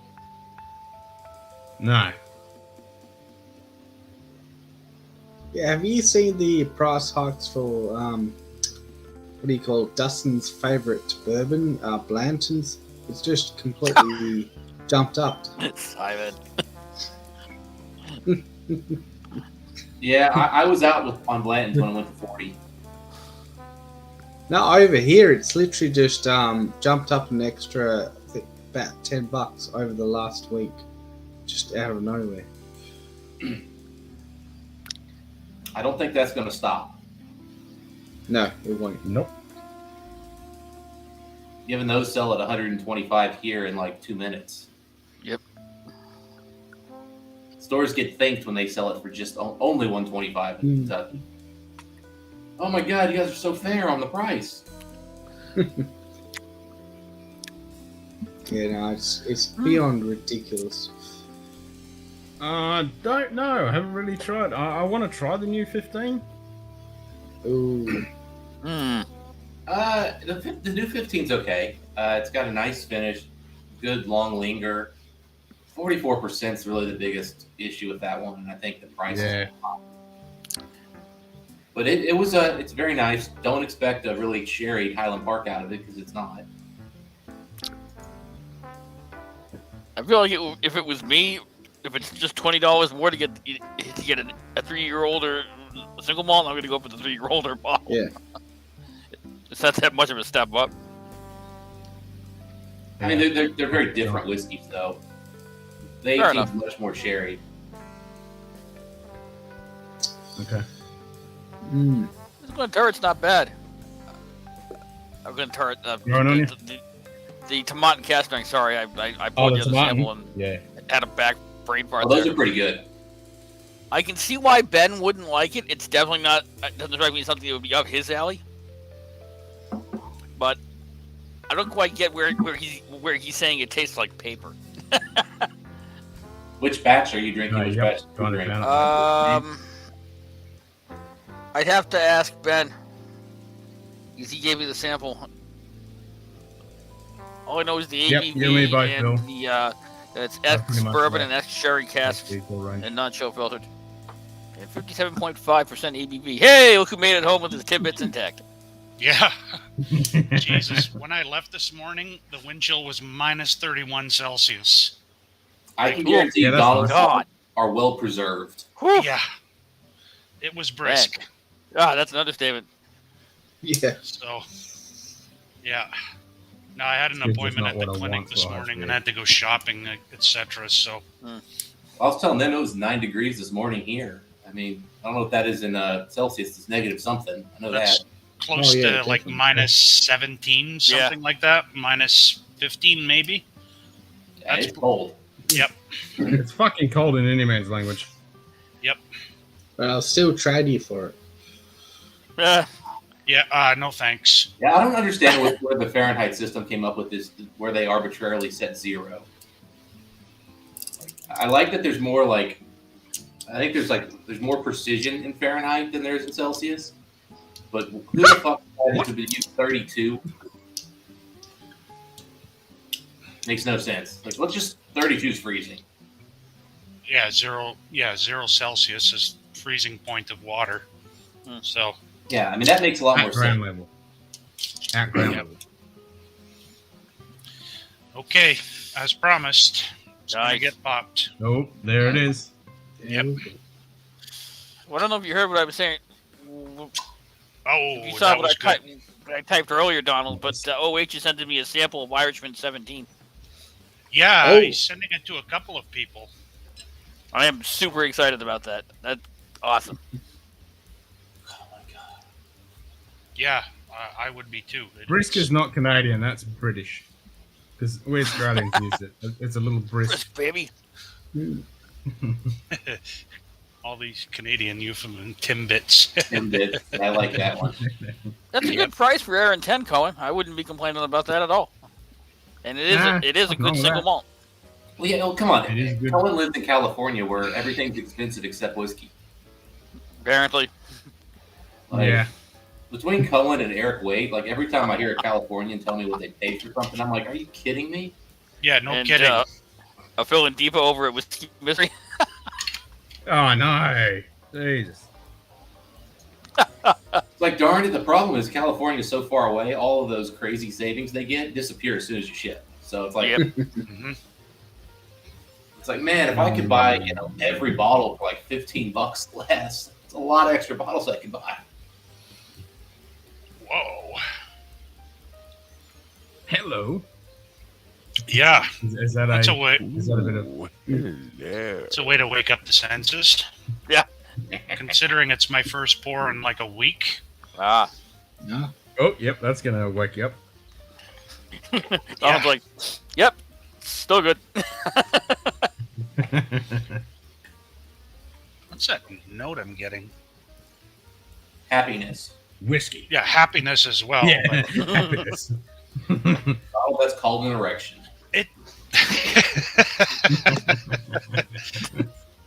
No, it's reminiscent of Dr. Pepper. Oh. Pepper. That is a good note. Yeah, Oh, like with the combination of the peat Yeah. and red wine. this is the PAC 10, right? Yeah, the Pauillac Yeah. casks, red wine. Yeah. Almost You have worth to taste taking the that poop in the tasting. That streets is to get good those shit. California prices. I mean, truth be told, there's poop in a lot of streets. Yeah. At least we're not back to fucking horse and buggy with those fucking shit everywhere. We still have the police on horseback here. We see them routinely. Yeah, going it's through right the here. streets. Yep, we got. Back when I lived in Kentucky, we had randomly would have 2 or 3 horse cops. Yeah. Made no sense at all why we had them. We don't have there's not a big enough downtown from the city I'm from to justify having guys on horses trotting around. Usually, you only see him in Boston for a special occasion. Otherwise, it's just the bike cops. Yeah. Now my Both favorite varieties. my favorite thing I ever did see though was in Lexington. I was looking around. I look over and some bike cop clearly had their bike stolen, and he had to make the walk of shame back on foot. Oh, wearing bike Jesus. shorts. Are we talking motorbike or push bike? Like it's a regular, bicycle somebody would ride around town in. So he's wearing those ridiculous bicycle shorts, like, and when you're on a bike with them, they look really bad. You look really stupid. But when you walk with those on, especially if you've got the bike shoes. he's got these bike shorts on with extra padding in his ass. It's like, oh, dude. Those were not meant to be walked in. I know that's that crazy bullshit. And the best part was one of his I guess his officer buddies was on his bike. So he was riding his bike next to him as he walked. It's just so funny. This is my next pour, Ken. Glen Scotia Festival 2020. Okay, cool. Nice. That's from JD. Damn. Nice. Love seeing ride horses kick people. Almost as good as seeing the K9 fight. Spoken like a policeman, Brian. Spoken like a policeman.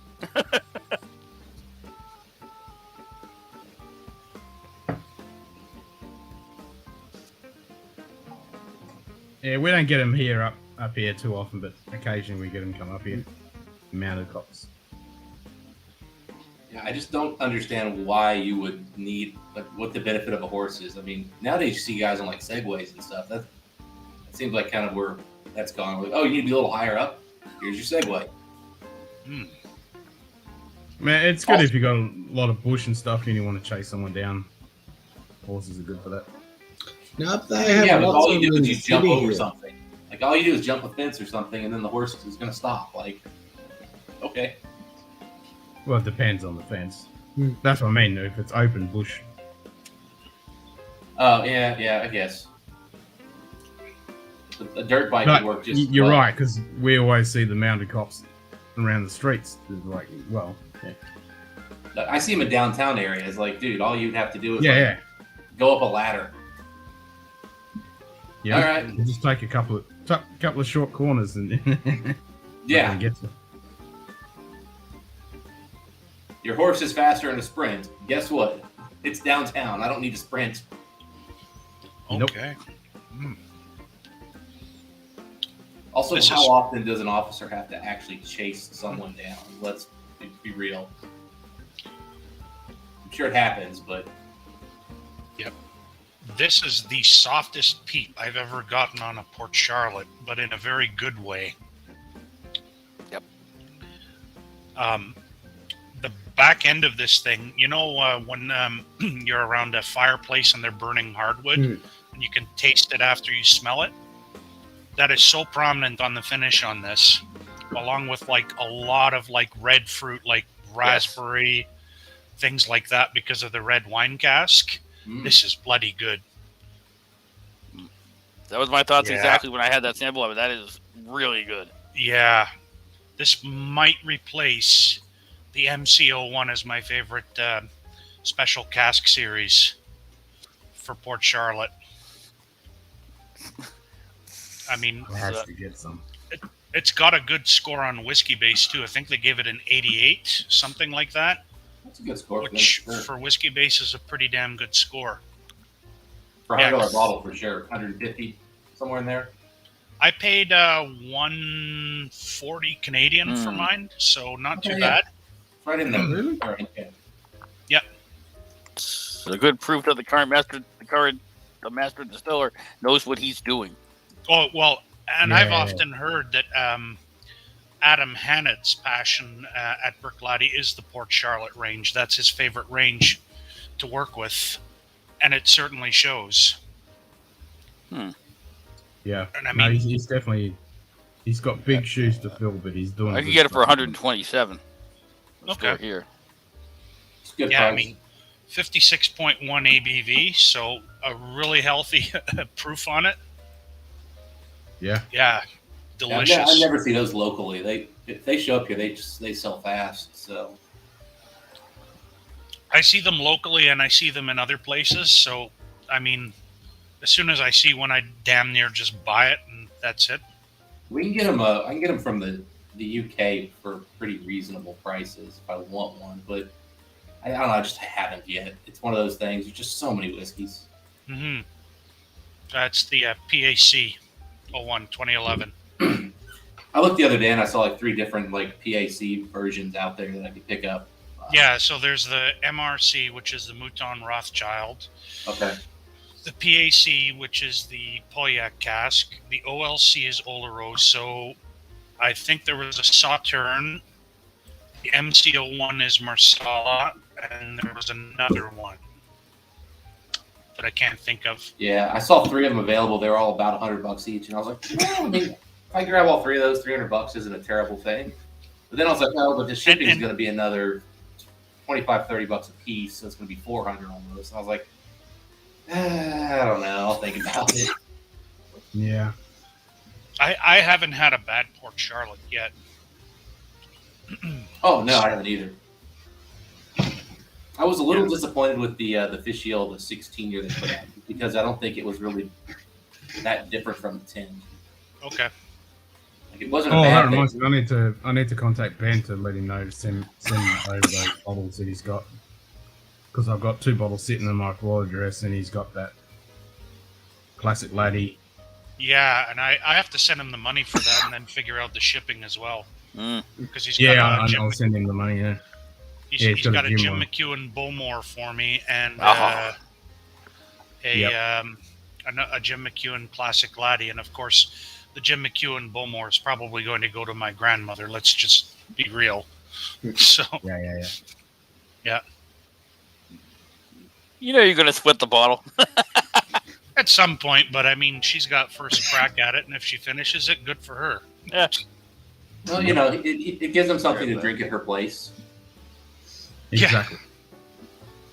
If you can get your hands on it.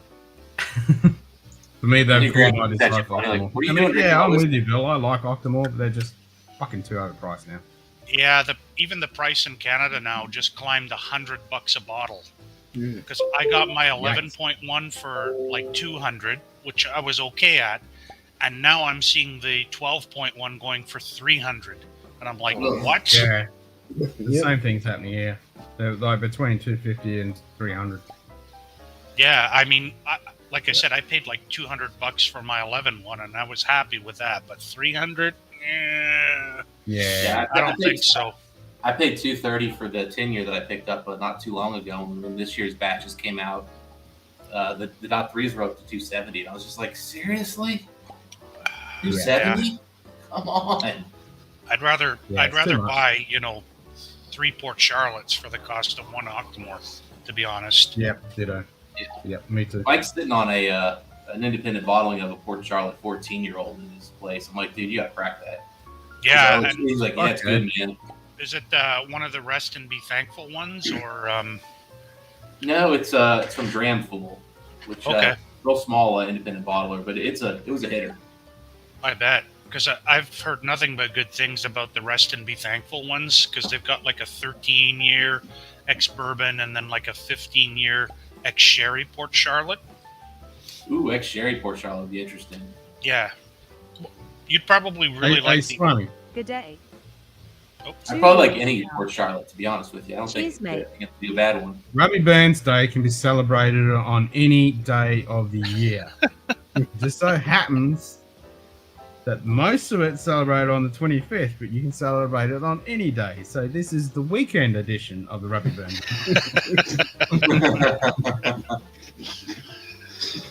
Yeah. Don't you try to give me your rules and culture. I'll do what I want. That's it. And there is nobody in all of Scotland that will disagree that you can have a Ruby Burns night any fucking night. Yep. Damn straight. Every night you have whiskey in your glass. Yep.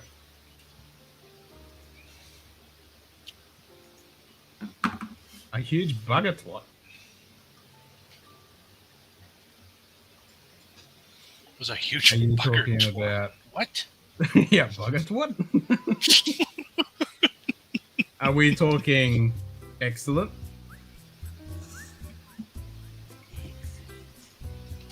That burns. Yeah. Did I have some Aaron for Robin Burns Day? No, I haven't any Aaron, so next round will be some Aaron. Wish I had some left. Alright, so Saltern's cask. Nice crack. That's Cragmore really is. Aramoni cask. For Really rich, complex whiskey. Really Aaron impressive. Sherry cask. All the port. Yeah, I think my next Aaron purchase is going to be one of those private casks that I've seen. Those have looked really good. Yeah, I'm eyeing a 14-year ex-bourbon. I think that would be really bloody good. I'd love to get some of those like 24-ish year old ones that have been coming up where they don't even act. They can't even tell you for sure what the cask was. Like apparently they were so bad at like tracking the stuff when they first opened. They don't even know what's in the cask. We're not really sure what that barrel was. Well, believe it. Yes, and yes. We just know it's heavy wine and it's dark as hell, and you're like, okay. And Dustin will agree. What Bill just put up. Iran. Oh yeah. Oh, I like that. That's Swami's friend Julien. That's how he used to pronounce Aaron. He would call it Iran. Well, the whiskey coming out of Iran is actually pretty damn good. I mean, you know, they have a lot of. I hear they have very strict rules in Iran about their whiskey. Yeah. What would you even call it? Aaron the Ramadan edition or what? Like. No, I'm talking about the what's the name? The milk and honey. Oh, in Israel. Oh, Israel. Israel, sorry, Israel. Yeah. Completely different. What is it? Yeah. Well, no, what is they did? It's like it meets whatever, like the kosher whatever standards. Yeah. Aaron the Ayatollah. The Ayatollah edition, yeah. Part of me just wants to I thought there was a joke at the whiskey dictionary's expense. What was that? Booker's. Yeah, nasty ass Bookers. I want to get rid of it. Why is it nasty ass? This is Bookers. Really? Yeah, but it's Robbie Burns night. It's just such young, poorly aged bourbon. Ugh. I don't understand it's why really this stuff good gets Port so much Charlotte. hype. Iranian whiskey is water. Touche. Instead, I'll just do a little bottle kill of a Buffalo Trace. Oh man, that's not that Scotch. is really bloody good. I think I'm going to be very pleased with this purchase. For Swami. Here, Swami. There you go, buddy. Keep bagging that whiskey. Hear great things about the Revolutionary Guard distillery out of Tehran. Oh, there we go. I tell you what, There he is. Oh, who's there? these picks are Swami. awesome.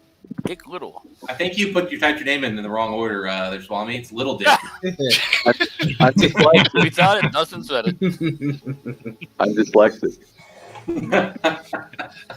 Just said. Oh, it's just one of those things with the camera that looks the wrong direction. Dyslexic am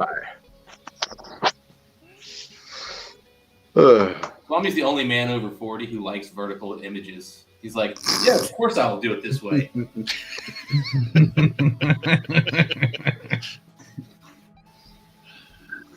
Oh, Jesus. Nip cam.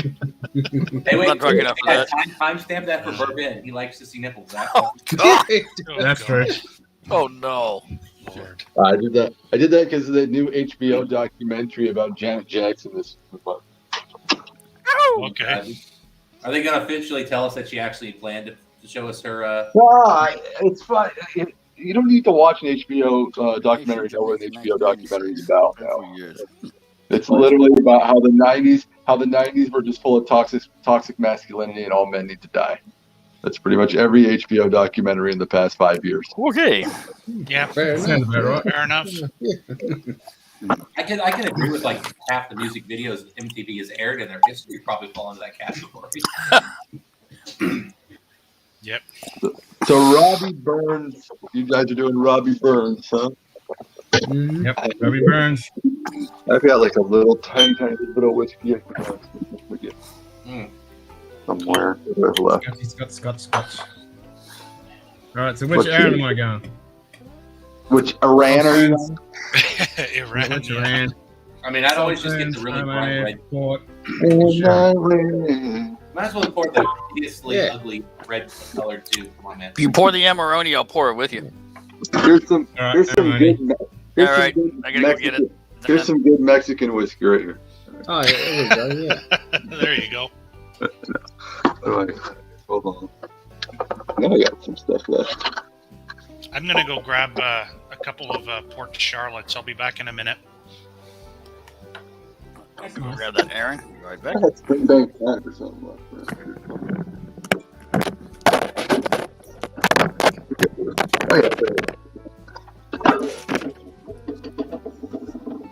I'll do a little pour. This guy's pretty much the last bottle I have left. The last bottle I have left is Scotch. I don't really have Scotch. That's your last bottle. That's not a bad one to have. Yeah. Hell no. I sold everything. Sold every last bottle. Yeah. All I got left is a quarter bottle of Johnny Walker Green Label and about a quarter bottle left of this. That's it. Sounds about right. Johnny Walker. You can't even give it away. The green label's alright. Yeah. Dustin's is not. Robert Burns drink whiskey? No, yes, he was definitely a whiskey drinker. I think I you guys even figured wrote. out that Dustin's a huge snob.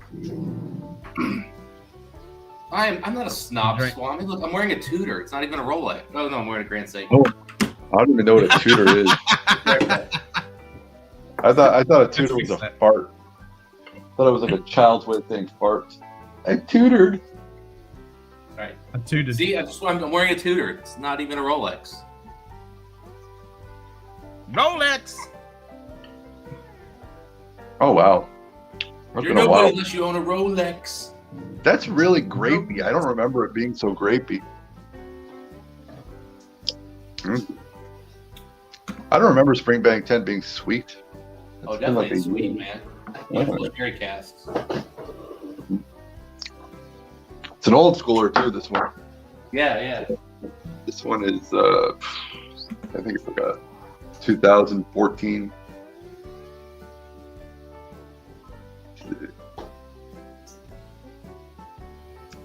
Where's the date on the J. Mitchell's?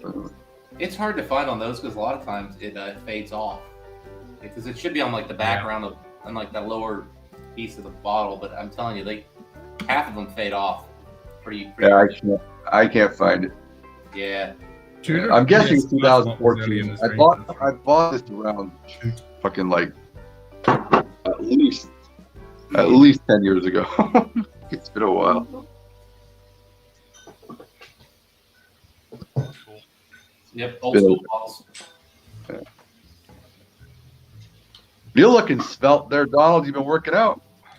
No, I just been losing weight like my doctor told me to after putting on weight during COVID. Well, you're looking good, bro. So, thanks. You're looking like a bouncer. I think that's the shirt you're kind of doing that one. He's got the bouncer shirt for sure. Dave tag and shirt. Looking like with the little headset, like he's about to tell Dustin he's not allowed in the club anymore. I have never been told I couldn't come back to a club. Of course. You and your college bros always putting rupees in everyone's drink. Yeah, I can't let you guys in. Now. We weren't giving away free drugs, Swami. Roofie coladas. Dustin's favorite cocktail. Can I get you your regular Quagmire? Do roofie coladas? Yeah. Giggity. Yep. What'd he say? Don't worry, we're good. Aaron! My packaging is better. That's the old packaging. Yep. The one you got. That's the old one, yeah. I reviewed that. That's the 18, right? Is that the 18? This is the Amarone cask.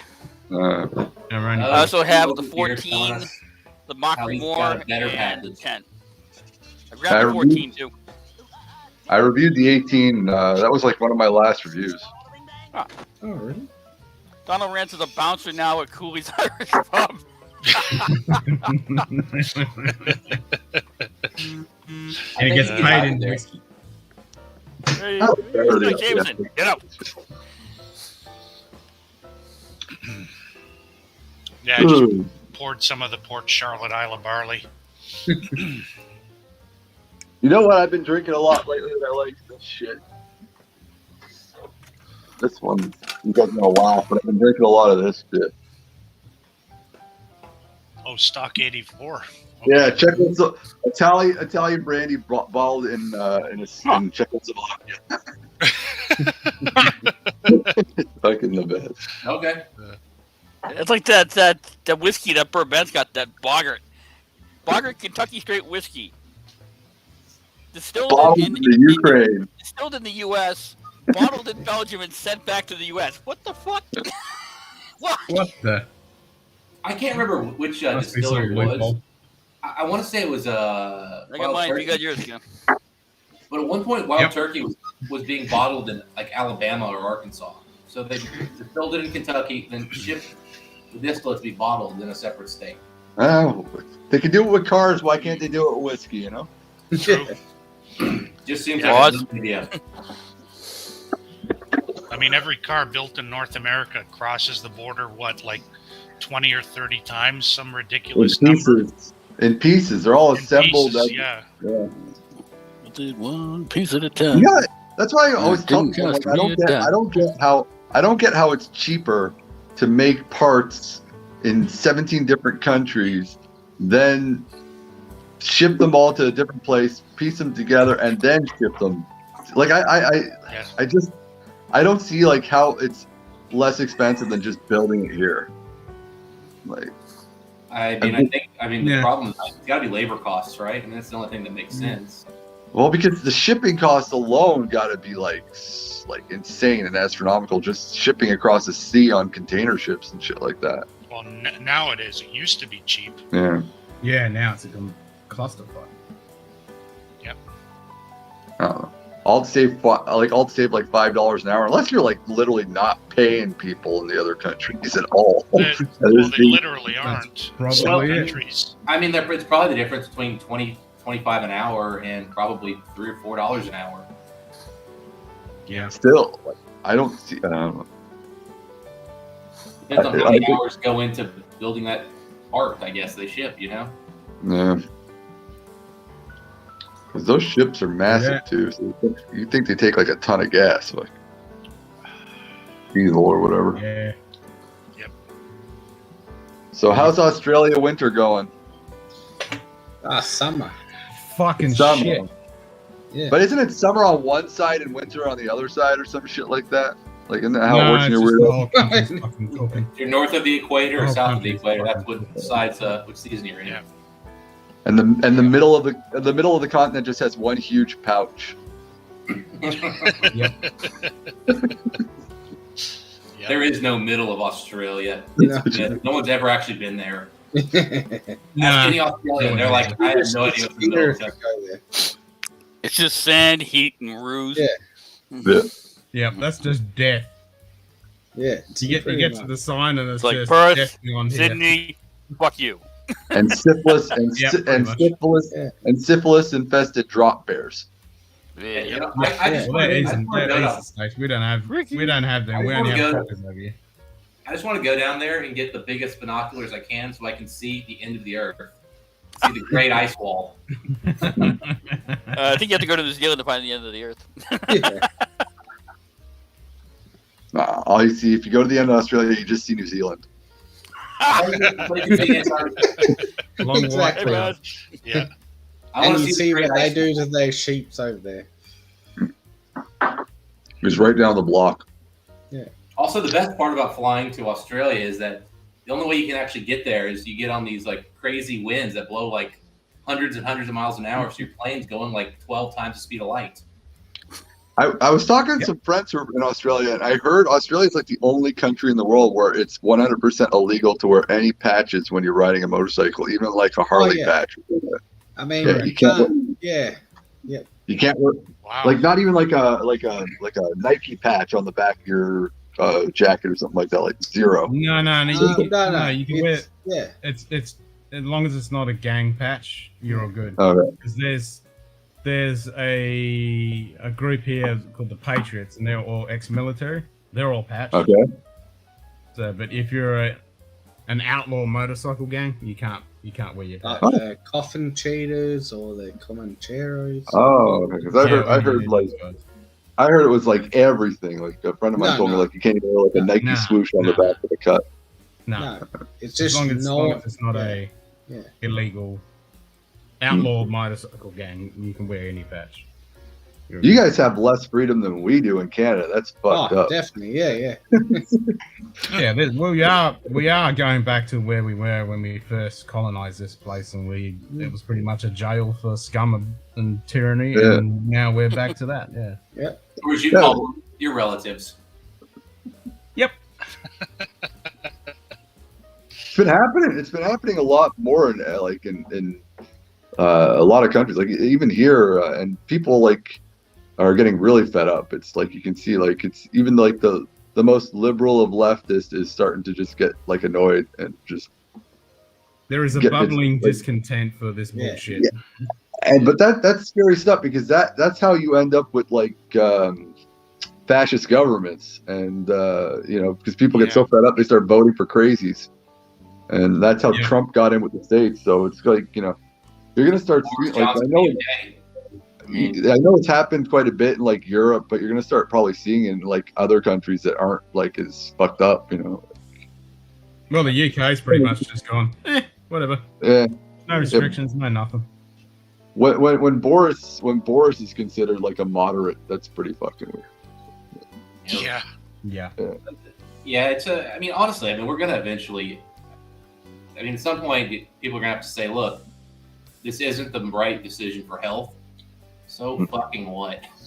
Yeah. Well, they were saying there's even some Democratic governors in the states now saying like enough is enough. Like obviously this is they finally released the data on people who were dying of the Omicron variant, and it shows what we all knew all along. It's literally obese fat people. Like 99.9% of the people that are dying from Omicron are like morbidly obese people. And like the rest are like all COVID, AKA the usual thing. Yeah. Or and the other rest are people that are over the age of 70. So it's like it poses no threat to normal fucking people. So they can't continue to lock us down for what is essentially a really bad cold. Like, and I had it, so I'm just gonna say it was a really it's not bad. A cold, it's a flu. It's a bad flu. Yeah, it's a flu. But well, it is. The accuracy is cold. It is not. It is not the flu. It is in the same like virus family as the cold. Yeah. It is it's not just a really related to the flu. It's a really intense. Like both me and my wife had it. It lasted about 8 days, and it sucked, but it's not something I like. In all honesty, it wouldn't even be something that I'd probably miss work for, other than maybe the first 2 days. So it's just like. Well, and that's part of the problem, though, that they're dealing with is just how crazy infectious this Omicron thing is. Even though it's not that deadly or that dangerous, it spreads so freaking fast. Yeah, so does the cold. No one locks this spreads much faster. And Omicron version 2 is even worse than that. Well, yeah, I was going to say, like, if you're talking Delta's not that much crazier than the cold, but Omicron, it's one of the most infectious diseases we've ever had in terms of just how easily it transmits. But I still don't think we should be locked down anymore. It's over. It's literally. I wish we could all agree we're going to keep the damage we're getting from people committing suicide and fucking violence and domestic violence and fucking gun shootings and shit like that. It's not worth the small percentage of overweight people that we're saving because of the virus. It's just not, and no offense to overweight people.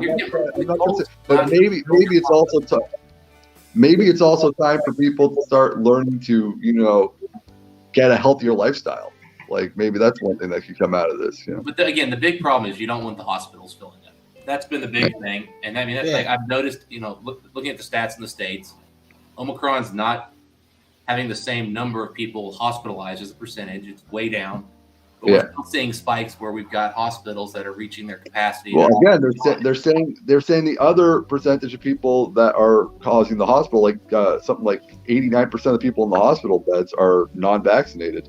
So that's the other thing that I've been saying. Like enough dilly-dallying, just make it a fucking mandate that you have to have at least 2 vaccines. I don't think you need to get the 3rd or the booster, but it's been proven that if you have at least the 2 first shots, you're not going to go to the hospital.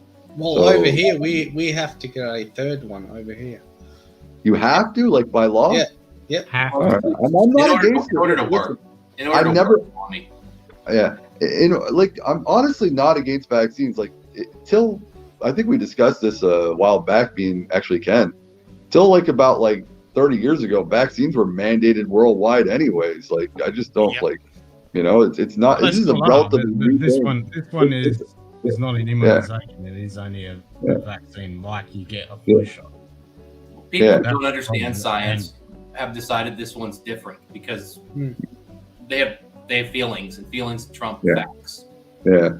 Well, the only way to just force it is just to force it, make it into fucking law, And the people, unfortunately, for the people that don't get it, if they don't get it, then maybe the next step needs to be and I know some people are very much against this, but maybe a vaccine tax where it's like, okay, if you're going to go to the hospital, then you're going to pay for your stay at the hospital.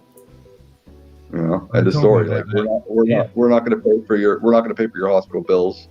We're not going to pay for your treatments. We're not going to not accept you, but you're going to pay for all of it at the end of the day. End of story. Well, the problem we have in the States, though, is that Quebec, people just never pay their bills.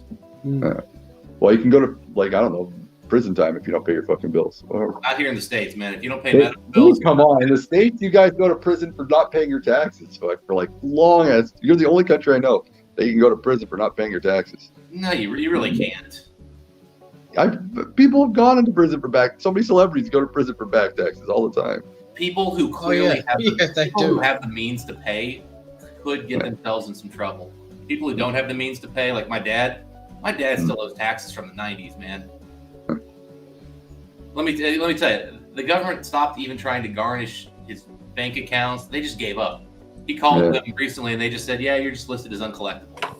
They're not even allowed to garnish your wages in Canada. You have to give them permission. It has to be there has to be a consent between the government and the person that owes taxes in order to garnish wages. Yeah. But unlike in the U.S., they can take your house and everything here, whereas in the U.S. they can't take your house. They will rape you over and take everything. Well, they can't take your house in the U.S. What they can do is they can put a lien on your house. So if you ever sell it, they just take. Yeah. They're like. Yep. Here, but you don't even have to owe taxes again to take your house. They could just come up to you and say, "Listen, we're gonna turn this into public land." So. Oh, that too. Yeah. Yeah.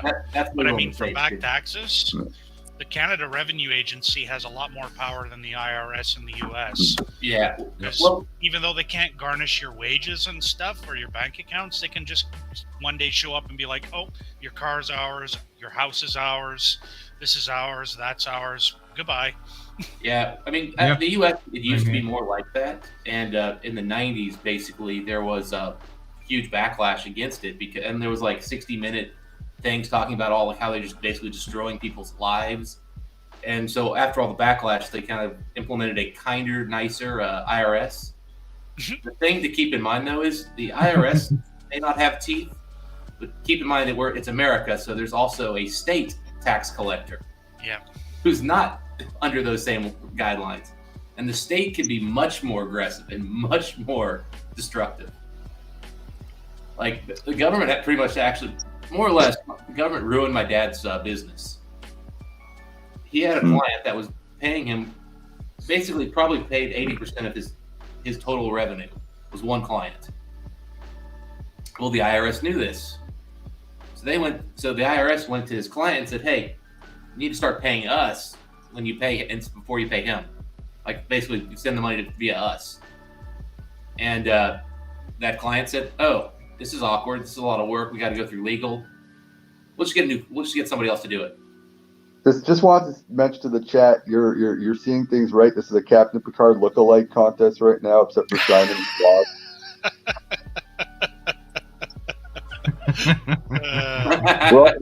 We're all going to a Jason Statham convention right after this. So. Yep. Well, as you can tell, Cohen, we're all wearing our best suits because you have to look professional on TV. Yeah. Yep. Simon right now feels so superior to the rest of us. He's like, "You bald fucks." all these follically challenged motherfuckers around me. I'm so beautiful. Look at me. I get used to this. He's only a young whippersnapper. Hey, I was balding at 17, so. Yep, same here. I lost mine so late. That pissed me off. I lost mine when I was like, I still have actually videos from at the beginning of my channel where I still had hair, and then it was gone by the time I hit like year 5, and then. Hey, I was turning gray at 27 years old. Fuck you, Gray. I wish I was turning gray. Yeah. My beard was graying in my 20s because My again, beard fucking gray. I don't know about my head because it was already shaved. Yep. 27. Women actually prefer when men go gray. They think it's like distinguished and shit. No Civilized way. and shit. Yeah. Dude, I always see like 22-year-old girls with like, some gray-haired, long-haired, fucking ratty-looking biker in a bar, and I'm like, what the fuck? And they're like all over them. I'm like, fuck, Once girls graduate college, gray hair is suddenly a thing for them. Yeah. They all want that. What's that actor from The Big Lebowski? Sam something there. The cowboy guy there with the mustache. Oh yeah. Oh yeah, the guy who he did. Yeah, I know you're talking about. He was in that Netflix show too with Ashton Kutcher. Yeah. You tell any woman his name. You tell any woman his name and they sploosh in their pants like the second they even hear his name. I'm like, yeah, but part of that's because of his voice. He's got the deep, throaty cowboy voice. Sam Elliott, that's it. Yeah. Yep. Sounds right. Yeah. Every time my wife sees him on TV, she's like, it could be the stupidest shit. She stops and starts watching. I'm like, what is it with this dude? Like, I don't understand it. So he's like, I bet you he's like 6'3", and he's got a deep voice. Like, that's like 80% of and he's not fat. I mean, that's like 80% for women. Ben Demon Hunter. And let me tell you, if they saw his bank account, the panties would already be off. What's up, Ben? I can't see the chat. I don't know how to do the chat with this thing on the phone. I don't think you can on this one. It's not like a card. It's up in the corner. I did see Ben Demon Hunter posted it on Instagram earlier, a photo of I don't know who the first superhero was, and then Batman. And one guy's like, I lost my family. And then Batman's like, I lost my parents. And then there's both of them thinking. And then all of a sudden, the other guy's pushing Batman on a swing. Oh. Yay! Batman's got a daddy. Has anyone seen the show Peacemaker yet on HBO? No. Holy crap, that shit's funny. But I think you're the only unemployed person here who has. Oh no, I'm back to employment. I am. Ontario is back at work as of a Monday. That's right. Yeah. No, really? Yeah, at least 50% capacity, right? Yeah. I don't mind. I bartend. It doesn't bother me, whatever the capacity is. Yeah, see, Jim Swami did it right, man. He got a sugar mama. I didn't get a sugar mama. I just got someone that makes way more money than me. That's all it is. The difference. Sugar mama would mean I don't actually work, but I do work. You bartend. It's by choice. I call her more of the insurance policy because I have such a fucked up. Yeah, especially for the last 2 years. I have such a fucked up lifestyle that her being very responsible helps. Yep. If you want to see the true Sam Elliott, watch Family Guy. He's the new Mayor Adam West. Yeah. Oh, wasn't he on Parks and Rec? And it's like this super liberal park ranger. Yeah, he was like he was the other Overman. He was the the opposite Oberman. Yeah, he was the complete opposite of Ron Swanson. Okay. It was hilarious. Yeah. He's always like, That's Ron, the only reason why. don't you just want to have a big? Let's just hug it out, man. There's only two reasons why I watched that show was fucking Swanson and what's her name, the really hot girl there. Okay. The hot girl, right? Yeah. Yeah, the hot chick who has a personality. It's like Yeah. one ever in the history of the world. What's her fucking name there? Like Evil Eyes. I forget her fucking name. Lena Ferris? No, Aubrey. The dark-haired girl. Yeah, Aubrey Plaza? something. Aubrey Plaza. Fuck, she's hot. I've never heard her. I don't think I've ever even heard her name. But yeah, I've seen her on some interviews and stuff. Like she gives like just as well as she does in that show. Like she was a stand-up comedian. She was a stand-up comedian before she became an actress. Oh, really? Like, I didn't know that. Yeah. She's fucking. I don't. Something about her. She's just. I wouldn't say she's not cute. She's just pure sexual. There's something about her. Like you just see raw sexual She's energy. got that X factor. Well, Yeah. if you ever go look for her, the quote unquote fappening photos of her, she's definitely sexual. Mhm. I think the other thing is she just has like a personality where like she's comfortable just like telling somebody to go fuck themselves. And He looks like she's not she's like one of those. She's one of those chicks that like could like totally hang out with a bunch of dudes and be comfortable as fuck, and that's it. Like not be annoying. be the first person to fart in the room, you know? Yeah. Yep. I'm gonna go As grab long another. as she's not one of those women that suggest. As long as she's not one of those chicks that suggest going to a strip club. I can't stand those women. I'm like, no, we don't want to go to a strip club with you. So, my wife used to suggest that all the time. I'm like, no, I don't want. I can't objectify women if you're next to me. Honestly, it's definitely not on my like list of things I really want to do. You know, it's gonna be great. Let me get a nice erection while I'm drinking, and then I can't actually like do anything about it. That'll be great. Yeah, that'll be great fun. Let's talk to the stripper about her college plans. Yeah. What? Just what you want is a girl sitting in your lap, and then she's like, "Oh, are you a doctor? Because I've got this thing," and I'm like, "Oh dear God, no." I remember once I went to a strip club. This was a really long time ago. This is before I was married. I go with my friends, and she literally was giving me a lap dance, and she started talking about her kid playing baseball or something, and I was just like, "Shut up!" Like, they're like, "I'm trying to get aroused. I don't want to hear about your. I don't want to hear about your child while you're grinding on my lap." It's not like you know. The images coincide with each other. Stop making me think about potentially getting you pregnant if I fuck you. That is not the goal here. It's more, I just don't want to think about your son when I have an erection because I'm gonna have like really confusing stuff. 8-year-old boys in erections are not things I want to think about. Jesus.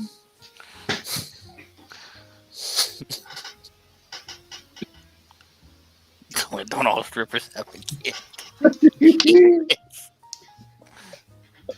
I love making everyone uncomfortable. Nah. When I make Jim uncomfortable, I've done my job. Why can't I just be the nice, normal stripper who just wants to give a lap dance for the pure joy of lap dance? There we go. Oh, is your beard hair like red? Are you a ginger? It's a mixture of like blondes, red, gray, because my natural hair color is like really blonde. So, Ken, congratulations on going over 1K in subscribers finally. It only took you 7 Cheers, years. mate.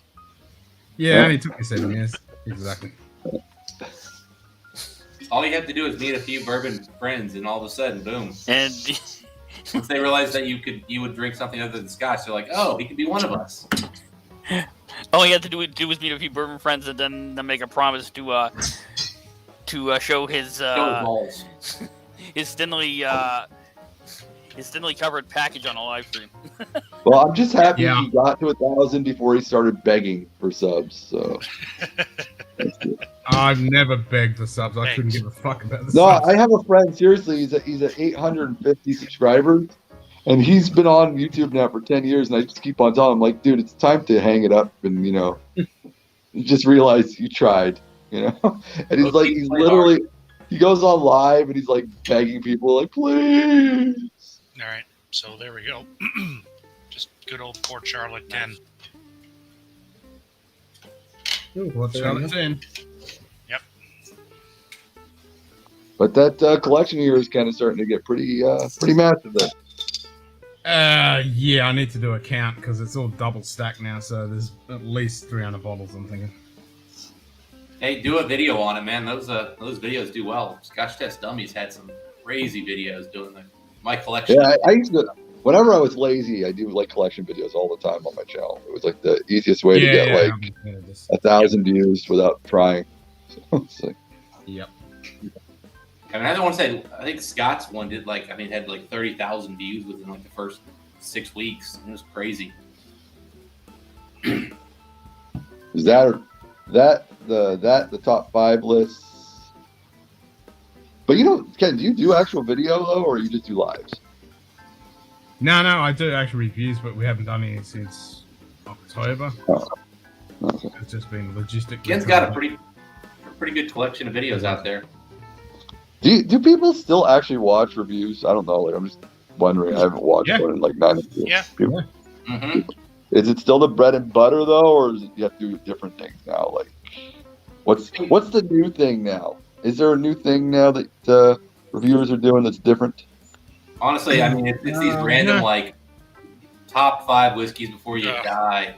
Top 5 whiskeys. If I see another goddamn top 5 list. That's what I mean. It's just this they just regurgitate what some other channel does. Like, What if you only need 4 whiskeys? What would they be? Like what whiskey you ass chug? Which one do you pour on your girlfriend? Yeah. And then what's your good bottle and your daily? Like, But are there also Instead of Mary Fuck Kill. Is there starting to be a lot of Chuck body shot? Actually, that actually sounds like a fun one. Actually, Fuck, Marry, Kill, bottle night. Yeah. Is there starting to be some? Is there starting to be a lot of? On November 5th. Is there starting to be a lot of flotation? Are there a lot of channels now leaving the whiskey tube review community, or are they still growing? No, I think they're. I mean, a lot of them getting, sponsor deals and all that kind of shit. Yeah, I did notice that there's a lot of people now getting barrel picks and shit like that. Like, yeah, that's a big one right now. I'm a little crazy. If you were part of our Patreon, you can get involved and you can get access to our picks. Yeah, I don't care. And so that's driving a ton of money towards a lot of the bigger channels. I'm sure all these distilleries are laughing their ass off. Like, yeah, it's a barrel pick. Like the second you leave, it's just a fucking barrel of Jack Daniels that they put there. I'm like, yeah. Well, I mean, the funny thing is, they probably piss in the barrel before they hand it over, anyway. Well, the thing is, the distilleries love it because they don't want to sell picks to stores for some reason anymore. They only want to give it to groups and clubs and YouTubers. How much does it cost for a barrel? It's got to be at least like $20,000-$30,000 for a barrel. I mean, 150 bottles. Yeah, 5 best. Let's call it $50 a bottle. You're talking about 5 G's, 7.5 G's, maybe. Well, depending on what's in the barrel, though. Well, but the YouTubers don't buy it. They have a store that buys it and then sells it, and then they have to give out like a code or something to buy it. Yeah. Oh, From okay. them. That's so American. That would never exist in Canada or Australia. You couldn't do that. They'd be like, no, you don't have a choice. You drink what we tell you to drink, and that's it. God damn it. Yep. It's so American. Freedom of everything. Freedom. Yeah. I want like if I lived in the States, if I was American, I would totally get like a big bald eagle tattoo on my chest. I'm so proud. Why not just do it on your head, man? I would just be like, and I would like write in big letters. No, you gotta get it from fucking Cobra Kai. You gotta get it fucking Hawk. Get the eagle on. Well, I don't have hair to have a mohawk. I could do like a Hulk Hogan mohawk, like grow the back out. Hulk Hogan is the only man ever to just refuse to accept he was bald and just be like, I'm gonna never stop growing it out. And he's even thinning. That's the funny part. His back hair is like the hair on the back is like so thin. There's like nothing left there. Nah, Bill Bailey's the best. you gonna do, brother? Bill Blaley. If I still had hair, I would totally do a fucking mullet today. If I still had hair, the fucking straight up raging mullet. The funny thing is, every guy who goes bald thinks of all these crazy things he'd do with hair if he had it. And the guys who still have hair, they all look like Simon. Just simple, basic haircut. Just keep it neat. Simple. I'd see Dustin with dreadlocks, some big red dreadlocks.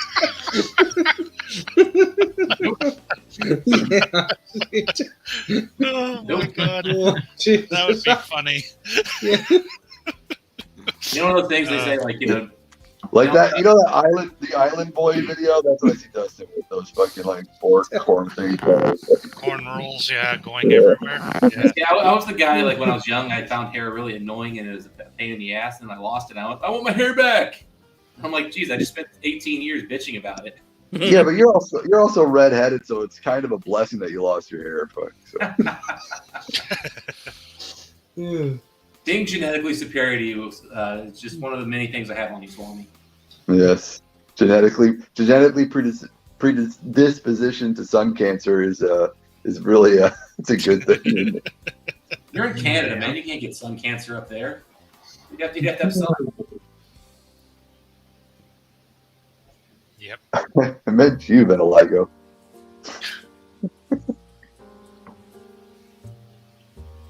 You don't get a whole lot of sun here in Cincinnati either, to be honest with you.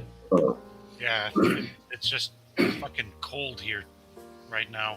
Sure. Yeah, you know where all the fucking balls off sun in is? Ottawa. Yeah, exactly.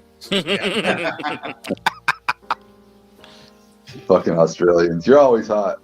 Sun, the whole ozone layer. Yep, the whole fucking lot. Yep. So did you have a good shrimp on the Barbie day there, Ken? Shrimp on the Barbie Day.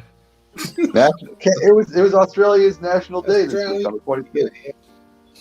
Yeah. Yeah. Just another day. It's a day that.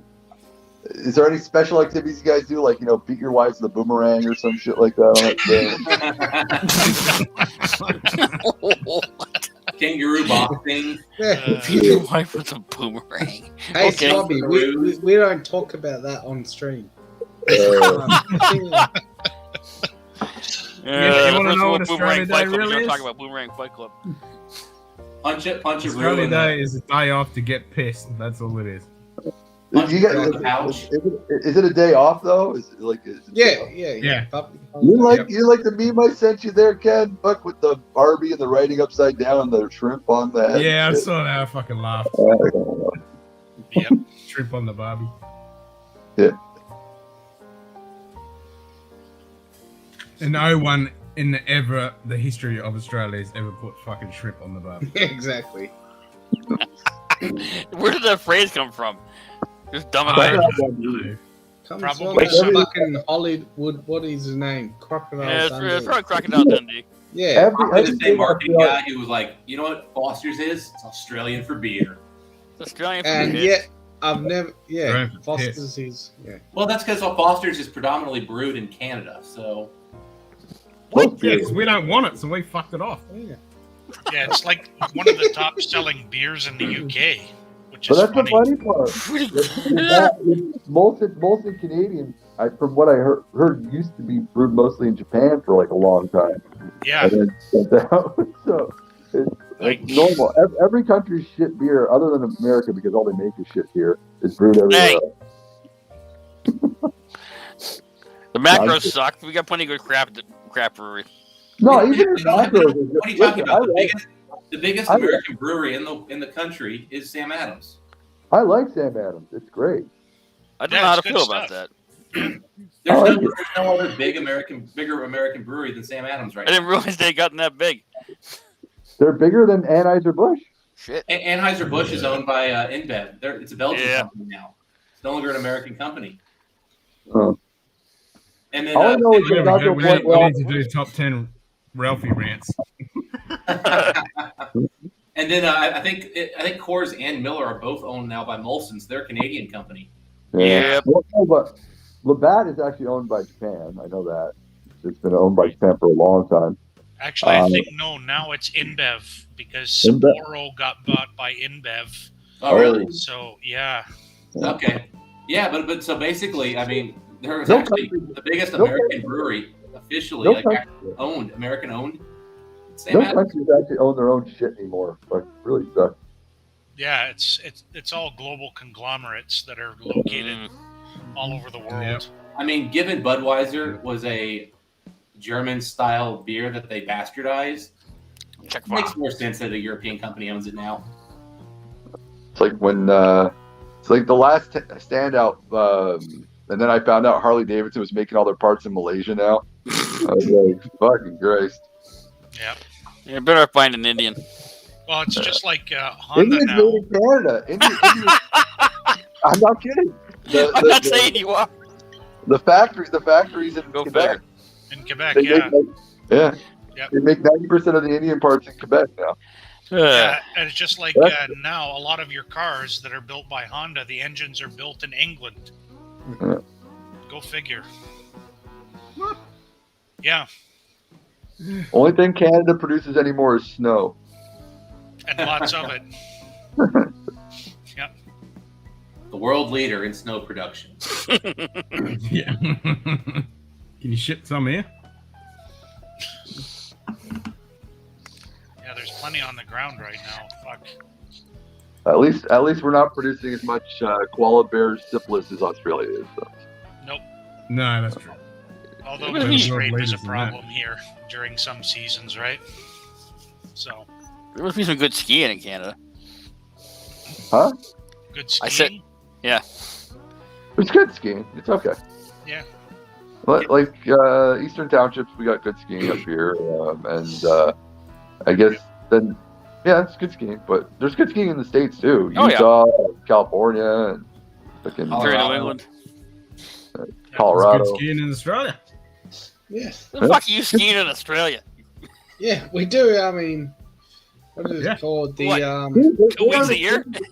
Dude, you don't understand. Canada's filled. One of the biggest problems in Canada is that we're filled with so many Aussies that fucking move here and want to just go skiing all day. Fucking, Yeah, they all become true. ski instructors. And they all moved to Whistler too. Yeah, they all, yeah, Whistler. Yep. they all start on the East Coast, bang your girlfriends, and then move to Whistler before they get shot. That's right. Time to suffer through some bookers and slowly get rid of this bottle. Aussies, they're dangerously sexy accents unless you talk to Simon or Ken. Then you're like, I don't get it. Yeah, we broke the mold. Yeah. Yeah, but they're not playing it up for the girls, you know. No, they're protesting. Who needs to be sexy and be Australian? Fuck it, we're ugly. Yeah. Here be a I'm Scotch. fucking proud of it. Yeah. There's a Scotch down under contest. Who's got the sexiest accent? Ken, Simon, Chris, Cue Ball. Yeah. Yeah, And can you Lil. imagine Ken coming into like America and be like, "Oh, I'm Australian," and people just looking at him going, "You're Yeah. way too pale." Yeah. You're way too pale. Ken looks like a cross between Michael C. Riley and fucking. I don't know. Have you seen my doppelganger? You showed it to me last time, man. Yeah. Doppelganger. My Canadian doppelganger. Canadian doppelganger. Down south. He's working at Tim Hortons. What's the biggest chain restaurant in Australia? McDonald's or No, Hungry the Jack's? biggest Australian chain restaurant. Let me rephrase that. Like, and what do they serve? What's their what's the biggest, most popular Australian brand restaurant? And like, what do they serve? Probably Red Rooster. Red Rooster. Yeah. What does Red Rooster serve? Oh, chicken. Chicken. Yep. But what makes Australian their chicken special? Like, is there anything like what's a national Australian dish that's like not known? Like, I don't know any. So according to Google, it's actually a place called Hungry Jack's. Yeah, but that's Burger Yeah, but King. That's Hungry Burger Jack's King. is Burger King. That's Okay, Burger King. Yeah. Hungry Jack's is Burger King. Why do they call it Right. Hungry Jack's? Yep. Why don't they There call was it Burger already King? a small Blue chain Rings. called Burger King. King, yeah. So, they call So it what's an Hungry Jack's, Australian but- dish? Like if I go to Australia, what do I need to eat? What do I need to have? Kangaroo testicles. Okay. And they're Platypus big bread. kahunas. Yeah, yeah. The I mean- beak of the platypus. Sausage roll is very Aussie. The chlamydia. Yeah, barbecue. Yeah, Want a big- barbecue? Hey, Or meat pie and chips. That's another So Aussie it's- The thing. meat pie and So chips pretty- is so pretty much- yeah. that's British. I mean, most of our dishes are British. Like a tortilla meat pie, or like a tortilla meat pie, like a grinded up ground beef, or is it like steak in there or something? Could be all both, sorts, right? all sorts. All sorts, Yeah, yeah. all sorts. Yeah. So your typical maggot bag or mystery bag is like ground up beef. And yeah, you nickname him a maggot bag or a fucking mystery Because in sandwich. Quebec, their national dish is it's called it's like a meat pie. It's called a tortilla. Tortilla, yeah. Yeah, and it's served with beets. Beets or, yeah, I've had it with also scalloped potatoes, dauphinoise. So, Which is weird because there's potato in the tortilla, so that's kind of like a weird combo. yeah. Berry bread is Australian. Yeah, berry bread. I mean, one of the most iconic Australian things is obviously Vegemite. Yeah. Do you guys like literally eat that for real? Like, yeah, fucking oath, man. Isn't Vegemite just like the leftovers after It's beer brewing? brewer's yeast, yeah. It's Yeah, it's brewer's the yeast barley. extract, Brewer's like yeast. Marmite. Except Yeah. Vegemite is a bit spicier. They just scrape out the mash tuns, Plus, put it in a bottle, and add some spice. Yeah. it looks Most like people hell. Like, outside of Australia, they think it's like a spread, and they just put it on Yeah, their they use fucking too spoon much. and they eat a whole mouthful. No, you got to put a thin layer on a piece of toast. I mean, I like it real thick, Tim but Tams? Yeah, there we go. I mean, even most Australians look how thick I put it on a piece of fucking toast, and they go, it looks like rotted brown jam. It looks Yeah, so good. I've heard it compared to the collection of shit stains on underwear. Like, Yeah, it looks pretty much. I don't know what to say. It looks like a baby's diaper. The shit stains on Like, underwear. like those Nah, it's too mustard. dark You for know, that. what, It's too dark for you know what a baby poops? It's like a it's mustard. the shit stain It's after brown. night of Guinness. yeah, it's just yeah. I mean, my great grand used to eat Marmite on toast with cheese. And it Yeah, I was was, just I was like, gonna say there's also Marmite. It's close cousin. good God. Yeah. Well, Yeah, I mean, all I Tim gotta Tams, say, all I Tim gotta Tams say an is- Australian fucking thing. Tim Tam Slam. Tim Tam. All I gotta say is America for the win when it comes to snacks. Obviously, from what I'm hearing. Nah, fuck no. Our chocolate pisses over any chocolate. You get. Well, I mean, Cadbury. Ugh. Yeah. Cadbury's disgusting. Fuck Hershey no. all the way. Fuck that. Cadbury. Ugh. The Cadbury fucking Easter egg is the most disgusting concept ever created by man. But, Yeah, but that's Easter egg. That's shit anyway. Yeah. I used to like Eating the cream a eggs, and now they're just kangaroo would be gross. like eating a bald eagle to me, or is it actually good? No, kangaroo is actually really good. It's a real lean meat. Yeah. It just have to Well, be cooked right. 'cause it- Kangaroo It'd be is like pretty much the same venison, as right? Yeah, kangaroos. It'd be like venison kangaroo. I'm guessing. Vegemite is mine from Yeah. our litter boxes. It's a soup. Yeah, mixed from and kangaroo is a real lean There's actually a meat. restaurant It's here in fucking Boston high that protein. serves Aussie meat pies. Haven't You been know what? there. I think Canada's like the only country in the world where McDonald's isn't like the #1 fast food chain. And It's nothing just of value was lost. five Tim Hortons for every McDonald's at least. I prefer McDonald's. Tim Hortons is the dirtiest, Exactly so. nastiest, fucking disgusting. Cadbury for the win. Yeah. Oh, it's disgusting. Tim Hortons used to be like I wouldn't say it was ever good, but No, it but- used to be like decent. And Yeah, then their- like their about baked 5 goods years are ago, shit. the franchisor got bought out by like Wendy's Corporation, and then things changed. Now they got bought out again, and it's like every time they're getting bought out, it's like some new corporation that's just gutting it and turning into like literally the shittiest of. It's totally Dunkin' Donuts now. It's Oh really yeah, no, bad. the Yeah. I donuts found are out Tim shit. Hortons are actually in the States, but like they keep going out of business here. Yeah, I don't think there's too many left. Yeah. Well, They have a shouldn't few because up here in the Northeast, and they're all gone. You guys have the king of donuts with Krispy Kreme. Fuck, I wouldn't even touch fuck the Krispy Tim Hortons. Kreme. Oh, I love Krispy you know Kreme. what? Tim Hortons donuts are shit. The only thing that's Yeah. worth it now is just the coffee, which is still better than McDonald's because half the time you go in there at McDonald's and the coffee's burnt. So, Yeah, I got no problem with McDonald's. Like, I don't get why McDonald's gets all the hate. They are what they are. yeah, You know, Pretty much. I like a If you big. like McDonald's style coffee, it's a good version of that style coffee. They just only offer one option. They have coffee. Yep. You don't want that version. You no other choices, but it's really good. That like it's a medium roast coffee that's meant to be smooth and boring. Oh no, yeah, Well exactly. done. All right, I'm gonna give you guys a break. I'm gonna go for 3 minutes. I'll be back in like 3 minutes.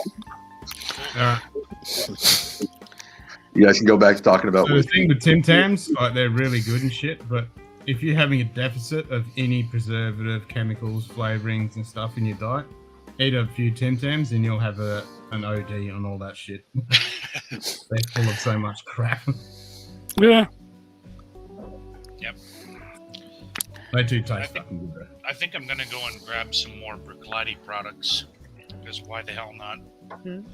Yeah, of course. Yeah, Of course, I'll take Krispy Kreme over Tim Yep. Hortons because at least I'll the be Krispy back. Kreme there's not two dudes playing with each other in the bathroom.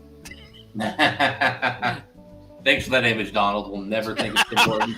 Do not think of gay sex in the bathroom.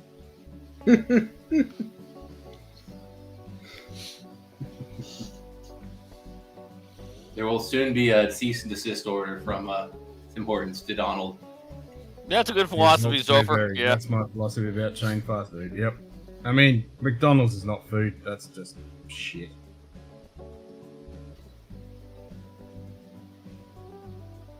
A bourbon Tim Tam slam with the dark chocolate ones would, yeah, that would work. Fuck the coffee, I have to just say, go with the bourbon. to say that I was impressed the other night when Zofer did that Death Nut challenge with bourbon bites because he that didn't phase him at all. It's like, I'm gonna melt.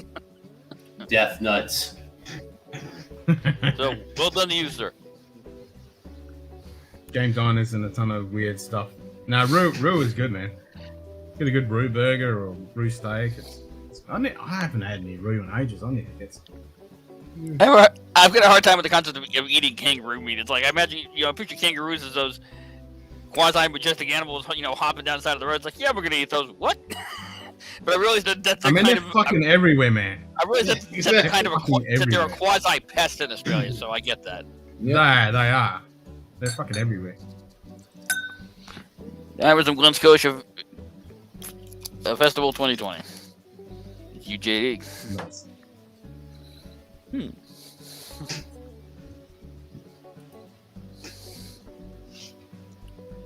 I don't know why. I don't even know how I'm going to get through this glass. Fucking book. If there's one thing I've learned about whiskey, Dustin, is that at some point it's just a sunk cost. If you hate it that much, just dump it and move on. It's not that I hate it. It's just like it's just one of those things. Like it's just never something I want to drink more than like. It's like I taste it. I'm like, okay. And then I'm like, oh, I have to drink more of this. Yeah, I gotta admit, I was like, oh, that was a nice pour. Back in storage you go. We'll see you in a year. Yeah. I mean, this is a 2019 release. This is like the first release of 2019, and I mean, there's nothing like terrible about it. It's just like, why do people get excited about this? This is like, I've never had Booker's. It feels like it's something you should like mix, but I don't know what you mix it with because it's just two Bookers to mix. It's like not going to play nice with other stuff. I just don't know why. I don't know why people need to put out 6-year-old bourbon. It just doesn't make sense to me.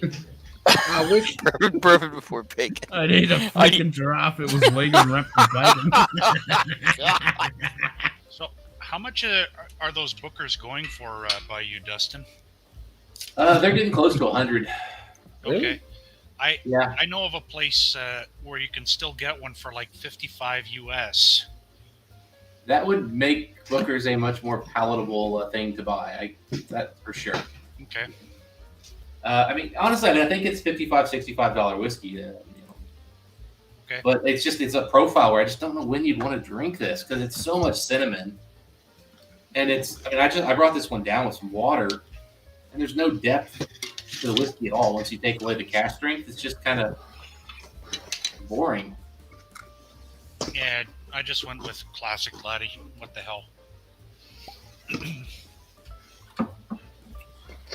Think of a quasi-majestic until you run into a herd of them and you can't go anywhere after that. You're ready for a nice ruby. Well, it's not even a herd of them. You just get one jump out in the fucking middle of the road while you're driving along and turn your car into a mashed up pile of shit. Yep. That's kind of like deer for us here in the States, really. Deer, moose, elk. Yeah. I mean, the difference is, kangaroos seem a little more aggressive, whereas deer pretty much want to just stay the hell away from you. Yep. Yeah, roots don't give a fuck. They just jump right in front of you. Same thing with moose. They just don't give a damn. Yeah. Except the difference is with the kangaroos, they'll hop right up to you and whack in the face. The moose, as long as you don't, just not just sitting there and stands there and looks at you like, what? No, they will actively charge you. Actually, What's this little bitch doing here? Yeah, they'll actively charge you if you're not careful. Dude, I was walking down the street one night. I was going to the grocery store at like midnight, and I live in a very urban area. I'm living in, I mean, it's not like downtown area like Donald's in, but I mean, I can walk to 5 grocery stores within a mile of walking. Like this is not a rural area by any stretch, and there's no rural area near me. Now there are like there's some little parks here. There's a couple little there's like more like the water treatment places. They got kind of a lake out there, and some trees kind of covering it so you don't see it. But I mean, there's a country club. Like that's what's around me. That's green.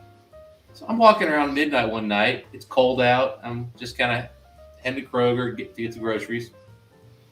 And I see the biggest fucking dog I've ever seen in my life. And I'm like, what the hell is... And I'm like, oh, it's a stray dog. And then I'm walking. I just keep kind of walking. I'm like, well, whatever. Big dogs are usually fairly friendly. It's like the little smaller, more compact, like Rottweiler-sized dogs that you got to be worried about. This one didn't look like that. And then all of a sudden, I see this thing run. And I went, that's no dog. Coyote. And I'm like, holy shit, that's a deer. Oh, Jesus. I was like, what the heck is a deer doing just running around this neighborhood? Free food. Yeah, and I also remember during COVID, the funny thing was when maybe the 4th month of COVID, I was out walking one day just trying to get some steps in, and I see an entire family of deer just walk by, and I'm like, makes sense. We basically stopped driving in this neighborhood, so the animals are taking back over. Freaking deer. That's the other difference between a deer and a moose. You hit a deer, it hits the hood of your car, bounces off the car and flies off behind you. You hit a moose, it goes wham, and just crushes you. Last year when I did my trip to the Gaspé Z, I was with my wife. We're riding. She's on her bike behind me. I'm on the bike front. I'm riding. And a fucking bird hits me square in the fucking chest to commit suicide. It felt like there's blood there over my fucking shirt and shit. Oh, Jesus.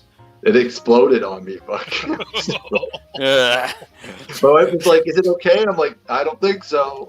Swami rides into the dark, I'm covered in blood. Everyone's like, yeah. And that's when Swami walked into a McDonald's, and the person was like, "Sir, you okay? You bleeding?" He goes, "It's not me. It's the other guy."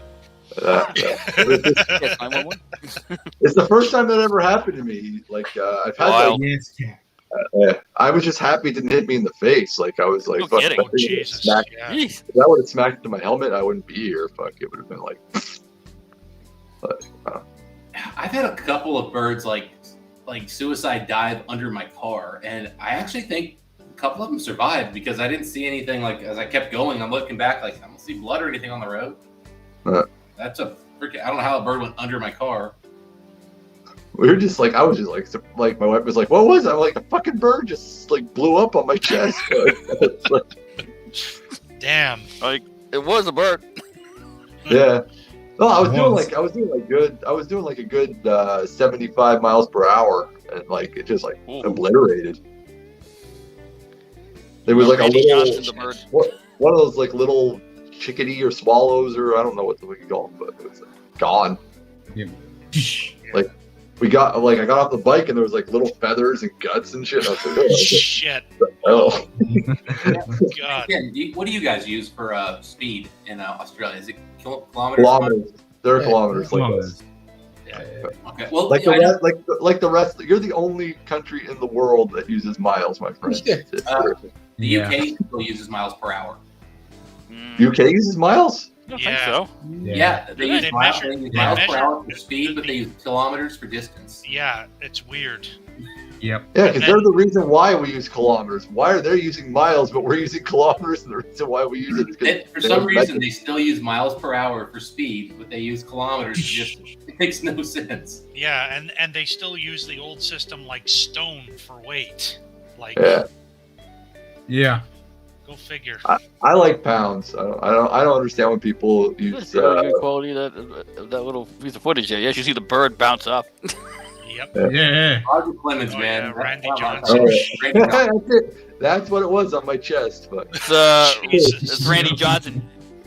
Yeah, but that guy Wound up could, through a fastball and just nailed the bird. Boom. that guy could throw it like 90 odd miles an hour. yeah. So 90. That guy could break 100 easy. yeah, just oof. Big unit. And the guy was like 6'10". Oh yeah, Yeah. he was huge. Big. he wiry had guy. he had a nice mullet. Yeah, he did. Yeah. Well, the thing is, like, by the time he released the ball, with how long his legs and arms were, he was practically at the plate.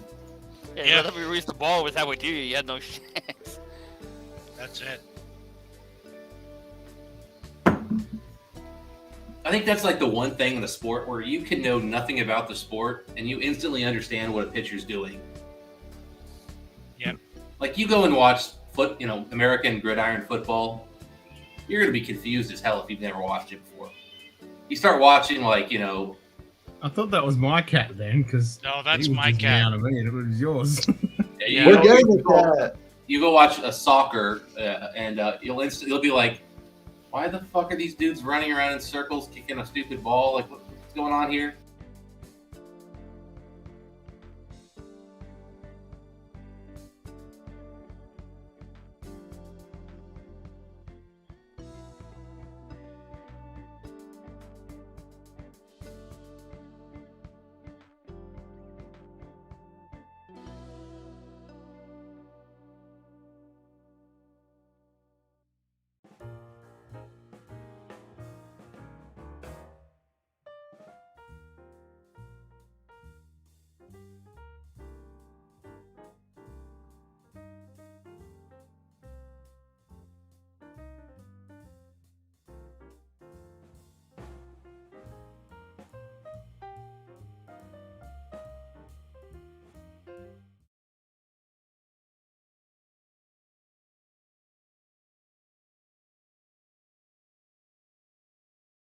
Now it just went black.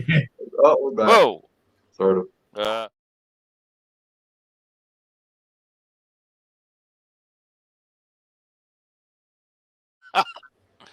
Back.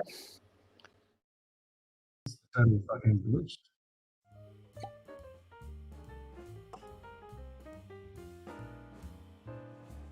I like the Scotchy shit. Yeah. That's this got Scotch. Scotchy's got Scotch. Full bowl of food. Hey, and we're sort of. I have no idea what happened. I just Yeah, what the refreshed hell the was that? fucking Video Ninja and it's all good. Jeez. Simon went to go get some spaghetti and koala balls. Pork just invaded deck. Yep. Please stand by. The problem is not with your TV. Do not adjust your TV set. We control your picture. It is not an error. Swami just does have that small a dick, guys. You're watching Meow. the Australian Olympics. Who's actually gonna watch the fucking Olympics this year? Like, seriously. I haven't watched the Olympics. Damn, I was actually, that's ornery. Oh, she's For- getting for- a bit first of all- testy right now. All Pay the, attention all to the, me, bitch. all the events, like all the events that you actually want to see, are gonna be at like 4 o'clock in the goddamn morning, from That's what I true. heard. And then the NHL isn't there, so who gives a shit? Yeah, Yeah, I mean, they can't start having the events when I'm going to bed. yeah. I ain't The only supporting anything. NHLers who are going to be there are the ones who signed with the KHL. All I know is I didn't support Chinese shit before COVID, and I'm definitely not supporting any Chinese shit now. So I'm not fucking watching a goddamn thing that China is producing. I can tell you The over the problem last with year koala at shoot work, kitties, you gotta get the chlamydia-free koala. I definitely would rather work with somebody in China than work with somebody in India. Free Well, India. Yes, she did. She did say that. Tim Hortons. Oh, cat. Tim Hortons sucks. Yep. She's being very bitchy At right least, now. at least you're not feeding your cat bacon like the Whiskey Crusaders do. Like, so. No. There's nothing wrong with that, I guess. I don't think cats are meant to eat bacon. All right. I mean, they're strict carnivores. If I was a cat, They're I'd fucking carnivores, eat but it's like they're supposed to eat like fish and fucking like mice and stuff, not like When will salted that meat. never be able to actually get a hold of Yeah, I mean, this a little fish? bitch has got rabbit pate in her bowl, and she's still being ornery, so I don't know. She wants whiskey. I mean, I'm going to go out on a limb and guess that like mountain lions and Just some give other her- species have just give her- tried before. My friend's cat used to eat lettuce. tuna. My friend's cat used to eat lettuce. I thought that was so fucking weird. Yeah, That is weird. That's probably not good for it. I don't know. Like it used to like beg for like I'd have a burger and I'd try to give it like a piece of the meat and the cat would just like look at me like all fucking weird and then I'd rip off a piece of lettuce and the cat would go nuts. That's a weird cat. Yeah, it was like vegan cat. Cats do eat greens, but they eat it when they eat certain ones when they need it. Only when humans give it to them, though. I mean, even they're carnivores. Most cats don't eat lettuce. No, No, you watch they'll a eat cat when cat it goes grass. outside, he'll eat grass. Yeah. That's different. He'll eat grass. Yeah, well, they chew on grass. I don't think they actually eat it. The fuck? They chew on No, it. I'll they be eat back in a minute. What the fuck is wrong with you? Shut up. My old dog before it died used to like beer. That was funny. Oh fuck you. I'd pour like a little tiny bit in the bowl and he'd go nuts. He loved it. What do you call Aussie in the finals of the World Cup? A referee. Referee. Oh, cold. Boom boom. See that Our doesn't fit Canadian me our whatsoever, 'cause I couldn't give a Canadian fuck women about have it. become our Canadian women have become like the best soccer team in the world, but our Canadian men like suck balls. Like the worst team. I don't know. But the women seem to fucking kill. Like I don't know. What do you call a U.S. male in the final of the World Cup? Who? What? Spectator. The Americans had a good soccer team for a few years.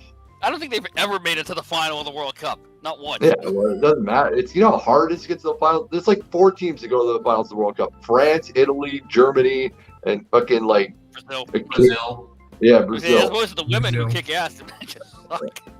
Yeah, I mean, yeah, I mean, let's be honest. I mean, if you're in America, Occasionally Portugal, but it's like other than that, like nobody else ever goes.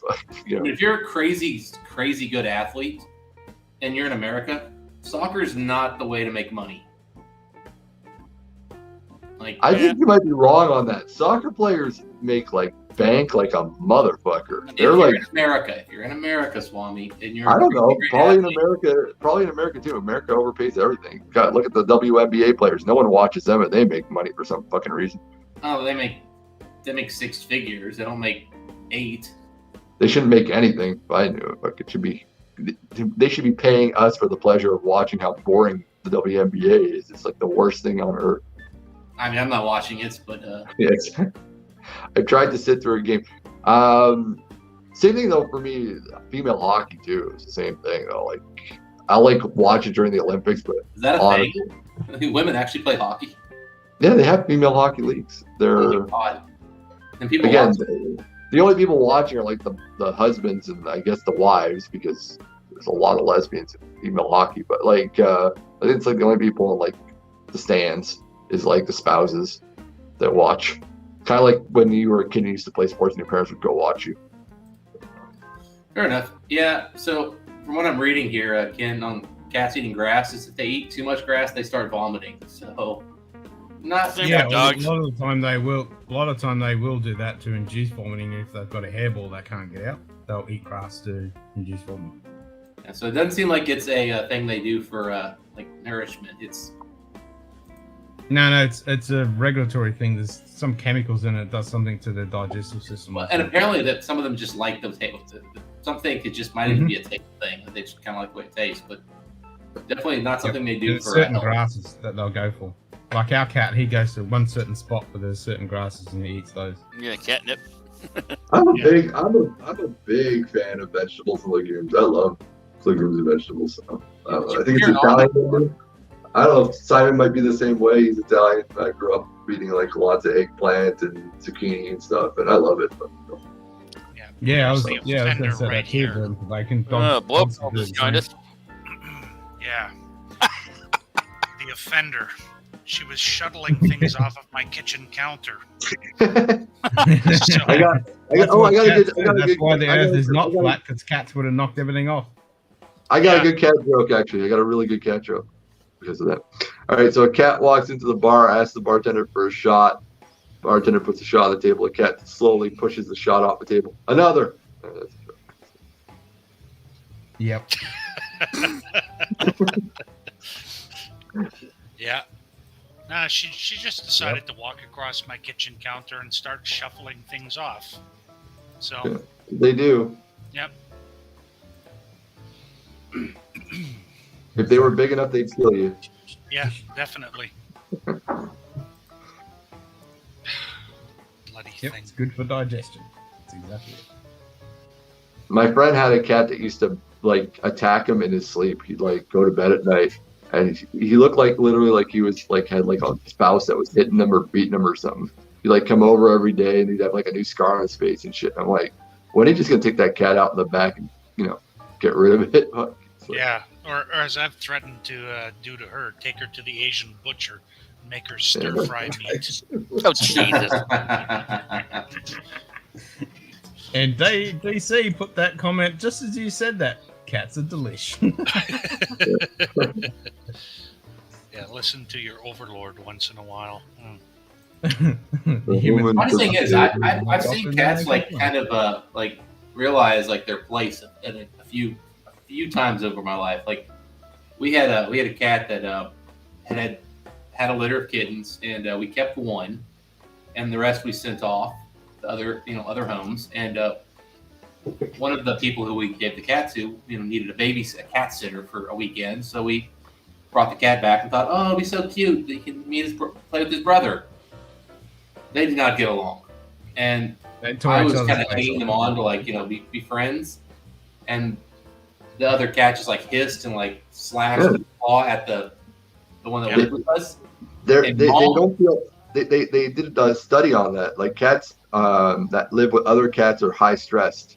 They don't they like humans, but they don't like other cats. Like unless it's like mating season or shit like that. But so what happened here was Mom saw the one cat try to attack the cat that I guess she thought of as her kid because she was still around it, and she decided that cat had to die.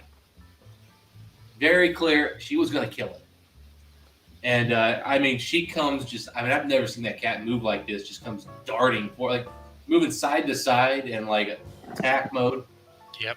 Then the cat, like my mom grabs the little cat and is taking it to the other room, and she's coming after her. She comes up, scratches at the other cat.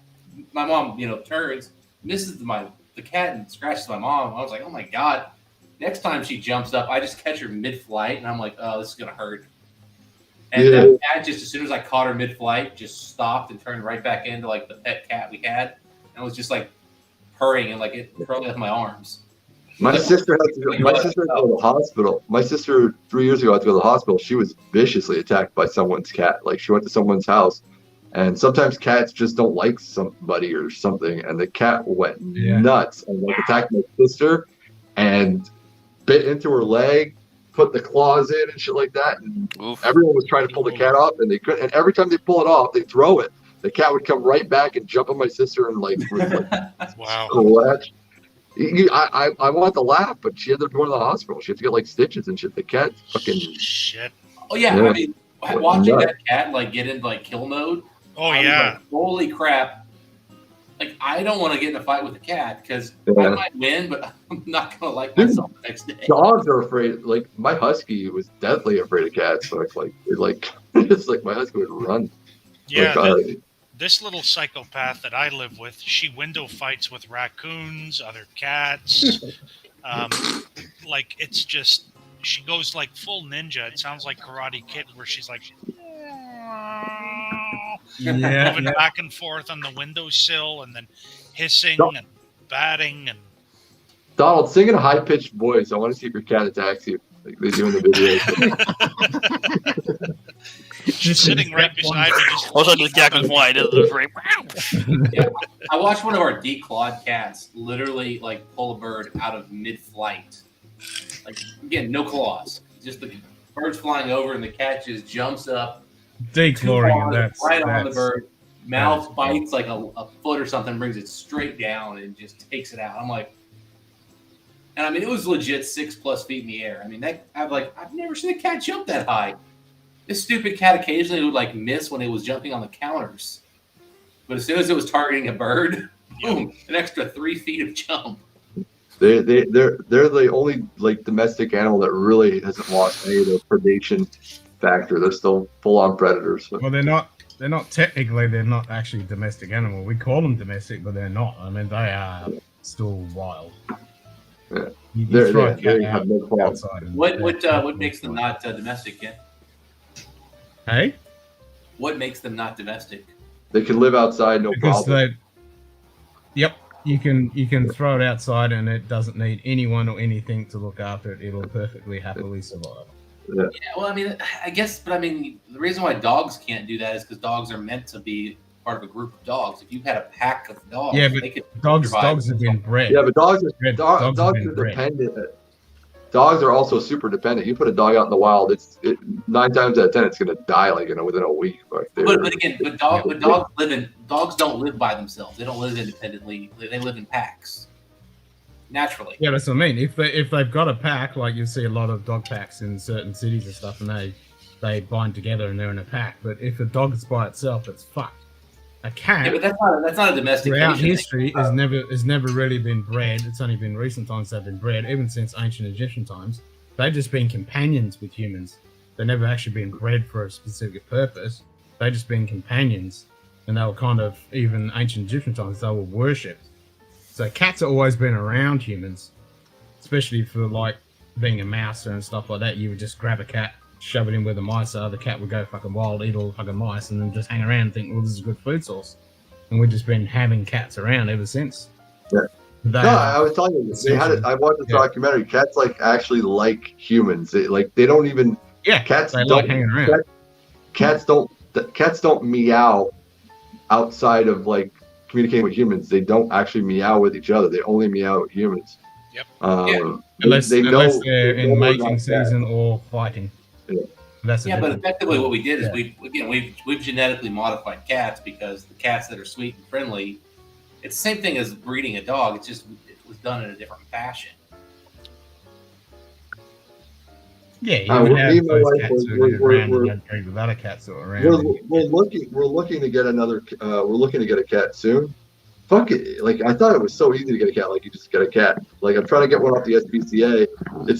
It's like adopting a kid now. The fucking bullshit to go get a fucking cat. Like I got to go in and meet the cat 3 or 4 times. Make sure that I'm like, it's a fucking cat, man. Like seriously, I don't get this. Well, we need to meet you. You have to write out a bunch of forms. And I'm like, I'm not starting a Chinese restaurant, bro. I just want to get one cat and bring it home. I gotta go filter this bottle of Berclati because Oh no. Oh. Cork's coming apart. That's good. It's going to give you a nice woody taste. Yeah. I'll be back in a minute. Yeah. Chewy bits. Classic cork. Chewy bits. So I don't understand why people are getting mad that they're starting to make more and more twist offs. Twist offs rock, man. They last way longer. There's no worry about spillage. Fuck. It's the shit, man. Well, I mean, if it's a shitty twist off, there's still risk of spillage. I mean, Yeah, If but you yeah, bite a like- dog's nose off, that dog is not going to be happy. it's one of those That's like, better aluminum tin ones. Like those suck. but they're better for the environment. First of all, fuck. It's less waste, fuck. And it can be recycled. Yeah, but nobody recycles them. People need to stop being so traditional, fuck. I mean, a nice plastic screw top's perfect in my opinion. I even think most. If not, look at this guy right here. I don't know if you guys can, it'll show up or not, but like they've even like kind of given like a fake cork look on this synthetic one, where it kind of looks like cork. Yeah. They say it's traditional, but from what I heard in the 80s and like the early 80s and 90s, it was more screw tops than it was corks. And it's like corks kind of came back in to make it look more classy and shit like that. They've always put corks on the more expensive bottles once the prices started going up. That's it. Yep. So I'm just, I don't like the whole cork thing. You got to keep the ball standing up. You can't put it on its side. Fuck. It's, That's stupid. yeah. Doesn't add anything to it. Doesn't add. It actually destroys the flavor over time. So, it's like, But it's really cool that one first time you pop it, and then after that it's useless. yeah. Yeah, cork pop is nice.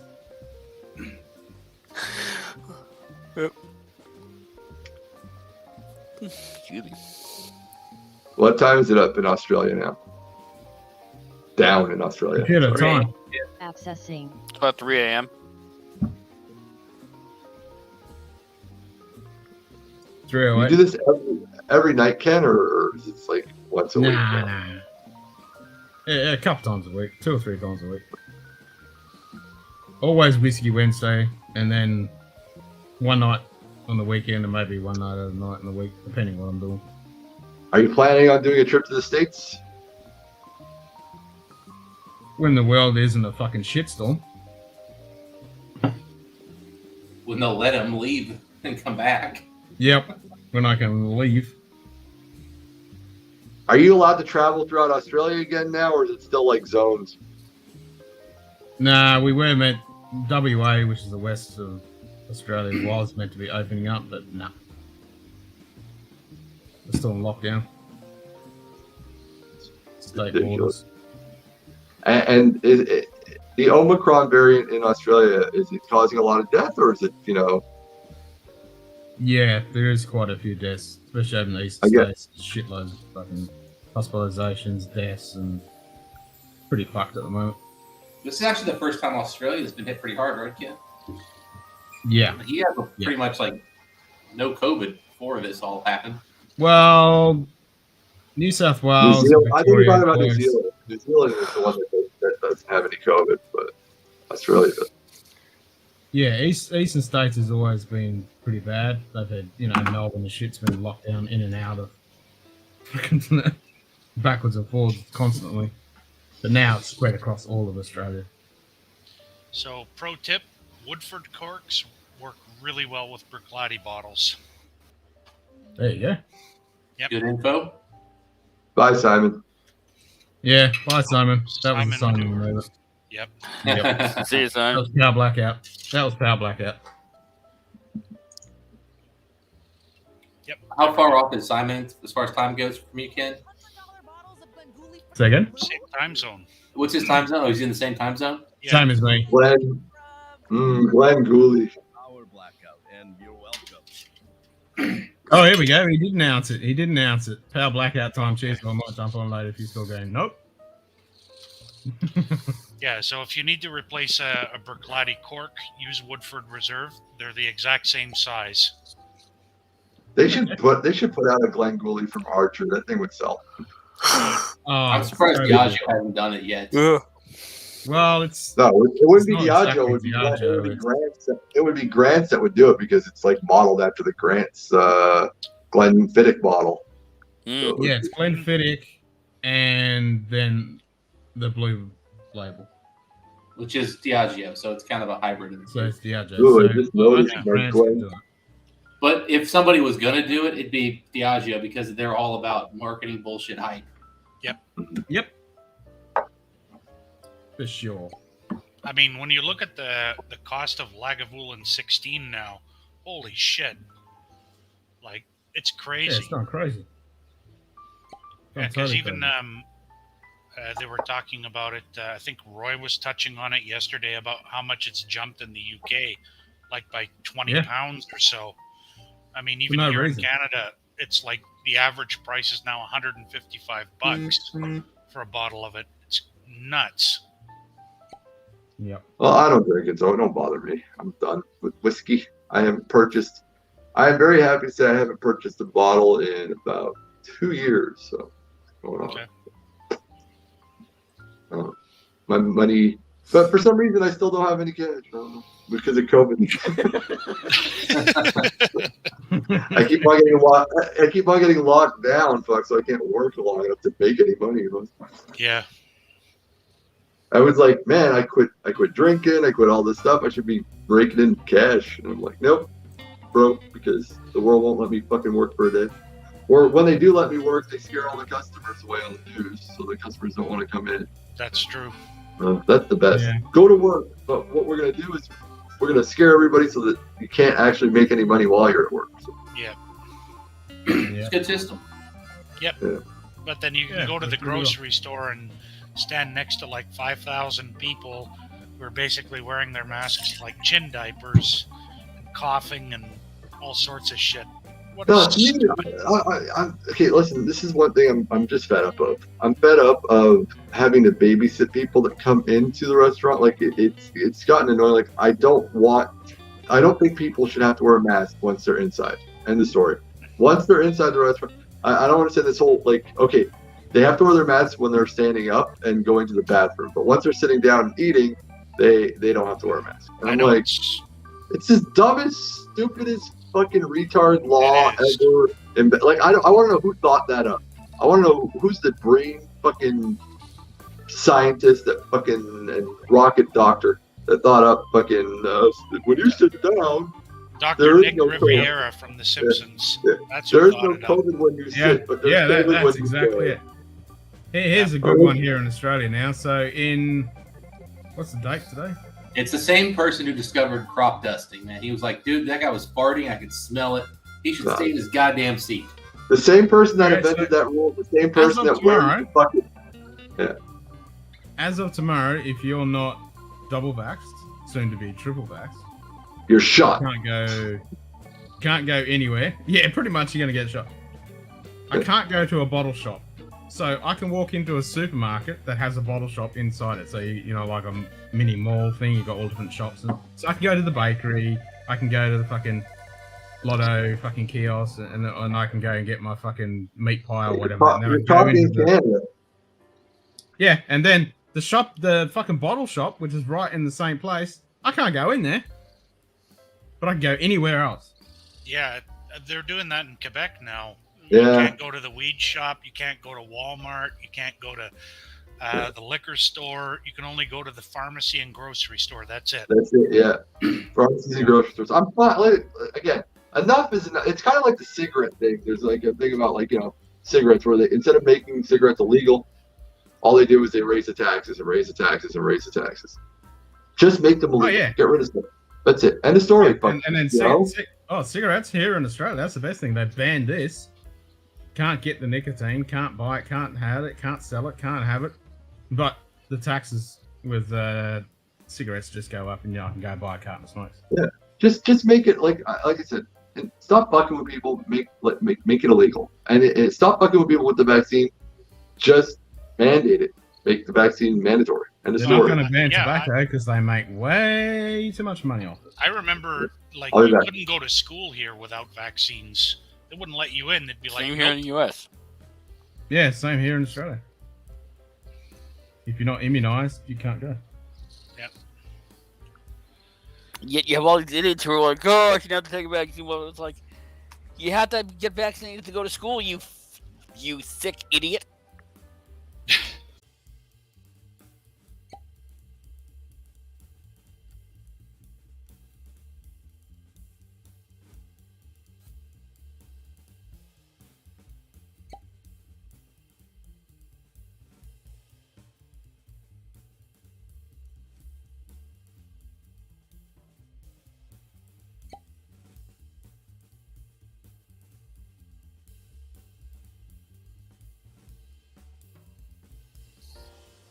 Yeah. Even with no visual, that's funny. No, she's zooming around the place right now, chasing something I can't see clearly.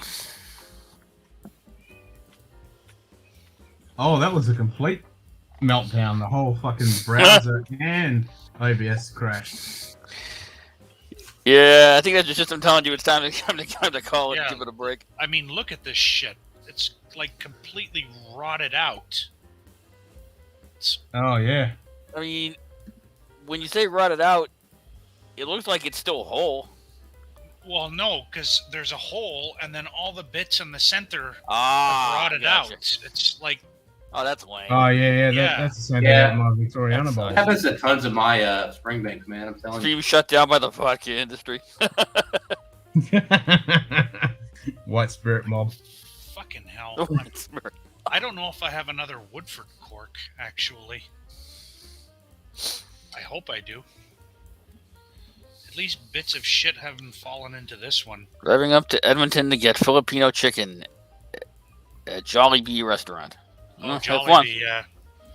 That's like the Philippines equivalent of McDonald's. When it opened here in Toronto, like 2 years ago, maybe 3 years ago, there was a 2-kilometer lineup. Wow. To get in. It was nuts. Like the entire Filipino community of the Greater Toronto area descended in that one area and lined up. It was like when I think it was Krispy Kreme, opened over in Ireland. It was like a 2-mile long line or something. People went nuts. Yeah. Jollibee. Got the spaghetti and chicken. Yeah, the sweet spaghetti, Filipino spaghetti, and the chicken. Those are the signatures. Interesting.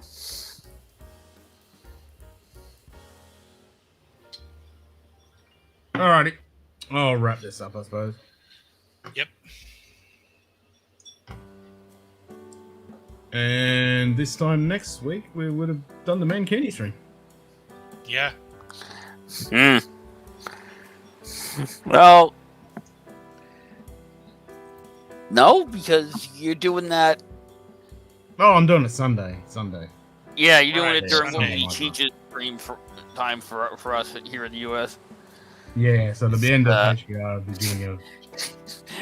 He sacrificed the stream so we can see men in spandex. Why, Chief? Why? Call it. What's under the kilt?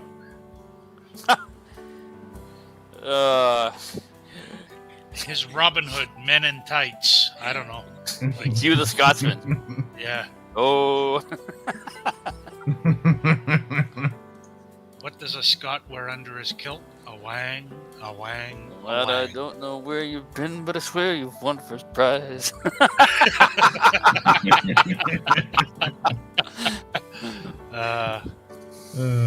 Noise. All right, gentlemen. Enjoy the rest of your day. You guys too? Yep. I take a power nap out. Yeah, I do. I was needing to take a nap. Nah, I'm just gonna probably sit around, finish this Berkladi, and watch some movies. Actually, you know what? I might actually finish watching. Netflix just put out the new season of Ozark. Okay. Yeah, I've heard people have been watching that. So I might actually get some food and sit back, watch Ozark, and drink a little whiskey until I pass out. Nice. I mean, hell, by the time I'm done with Ozark, it'll actually be time for bed, to be honest. There you go. If I finish the whole season, I think it's like 12 episodes. I watched like 3 last night, so. Binge the hell out of it. Nice. All right, guys. Catch you all soon. All right, Later, guys. cheers.